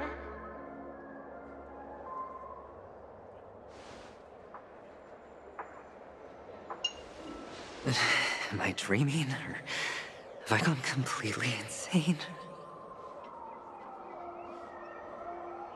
Perhaps both. Forgotten me already? When you were strapped to that electric chair by a mannequin warlords, who was it that gave you the idea? Fine. I may be crazy, but I'm not stupid. Get out of my head, newborn of the Harmony. The Harmony? Oh, don't play the fool. It's not the first time we've met. No need to be so polite. I'm you, and perhaps even more aware of yourself than you. Of what exactly you want. You're dying. And you still want to drag a bunch of unfortunate fools with you through death's door. That's why you're here, isn't it? A grand unveiling. You really think you can pull it off?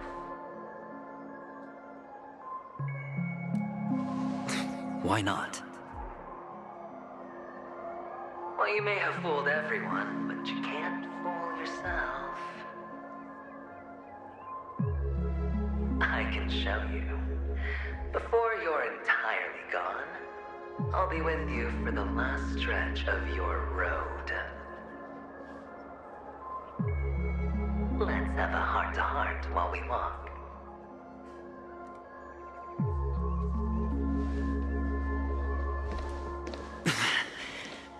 What exactly are you? Most people in this world spend their entire lives just to reach one outcome. And I am that outcome. Kakavasha, I am your future.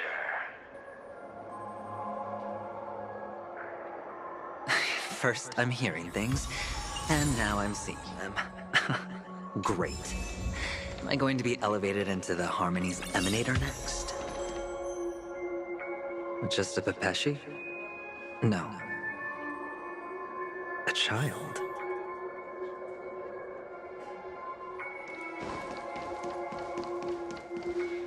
I thought minors weren't allowed in Golden Hour. Hey, kid. You okay? Are you lost?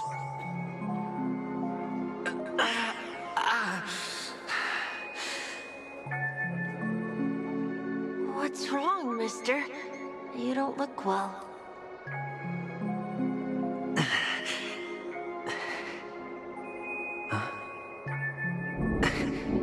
Your eyes. Impossible. Who are you? They're pretty, aren't they? Sis said they're a gift from Mama Funga. Colorful eyes are said to bring good luck.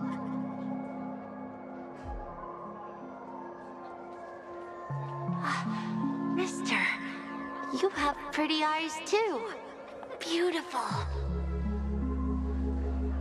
Are you alone? Where are your parents? They're in that amusement park. Papa and Mama went in first. I'm just about to go look for them. I have to go. Goodbye, mister. Hope you have a good time, too. Those eyes. And Mama Funga. No, it can't. There aren't any Avgens left.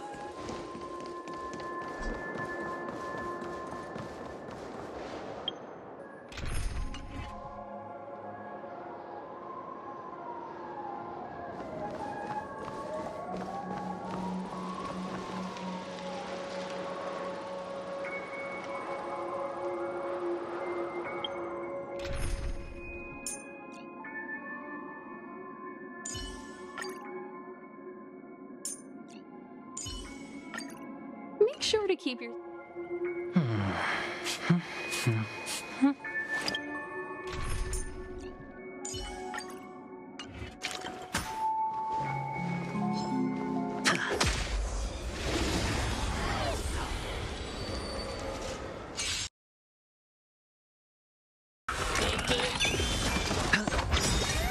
Bust. Or maybe I'll take it all.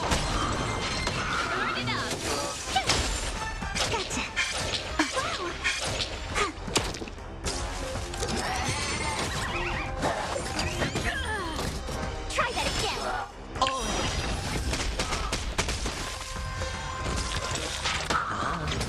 Let's rock.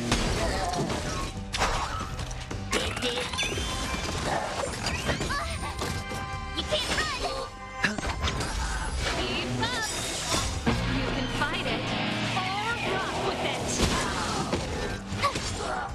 Pick up.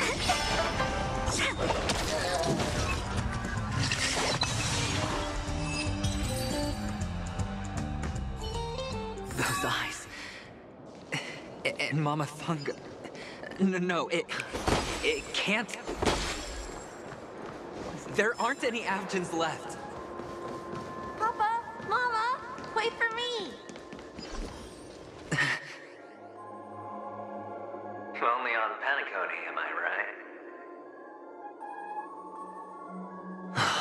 you still doing here? Well, you've known all along. The family truly showed leniency to everyone who came seeking help. Why would there be a need for such high walls and deep moats? However, people don't see it like that. Especially since the flavor of the dream syrup is so alluring. You will receive no charity on Penacony. And relying on your own strength alone to topple high walls?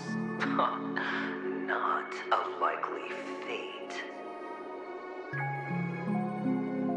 Which is why, once you step into the hotel, you remove your high hat and beg everyone you come across for help. Like a hyena scavenging for scraps in the desert. Because you know that opportunities are fleeting. Well, when you put it like that, even Ratio's a teeny peacock analogy sounds pleasant. Well, you know how rare it is for me to give you the straight dope, so listen while you can. It's good timing that you mentioned the doctor. I'm especially fond of what you and he have in common. The conspiracies, calculations. Especially the part about the finale, a magnificent act of betrayal. Oh, when everyone thinks this way, who would even suspect that it was another trap you've meticulously devised?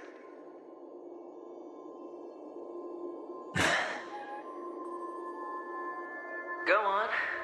Tell me I'm right. You know who you really are, Mr. Cavalier Gambler. Uptight, overcautious, massive inferiority complex. You want so much, and you're still so afraid of losing. They only see your big bets, your bravado, the full house, the straight flush. They don't know the other hand is below the table, clutching your chips for dear life. It's a heck of an act. No wonder the tavern sent you an invite. You're a natural kid. You don't stop at fooling the audience, you fool yourself too. Well, the best way to prevent others from seeing your true colors is first being able to fool yourself.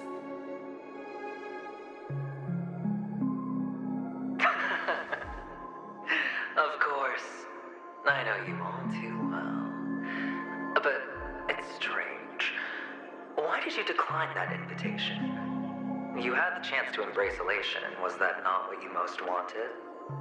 But you chose the IPC instead. For the preservation? I doubt it. Do you even have anything in common with the preservation? Oh, I thought you knew. Didn't you say you had me pegged? We're done. Either stop talking or disappear from my sight. That's fine. But who exactly is about to disappear here? Well, it's not going to be me, anyway.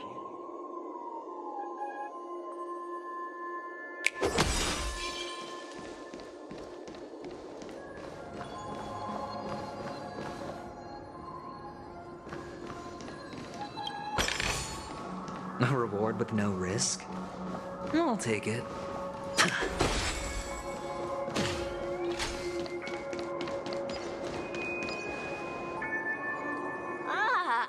Playing hide and seek. I'm really good at this.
Or maybe I'll take it all!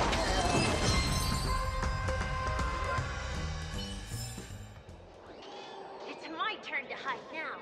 I bet you guys can't find me.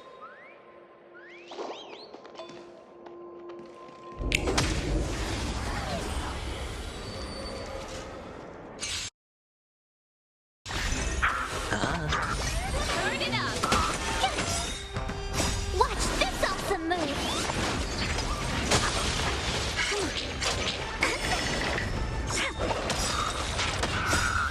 Freeze and victory!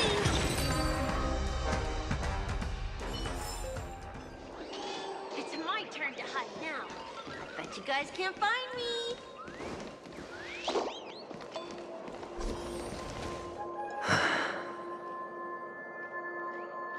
Hide and seek. What sweet childhood memories. When Mama said goodbye that day, how many catechins were like jackals hot on your heels? I know you won't forget that sound anytime soon.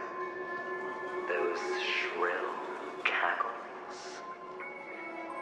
You had to hide right under the noses of those savages. You and Big Sis, playing dead, drifting in all that bloody water. Completely ruined that shirt. Shame. Wasn't that the last one Dad left behind? It wasn't ruined. I've always kept it. Come on. It's a rag. It's not like you can ever wear it.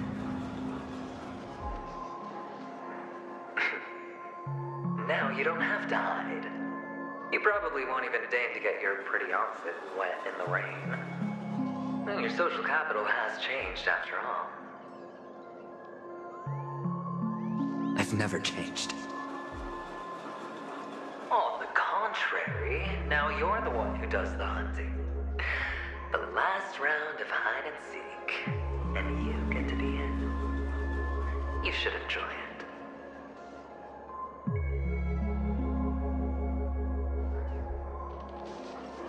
That child. Could he be in here?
That child. Is this a topaz? What is this doing here?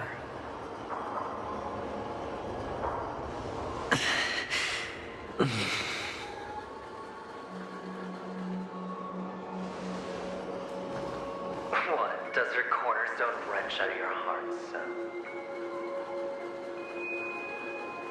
I was merely curious why it was here. Maybe that winged guy put it here. To taunt you. Just to make you realize that your painstakingly arranged magic show is nothing but a death rattle.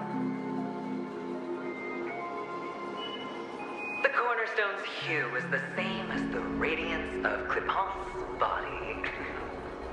I've got to give it to you. I've heard a lot of baloney, but that line deserves a prize for sheer nerve. If you were just a little bit smarter, the jig would have been up right there. This is just bait. Of course. That's why Ratio's betrayal was one of the keys to your plan. I have to say, that doctor's acting was superb. Or maybe he wasn't acting at all. All the better for you. Sunday didn't become head of the Oak family by acting sloppy. He's obsessed with control. You have to give him enough detail to satisfy his meticulous nature, but not so much that he gets suspicious. Which is why you had Ratio seek him out and leak the plan on purpose. To prevent the other party from suspecting anything. The intel you gave to Ratio was all true. He spoke the same to Sunday.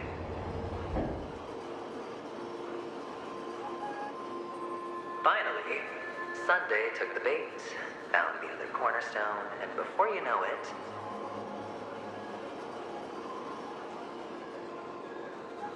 everyone's distracted enough for you to steal the third stone right out from under them. Why don't you stop rummaging through my mind? Your mind. It's our mind. You're me, and I'm you. We're the same.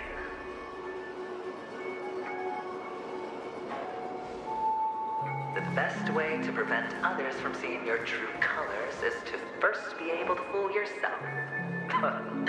Really? You can't even fool yourself. You just got lucky this time. This is the other cornerstone in Sunday's hands. Rather beautiful green. Just like you. Smooth. Cunning. Tell me, what's its name?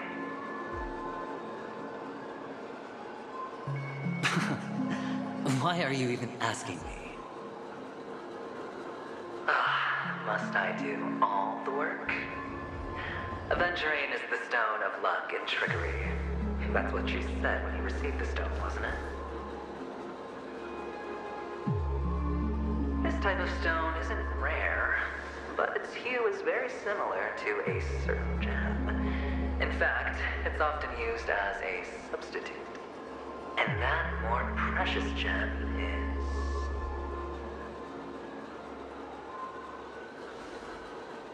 jade. Even Sunday can't tell the difference. Oh, looks like jade can be substituted for aventurine, too. Sauce for the goose. Aventurine, topaz, jade. 3 elites, 3 cornerstones who, for a measly Penacony, offered their everything. Oh, you're even more united than the family. As I've said before, 3 chips are sufficient.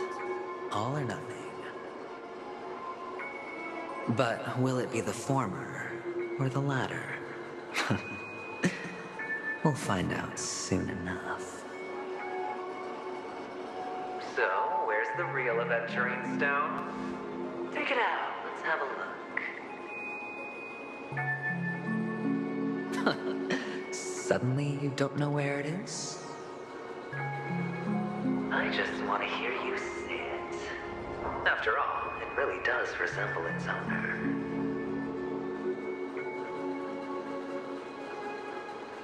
As you wish, then. They never went anywhere. They're right where they belong.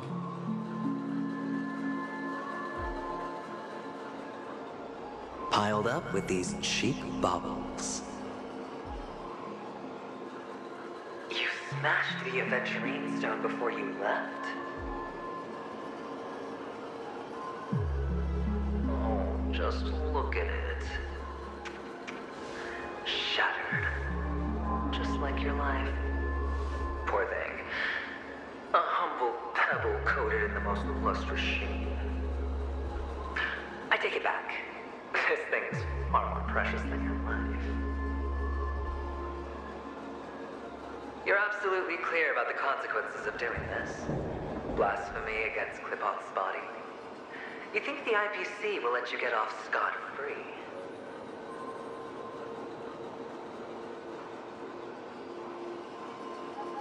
Well, Diamond has always been all about results. As long as I could create value far beyond the cost, the ends justify the means.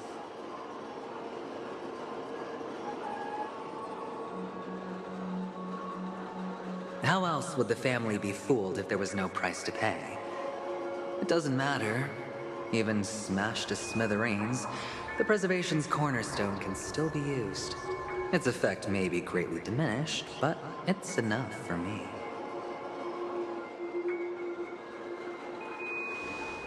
Now I'm really curious. Why does every step you take involve reckless risks, and the choices you prepare for yourself always come with a strong impulse for self-destruction? Do you truly believe that the greater the risk, the greater the rewards? I wouldn't have guessed you'd be so loyal to the IPC.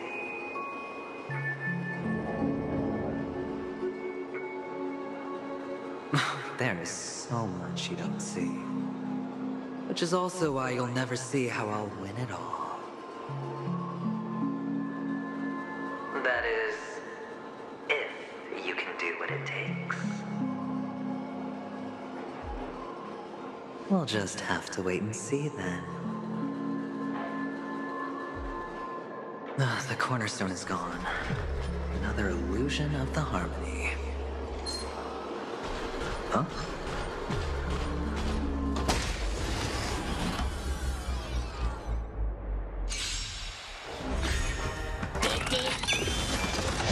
That's it. Try that again. You can't run. Turn it up. Take on. My turn.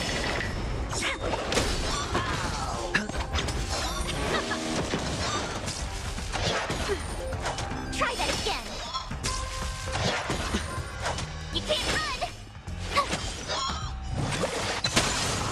Watch this awesome move.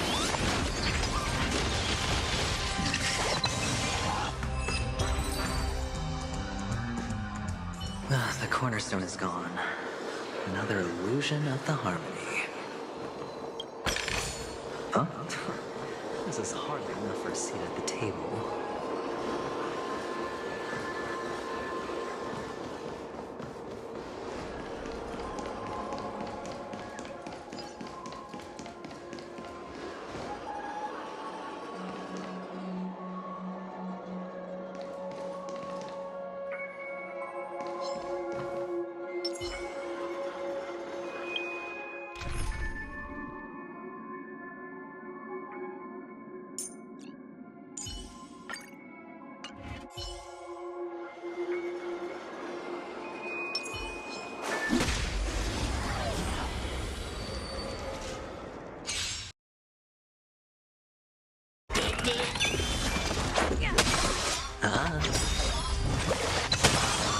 Bust. Or maybe I'll take it all. You can fight it, or rock with it. The cornerstone is gone. Another illusion of the harmony. Hello. We meet again, Mr. Pretty Eyes. Yes. We meet again. Did you find your mother and father? Of course.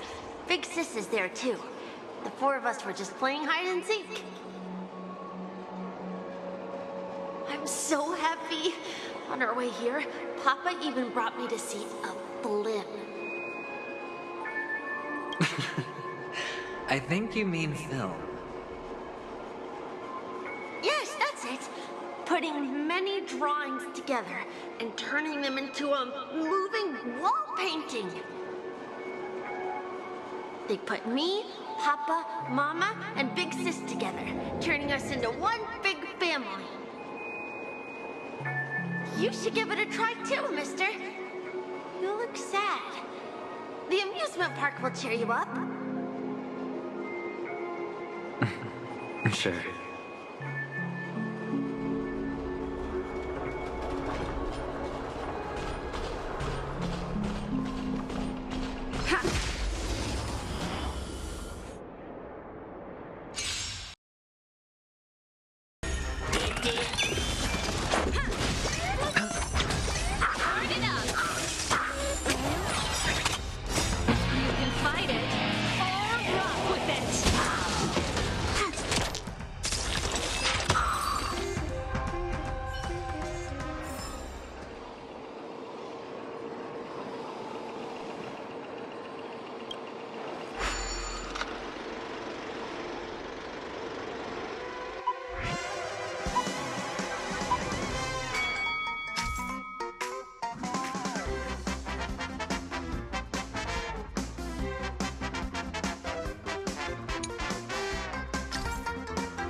No match for me.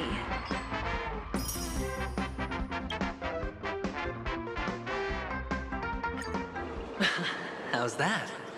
Not a bad score, eh?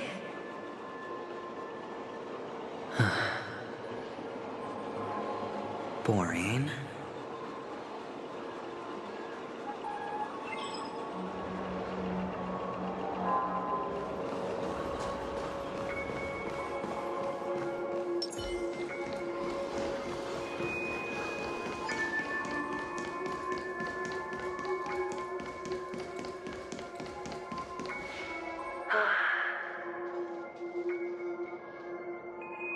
Why aren't you talking? You've piqued my interest. I'll admit that there are still aspects of you that I don't completely understand.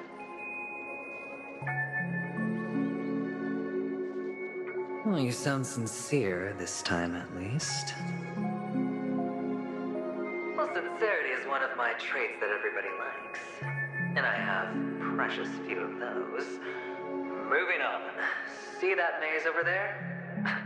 I'll know everything about you before you reach the exit. Our quaint journey through this amusement park still isn't over, and I wouldn't mind stretching this out at all.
This is hardly enough for a seat at the table.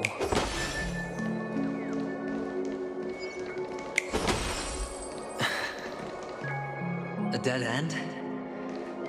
Oh. Is this... Oh, what's on your mind? It's got nothing to do with you. Do you need a hint? These are manacles on you. That man gave you your first job. You made your first pot of gold. I remember it all too well. You wrapped that iron chain around your fist, for that is the only tool you could find. Then, in that maze, you... Shut up! Oh, you don't wish to face your past? Unwilling to admit that your life is worth at least 60 tamas? Well, from what I see, you refuse to confront it, because it only proves your weakness. How could a weak person take such daring risks? That's right. You love the thrill of danger. But you refuse to let go of meaningless sentiments. Even in this beautiful dream, the only thing you dare allow yourself is death. In your hands, those who follow you could have become Joker cards. They're far more useful that way. It's not like this is the only place the family ever cut corners. You could have had tons of action if you weren't so all or nothing. All it takes is a meager sacrifice. I bet Opal would have resolved this without a fuss. A pity you're not him. Well, you wouldn't be in this state if you could just get with the program. And why couldn't you? Out of professional integrity. Those techniques you mentioned are highly efficient, but it's not that I don't know about them. It's more like I couldn't care less. Get it?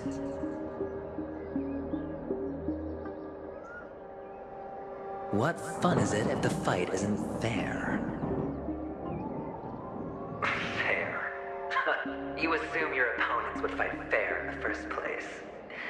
The odds are obviously not in your favor, so how are you just breezing by?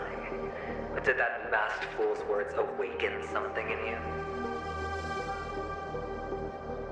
Well, she gave me an answer that could turn everything upside down. Everything? You mean it could make all the cards on the table just disappear?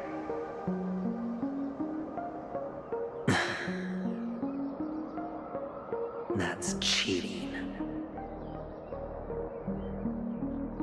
If these leaves could be brought back, would they bloom into new flowers?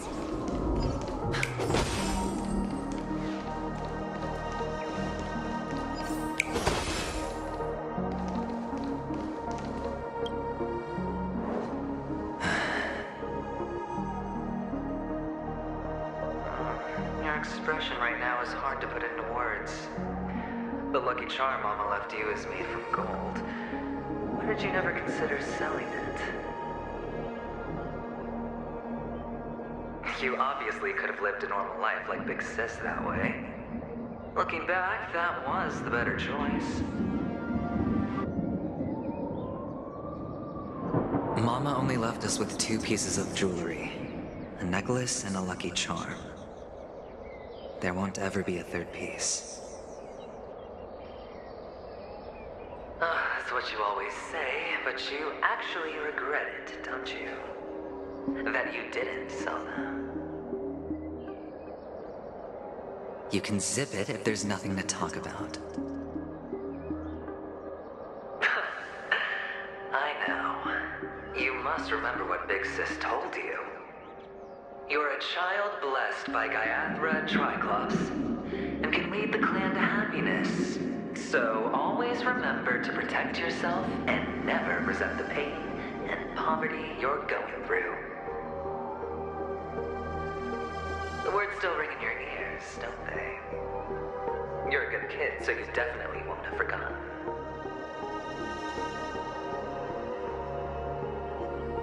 So, you surely won't forget how tragic her last moments of life were. How the piercing laughter behind you felt like it was drilling into your heart.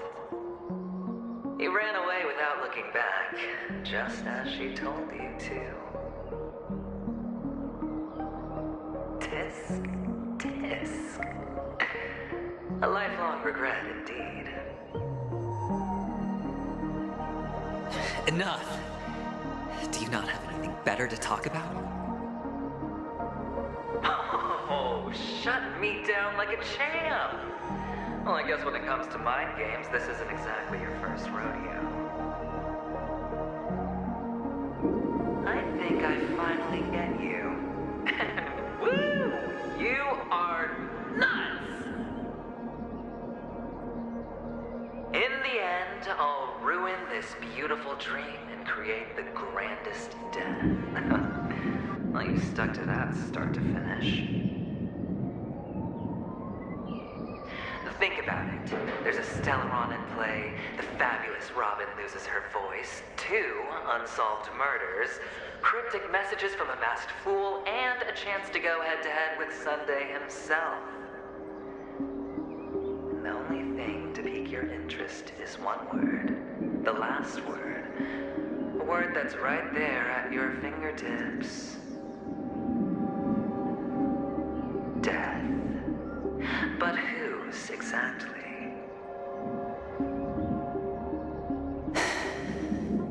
We'll know when the dice falls.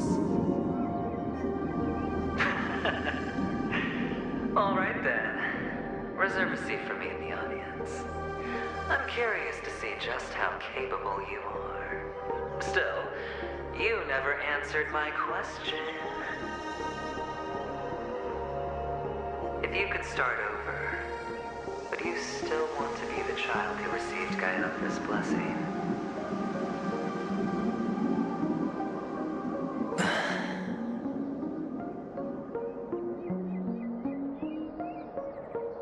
It's so quiet this time. Is he finally gone? Or am I the one about to disappear?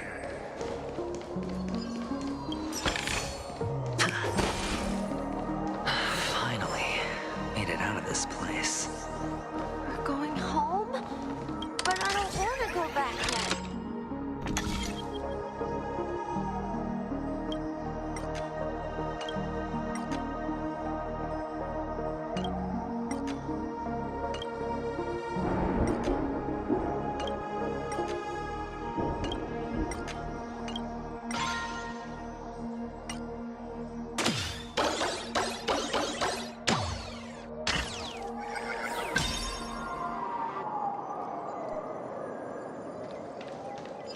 It's so fun here.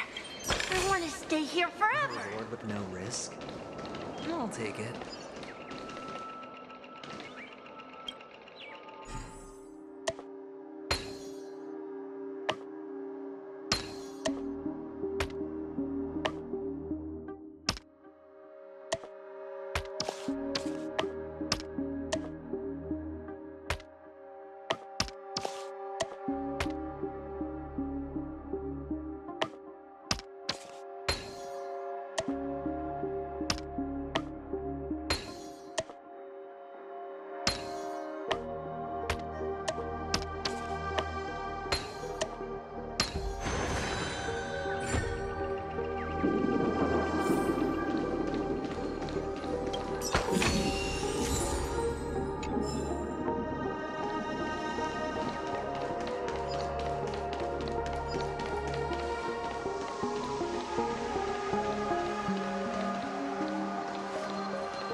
place he can be going.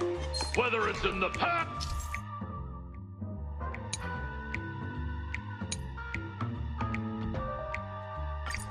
present, or future.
Mister, is that you?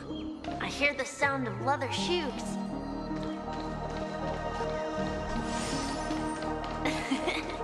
Ah, it really is you.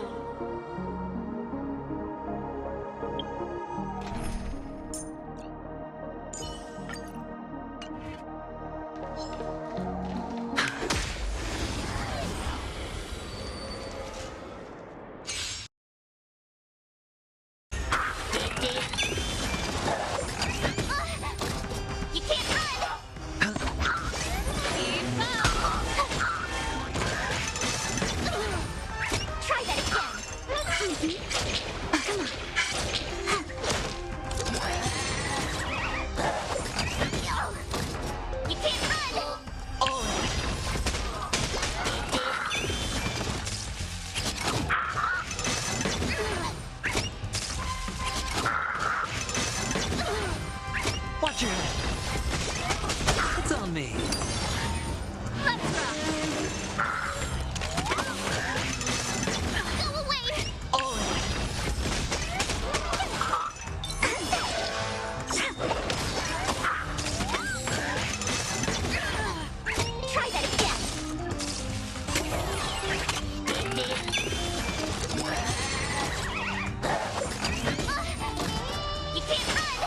Watch your head.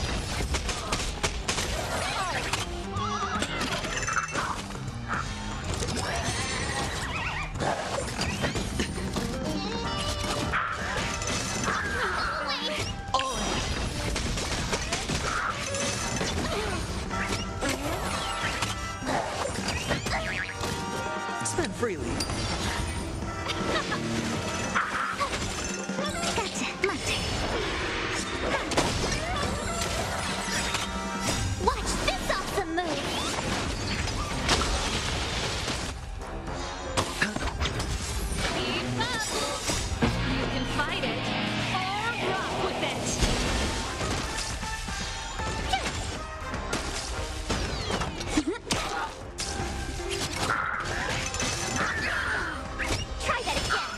Watch your head.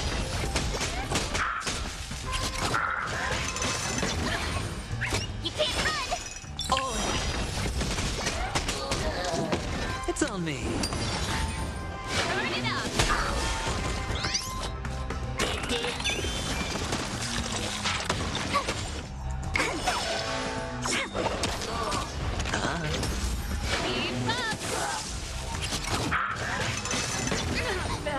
Try that again!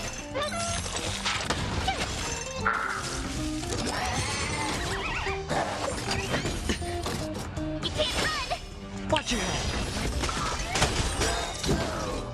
Bust. Or maybe I'll take it all.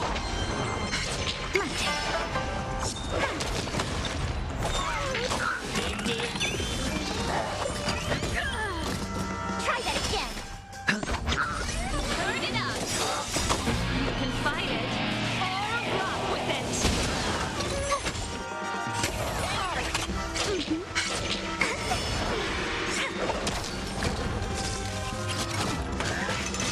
Go away!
This is hardly enough for a seat at the table.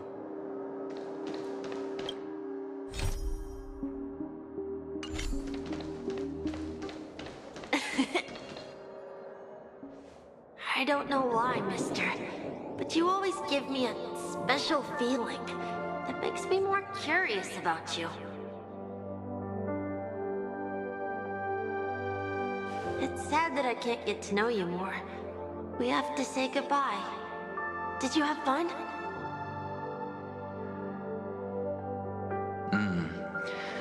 You're going back? Yes, I should go home. The day's getting dark, and it's going to rain. I don't want to worry the others.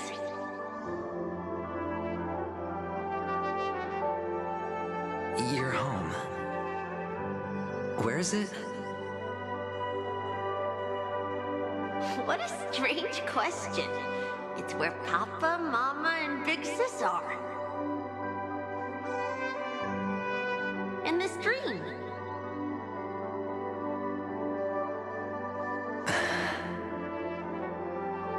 This amusement park. This beautiful dream. They really are peaceful. Everyone loves it. But, mister, why don't you like it? Because they're not here. Where are they then?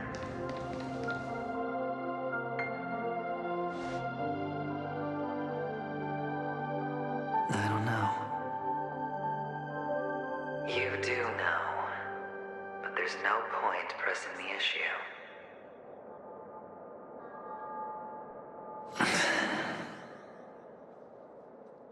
Admit it. You're tired.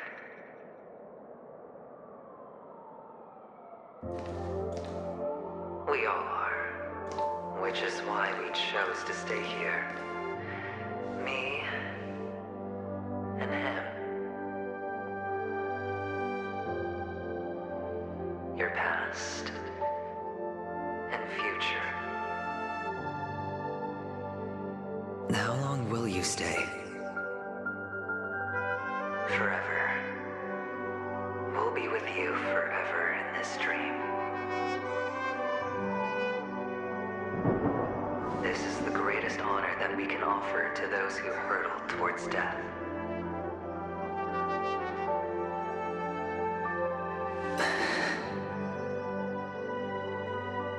The road less traveled is less traveled for a reason.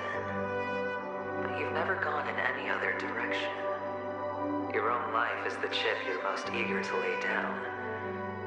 Always has been. You don't care who the real murderer is, and the Watchmaker's so-called legacy couldn't be more boring.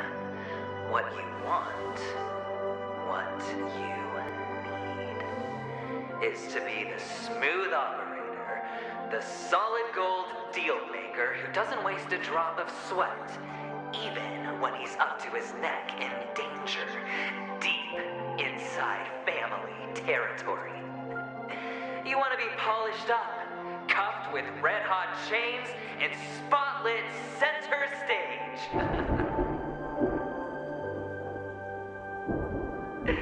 You'll be the closing act, the final sacrifice. I can do it. And it will be flawless. Of course you can. Your luck will help you at the right time. A Stellaron and an Emanator. It's that simple now.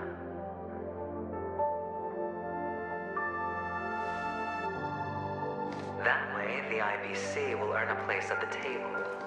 And as for you, you'll just happen to slip the leash, sweep the rat race, extract yourself from this endless debacle. you'll have the freedom you've always dreamed of.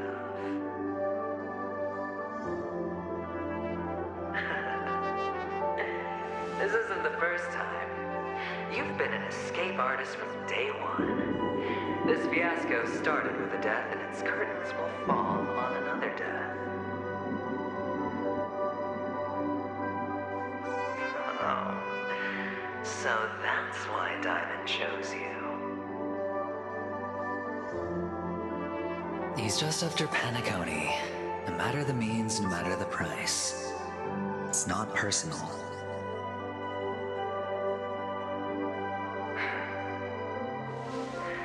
It's hard, isn't it? Well, don't get soft on me now. What, did you suddenly grow a conscience? I was born from yourself. I'm well aware that climbing out of the hole you've dug is basically impossible.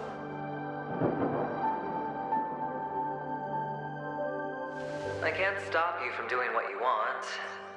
We can't change where you want to go.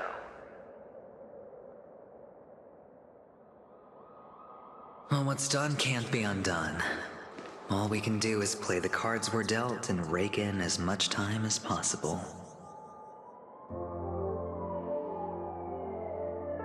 Yes. Alas, people won't make all the right choices in their lifetime, though luck always seems like it's on your side. You will keep winning, having never lost before, but why you? Why must it be you? If all your luck is built on the pain of someone you love, on the loss of dozens more, if these windfalls, these jackpots, aren't a gift from Gaiathra, if all they are is a long string of meaningless deaths, then what did we do to deserve living in a world like that?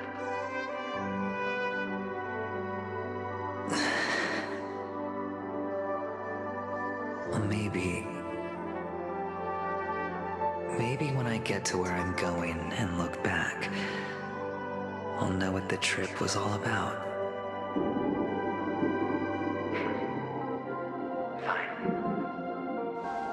Time to make a move, my friend. I'll be waiting up ahead. Say goodbye to the kid before you shuffle off.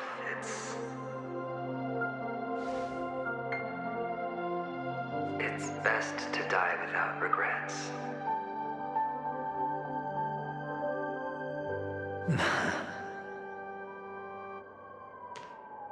And now, only we are left. Can you take a photo for me? I want a memento. Sure. Come on.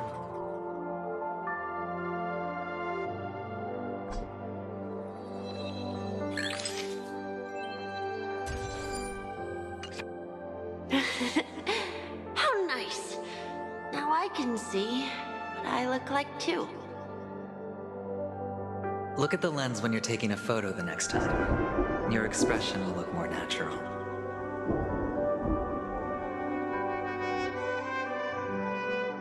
Sure, I will. Then, mister, are you going back too? I can't leave yet. I still have a show to do. You're about to go on stage, aren't you? Let's go then.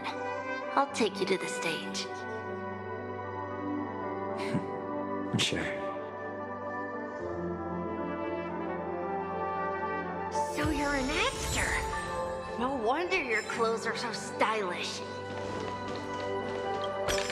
I'm actually a merchant, but I do have a show to do. Are you the same as those men in black in the sky? But you're not wearing black. Only ordinary employees have to wear that. My position is much higher than theirs.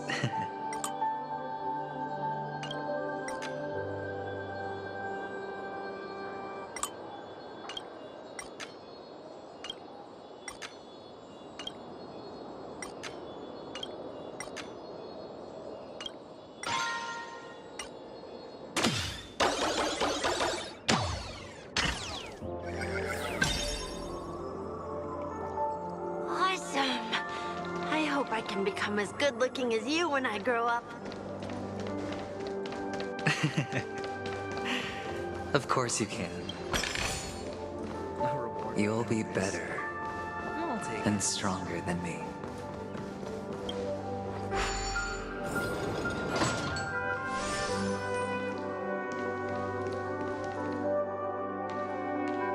Behind this curtain is the grand stage. It's almost time to go on stage. Are you ready? Good luck with your show. Thank you.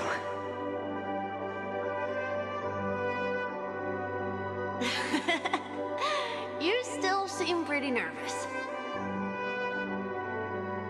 Let's put our palms together. If you receive Gaiathra's blessing, you'll feel more relaxed. Putting our palms together is a simple ritual. By putting our palms together and reciting the prayer to Mama Funga, she will bless us. If you're not familiar, I can guide you.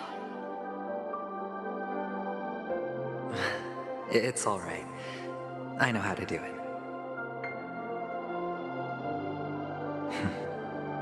Of course I know.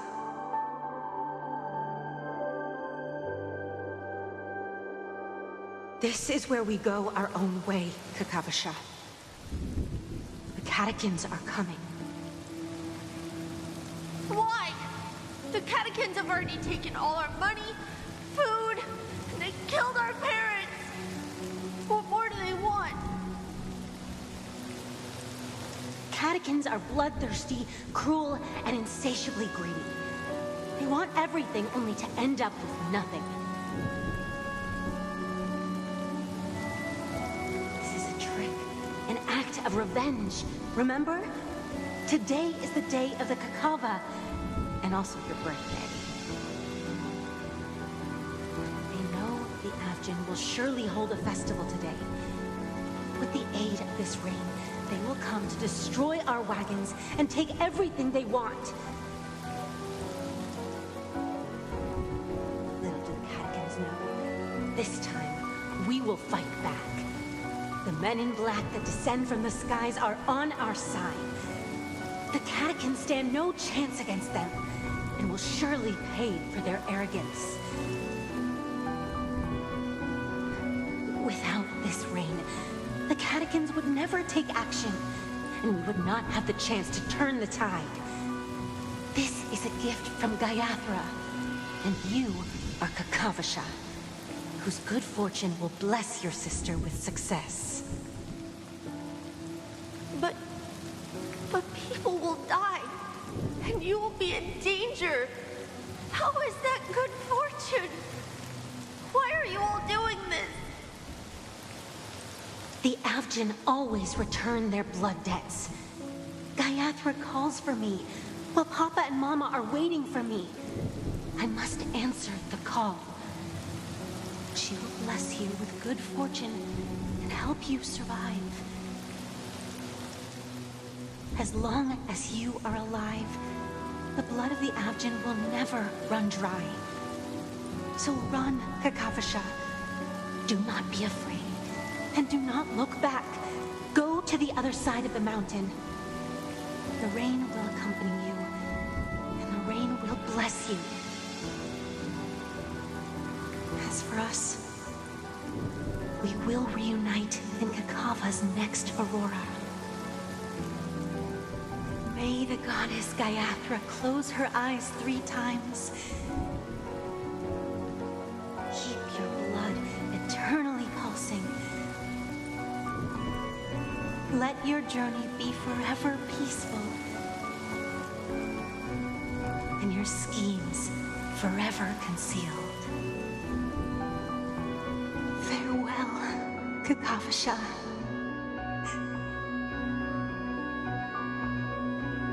Newsflash from the Interastral Peace broadcast.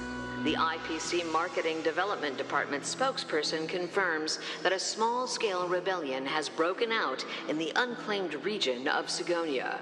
The situation is now under control. The insurgents are from a local clan known as Kataka, which has a long history of disdain towards the IPC. This has caused a serious negative impact to the work of the IPC's Marketing Development Department. The clan launched a massive attack on the Abjin, who were under the protection of the IPC, resulting in 6,728 deaths and 3,452 missing. The casualties are currently under the care of the frontline trauma team. The spokesperson expresses his deepest condolences for this devastating humanitarian disaster. At the same time, delivering an important message on this matter to all interplanetary citizens. Finally, he proclaims, the hammer of preservation will fall for all beings, regardless of life or death, regardless of race, regardless of ideology, to uphold the basic rights we inherently possess.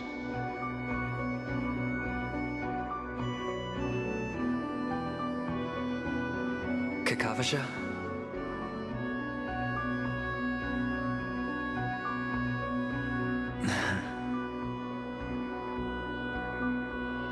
Bye.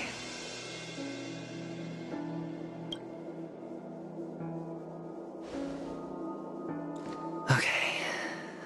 All the actors are in place. It's time for the show to begin.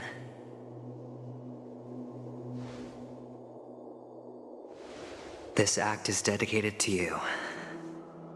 I hope it'll be an unforgettable memory for you.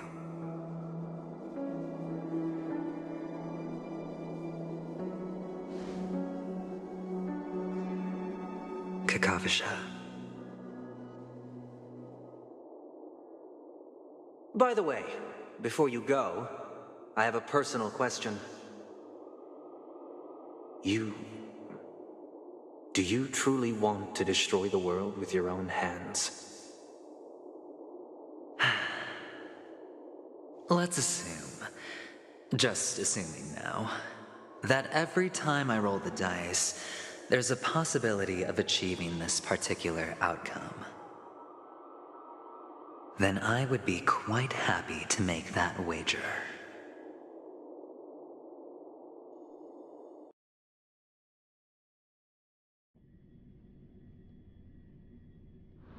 Is this Miss Acheron? Hello, I'm Himiko, the Astral Express's navigator. Hello, I'm March 7th. I'm sure she needs no introduction, as you definitely know her. Hello? None of you seem surprised by my arrival. Since Welt has decided to travel with you, it means that he trusts you. And we trust his judgment.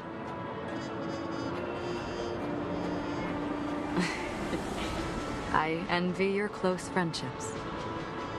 Miss Acheron here doesn't present a danger, and she's of no threat to the Astral Express. Aventurine's prior accusation was based on nothing more than his own subjectivity.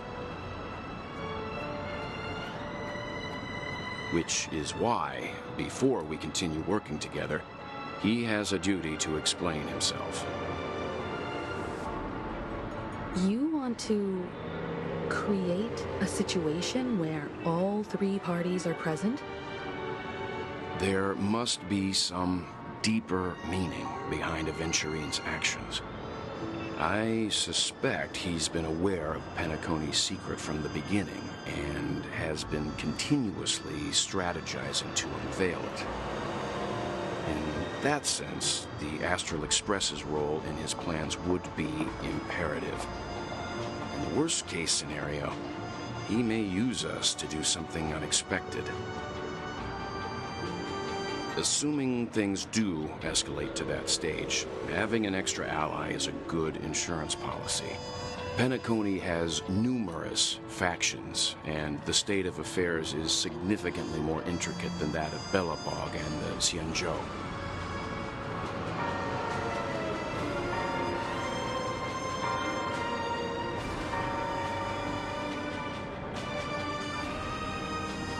You're talking weird again.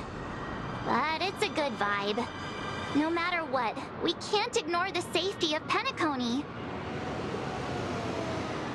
To solve the mystery of the Watchmaker, it is crucial to get the IPC's intel. The path ahead is fraught with danger. But what's trailblazing without a little danger? Sounds like we've reached a consensus. Now, Miss Acheron? I will accompany you, of course. Let's move out then! But where do we start looking for him? No need to rush. If he truly has laid a trap, he will definitely use every means to lure us in. Ladies and gentlemen, the most wondrous, most magnificent show in Penacony's history is about to begin. The IPC cordially invites everyone to Clock Studios Theme Park. Look. Should both the performers and spectators fail to arrive, won't all of Aventurine's plans be for nothing? Let's get going, everyone. The hour of trailblazing is upon us.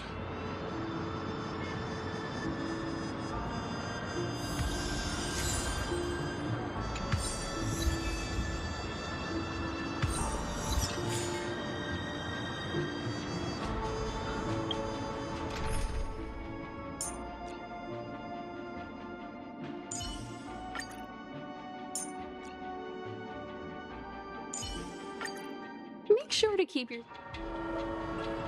I have a bad feeling that something big's gonna go down. Are you ready? Let's waste no time and head to the theme park then.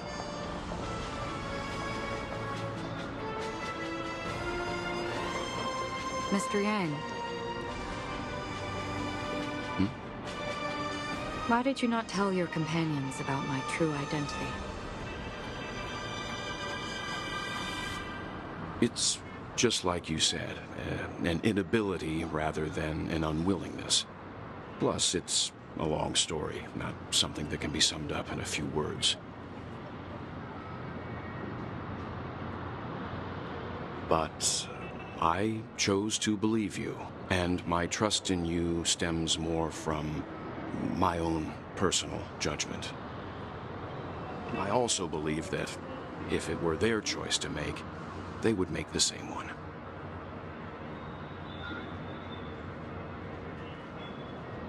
Thank you. I'm grateful. To reciprocate, in the upcoming confrontation, if the odds aren't in the Astral Express's favor, I will stand with you, if my meager strength is required.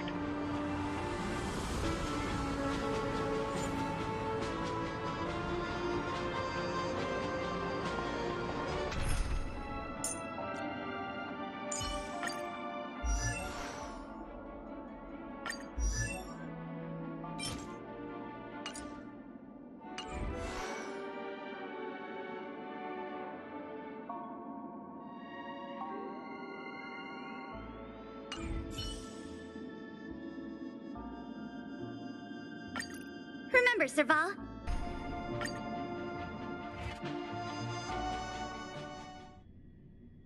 We're back here again.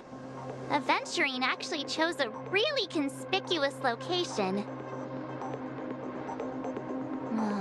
guy's really taking it to a whole new level.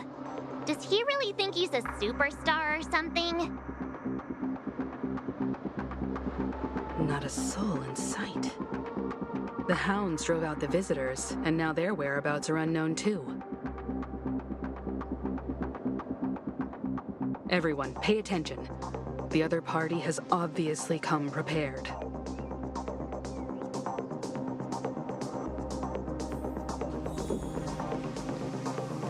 Ladies, gentlemen, dream seekers, tycoons, esteemed guests of the watchmaker and the family.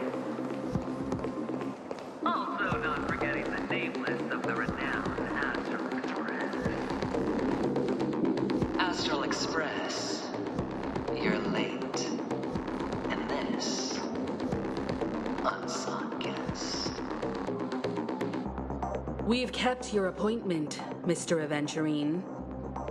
It is customary to show yourself as well. Oh, I will, naturally. But before that, I've got to introduce our guest of honor. Everyone, give it up for Miss Delaron!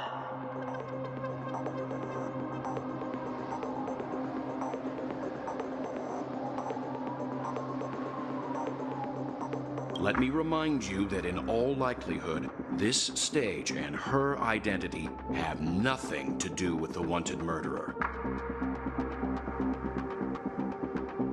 Oh, no, they do. Of course they do. Otherwise, why would I work so hard to gain your trust and then invite you all here? Because she's the only one who saw all 3 homicides. She is the key to proving that the family's death does not exist in Drain's promise is nothing but a sham. 3 homicides? That's right, madam. The 3rd one is about to happen right now, right here, in Clock Studios theme park.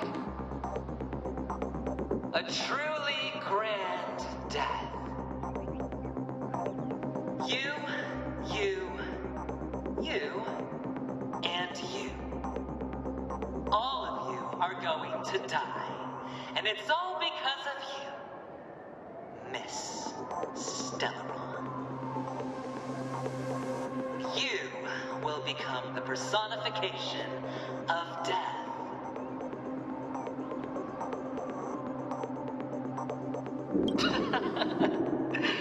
Oh, don't underestimate the preservation.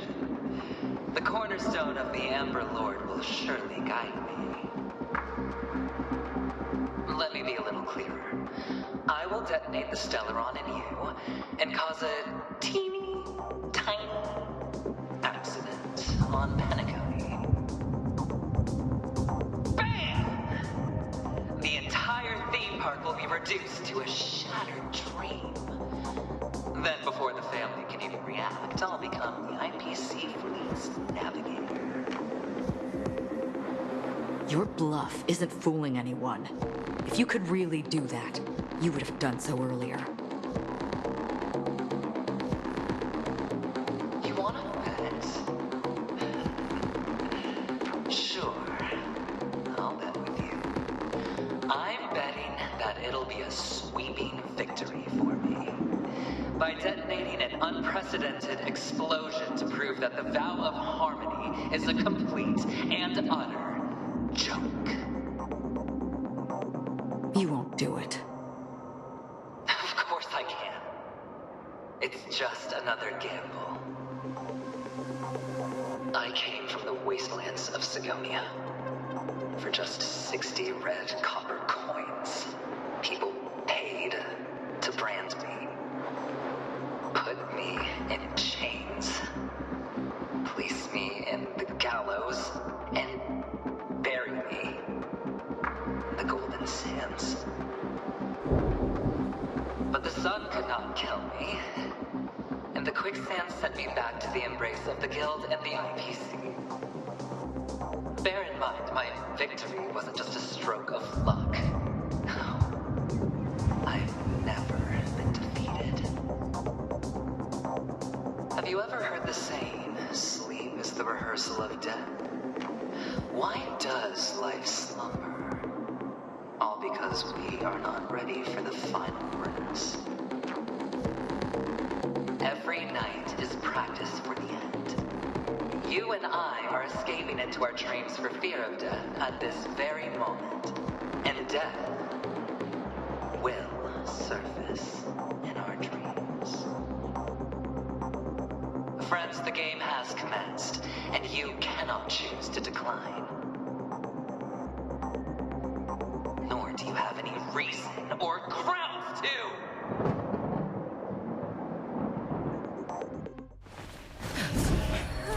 The dice are cast.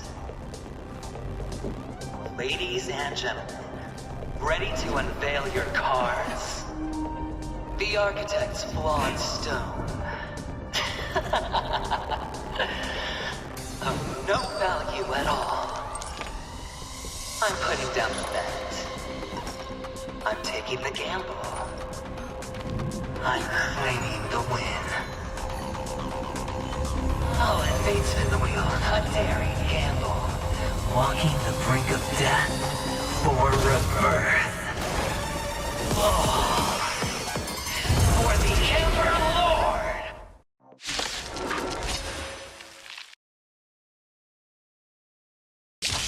All right. Let's see who has the last laugh. The game begins!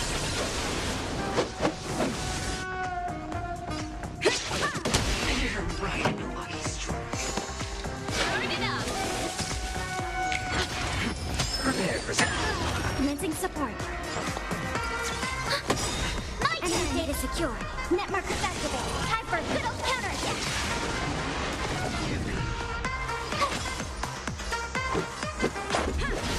This song's for you.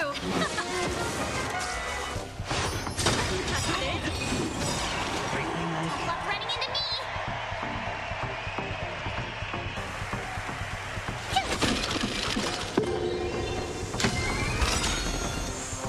Enemy target. Ready to lose yourself? You can fight it, or rock with it. Gotta try hard sometime. Watch this awesome move.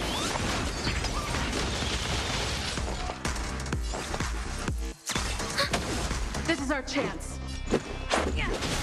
Pretty good crowd today. Let's rock.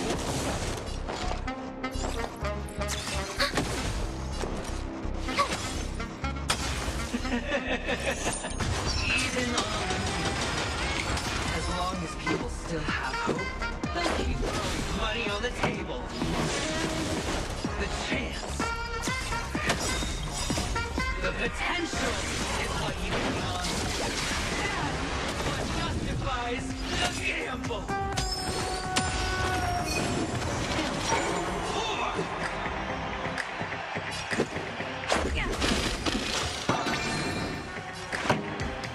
Let's rock.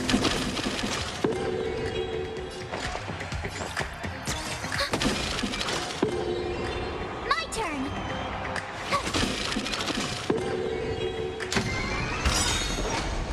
It's all or nothing! Ready to lose yourself? You can fight it, or rock with it. Rules are made to be broken.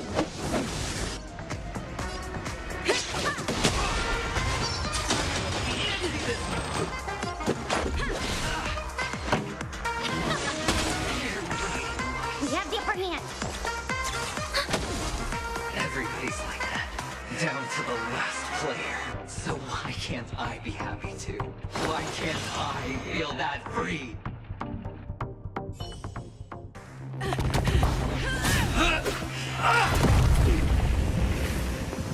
Always hide your ace with a straight face. I'm starting to get a little impatient with you all.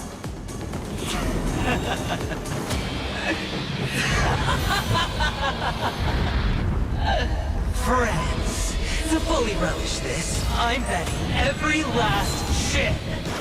Only by casting aside reason does one truly gamble.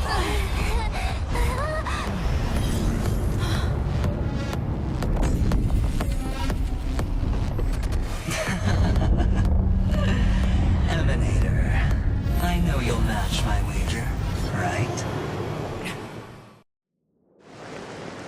You're leaving?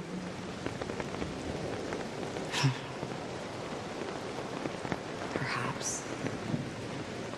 I might pass through the place you mentioned. Penacony. What do you hope to find within a dream?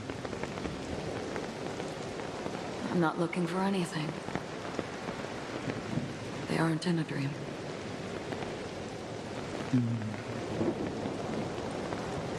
I'm afraid the family will not open the doors for you. Why? Because the path you walk is not accepted by the Harmony. Even if that's not what I want. Precisely because it's not what you want. Because they are not like other eons. They have never glanced at anyone, and they never need to. They leave woven strands of fate for humans to walk, and together, they weave a great shadow. And this shadow silently envelops them. There are always those who rise from the shadows.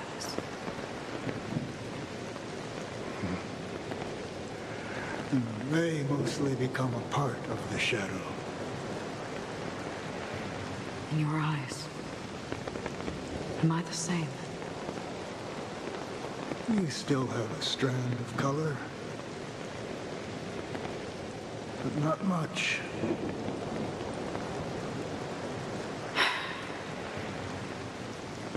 That is enough. Before they vanish completely, I will reach the Nihility's end.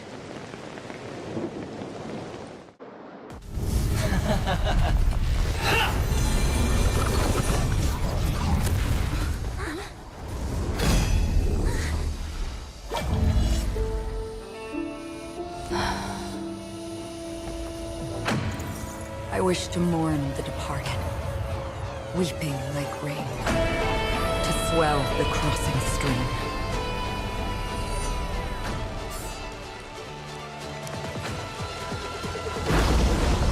As the tide arrives, leading you back home.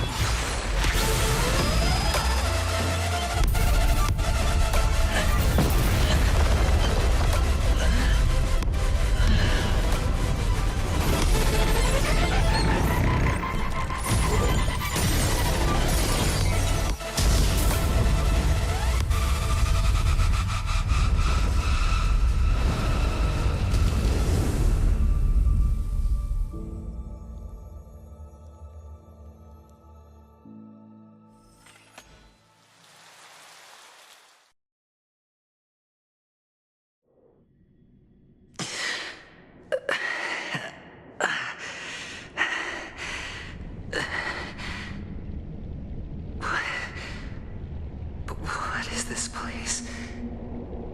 A gigantic black hole. And see? Have I succeeded?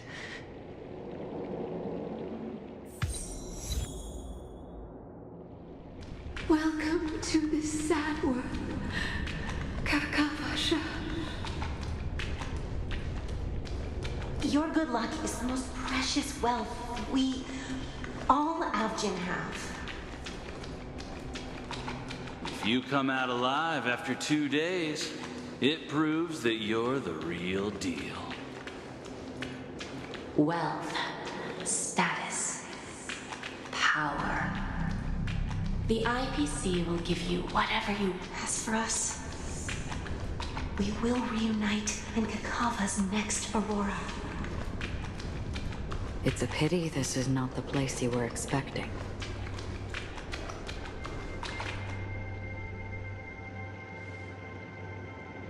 Melody.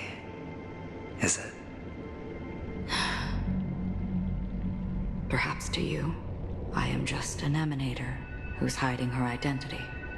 But the sleeping and shapeless never glance at anyone. They have no face, no form, and even less of a will to speak. The nihility envelops everyone equally.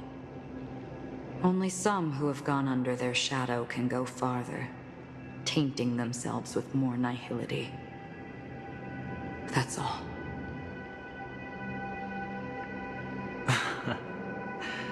That's all. My friend, you really leave me at a loss for words. So, is this my final destination? The land of the dead? This is all but a fleeting dream. One of the thousands of manifestations of IX.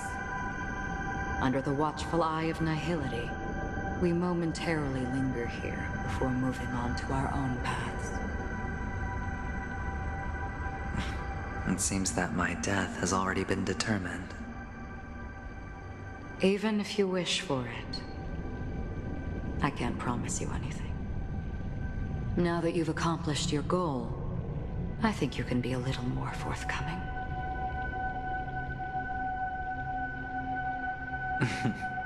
What do you mean? Your performance at the theme park was wonderful and grandiose. A simple yet practical technique that fooled almost everyone.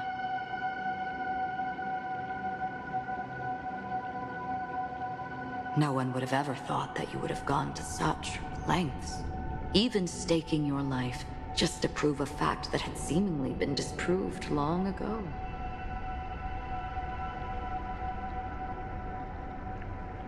Real death does not exist in Penacony's dreamscape. Why would I do this? Because this is the only way you can uncover a secret that is even more unspeakable than the serial murders.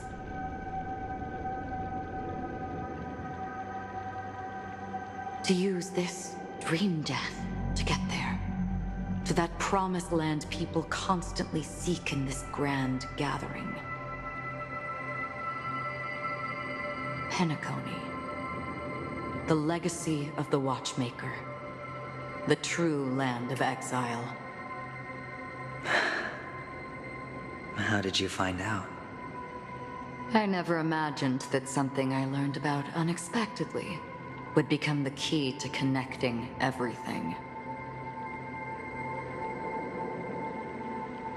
It's that person's identity, isn't it? I see you're in the know. Let's just say I'd put money on the possibility. The murder isn't nearly enough to disrupt business as usual.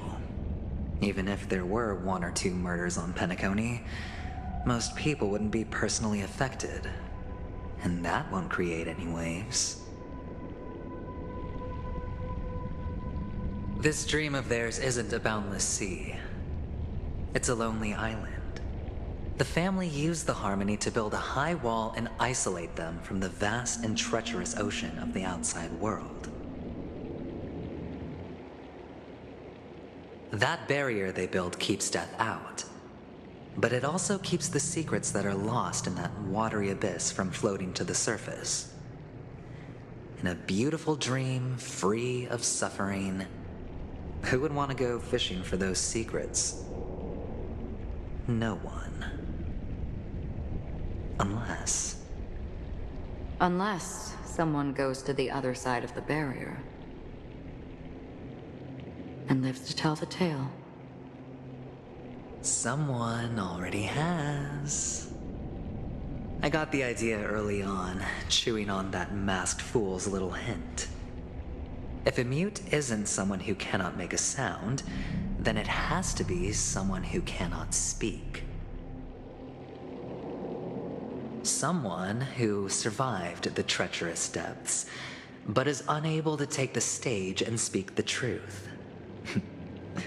Well, I'm happy to know she's safe and sound, and still on Penacony. Hint. Is that not proof? Well, proof is the one thing I don't have. The only thing that can prove these conjectures is for the family to come clean. And with the way they buttered up these outsiders, it seems pretty clear they're intent on covering their tracks. But you don't need proof to have a suspicion. And for me, suspicion is enough. I didn't need to find the Memory Zone meme. I just needed for someone to kill me like it killed that silver-haired girl. You don't sound very confident to me. Going out of your way to make citywide broadcasts in an attempt to involve more people. You are simply betting on the possibility of someone being able to break down the barrier. You're very lucky that fate has decided to let us cross paths. I happen to be equipped with a very sharp blade, sharp enough to slice through the veil of dreams. I can also carve the Harmony's brand off of you. You possess great cunning, deliberately setting us up to be on opposing sides, constantly repeating the words of the Emanator in front of others, leaving me no choice but to draw my blade against you. And that's how you win. Opportunity and strategy, both are essential. And in your plans, the IPC always wins. Even if you lose the bet. To the family, the life of an ambassador is still invaluable. Well, it's a huge gamble, isn't it? But allow me to point out a mistake. The IPC's success is not guaranteed. I, unfortunately, have no contingencies for such an important matter. Detonating a Stellaron. I can't do it.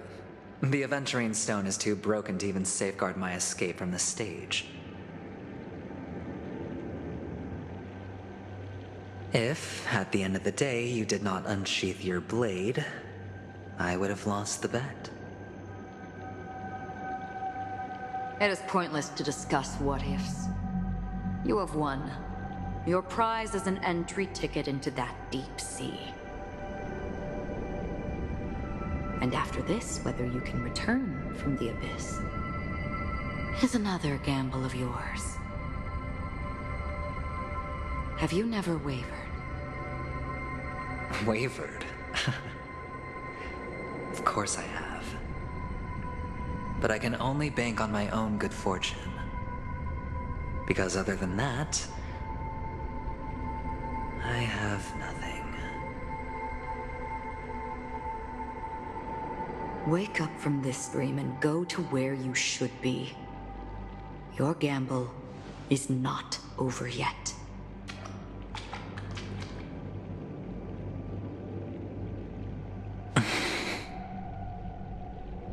Before we part, can you answer one more question? As someone who has traveled on that road, can you tell me, why are we born into this world? If it's just to die. I don't think this and never have. Nor do you. But the nihility envelops you and I. And everyone. And because of that, it's pointless.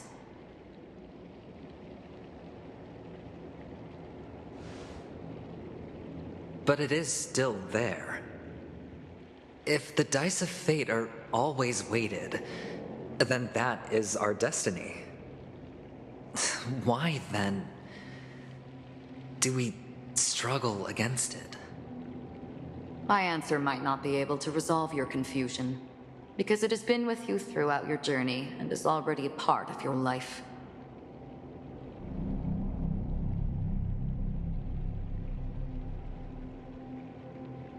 But you said sleep is the rehearsal of death. So why does life slumber? Because we are not ready for the final rest.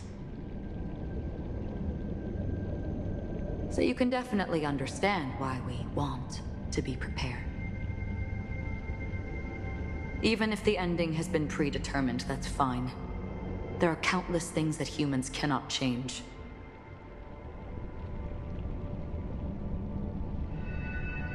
But before the end, there are many things that humans can do while on their journey. And because of this, the end will thus reveal a completely different meaning.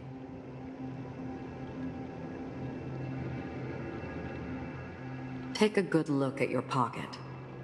Your friend has already given you the answer. Good luck.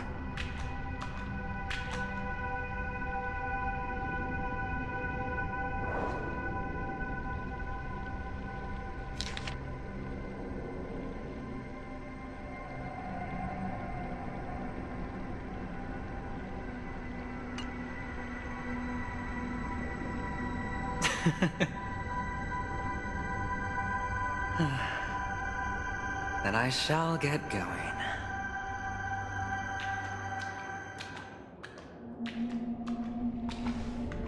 Mister? You're leaving? You ultimately chose to leave this dreamscape? Yes. Because they are not here. My papa, mama, and big sis. Then where are they? They are in a place where everyone will go. A very, very distant place. Then are you going to? I'll get there one day. But not now. There will come a day when the sky will drizzle, and I will hear the call of Gaiathra Triclops, and know that it is time for me to go, and be reunited with my family. So, until that time comes, I should be preparing. Preparing? For what? Well, preparing to face them, Kakavasha. And to make them proud. I know you'll be able to do it. Good luck. Well, of course. For I am a child who received the blessing of Gaiathra Triclops.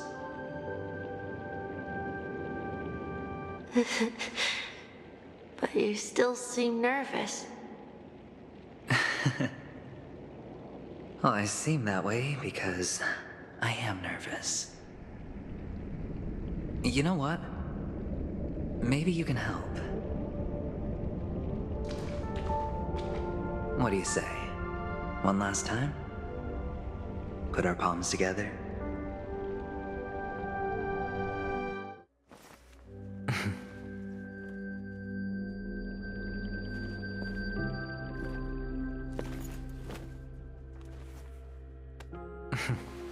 Are you going now?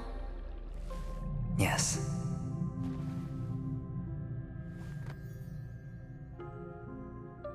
May the Mother Goddess thrice close her eyes for you, keeping your blood eternally pulsing. May your journey be forever peaceful, and your schemes forever concealed. Our paths will cross again beneath Kakava's shimmering auroras. Farewell, Kakavasha.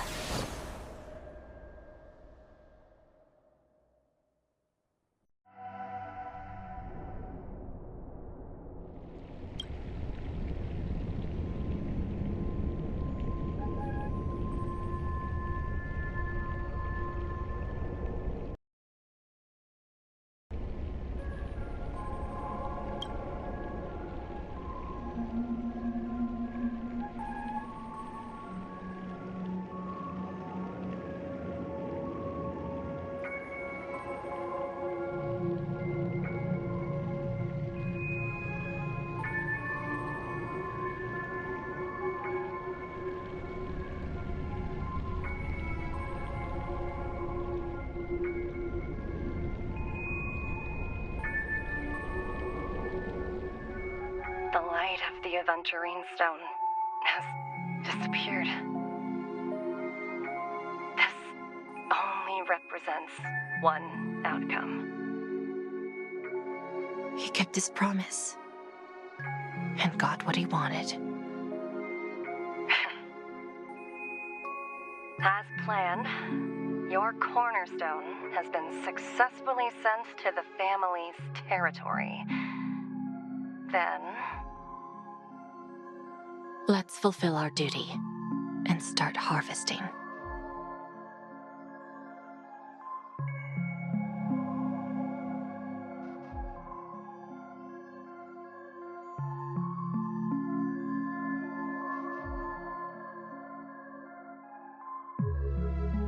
I come for an audience.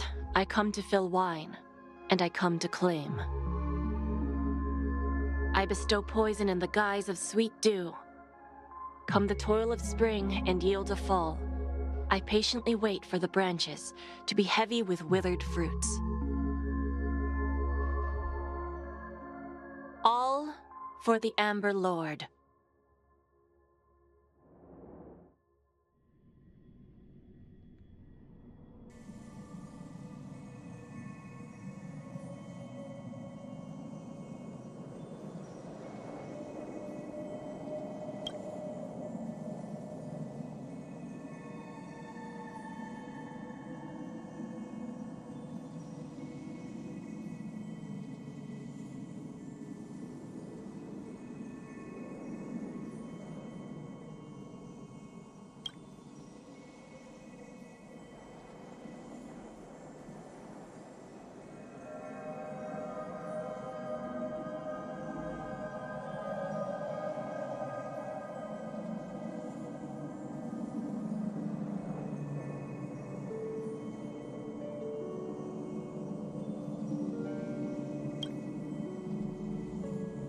You're awake. I've been waiting on you for quite a while. A crevice between dreams. You've met me before. I'm Sam, a Stellaron hunter. I originally planned on showing up earlier to reveal some truths to you. But I encountered more roadblocks than expected. 11 times I've tried, but ended in failure. Before I knew it, this world and I became too intertwined, and it became too difficult to escape the constraints of the script. Elio is right. In this land of the dreams, you and I will reap unforgettable gains. I don't know people's hearts as well as he and Kafka do. Nor do I have a specialty like Silverwolf and Blade. Most of the things that I'm good at only apply to villains who need no mercy. So, there is only one method that I use. This is to show you.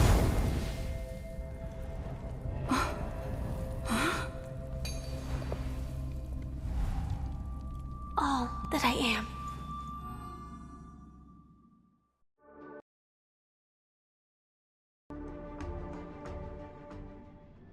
Labyrinth-like corridors and halls?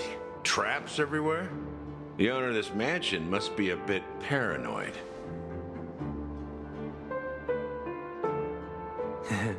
You are so funny, Mr. Security Officer. I hope that sense of humor of yours has helped you find the serial killer. Just expressing a personal opinion. Why? Did I hit a nerve? Mr. Gallagher, my patience is wearing thin. Neglecting duties will only make me more suspicious that you and the real serial killer are connected.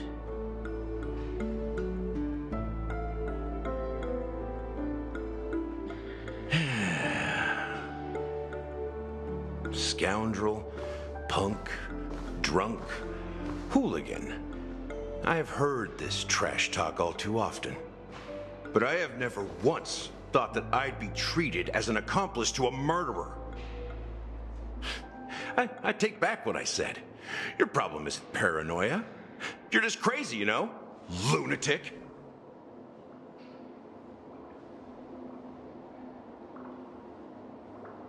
You, the family, you broke my spine and pulled out my fangs, and now you want to accuse me of murder?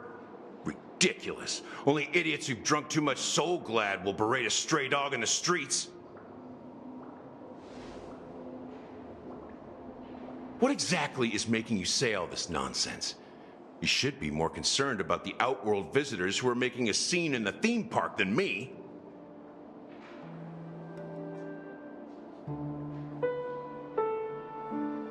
I don't need you to remind me. The moment that ambassador walked out the doors of the mansion, I knew what he was trying to do. My servants see everything. His little magic tricks may have fooled me, but no matter. I'm happy to see how things have turned out. Why do you think that I just let him go? And why do you think I emptied the theme park stage? Because my target from the beginning has always been you, Hound. The more noise he makes, the more opportunities I have to make you and your true master pay in blood. If I were really the murderer, why would you need to be so secretive? Ha! I forgot. You also have a difficult master to serve, telling you to ignore the murder case and focus solely on that Charmony festival. Isn't that right, my brother? Looks like your disguise has helped you successfully understand every facet of the family. Disguise? You must be blind to be accusing me of being a fake. Open your eyes, take a good look.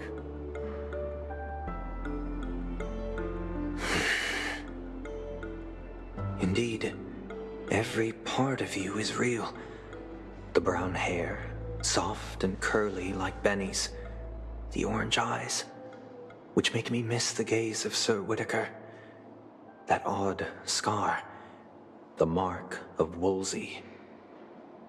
And the gray vest, tie, hound emblem, bottle, the bartending, and your role as a security officer. These are all true traits. From all 52 loyal family members. When they are gathered, countless tiny truths are woven together into a lie. You collected a small piece of each of them and claimed them for yourself. Then you invented this facade, a complete Gallagher. Tell me I'm wrong, minion of the Enigmata.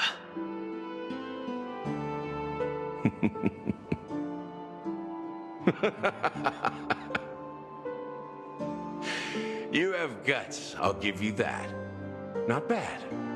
I severely underestimated you. Admirable. But so what? Can this prove that I murdered your sister and that stowaway?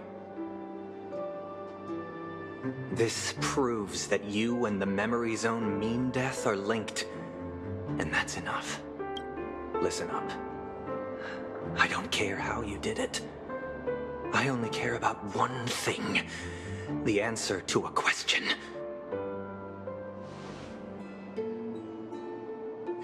You devil. You wretched, despicable dog.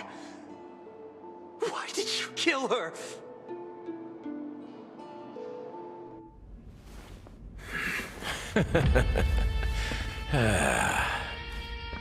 You know, in the thick of things, people are blind to the grit in their eyes. Yet they can always feel it scratch. Want the answer? I'll give it to you. The whole thing is just fate playing a cruel joke on us.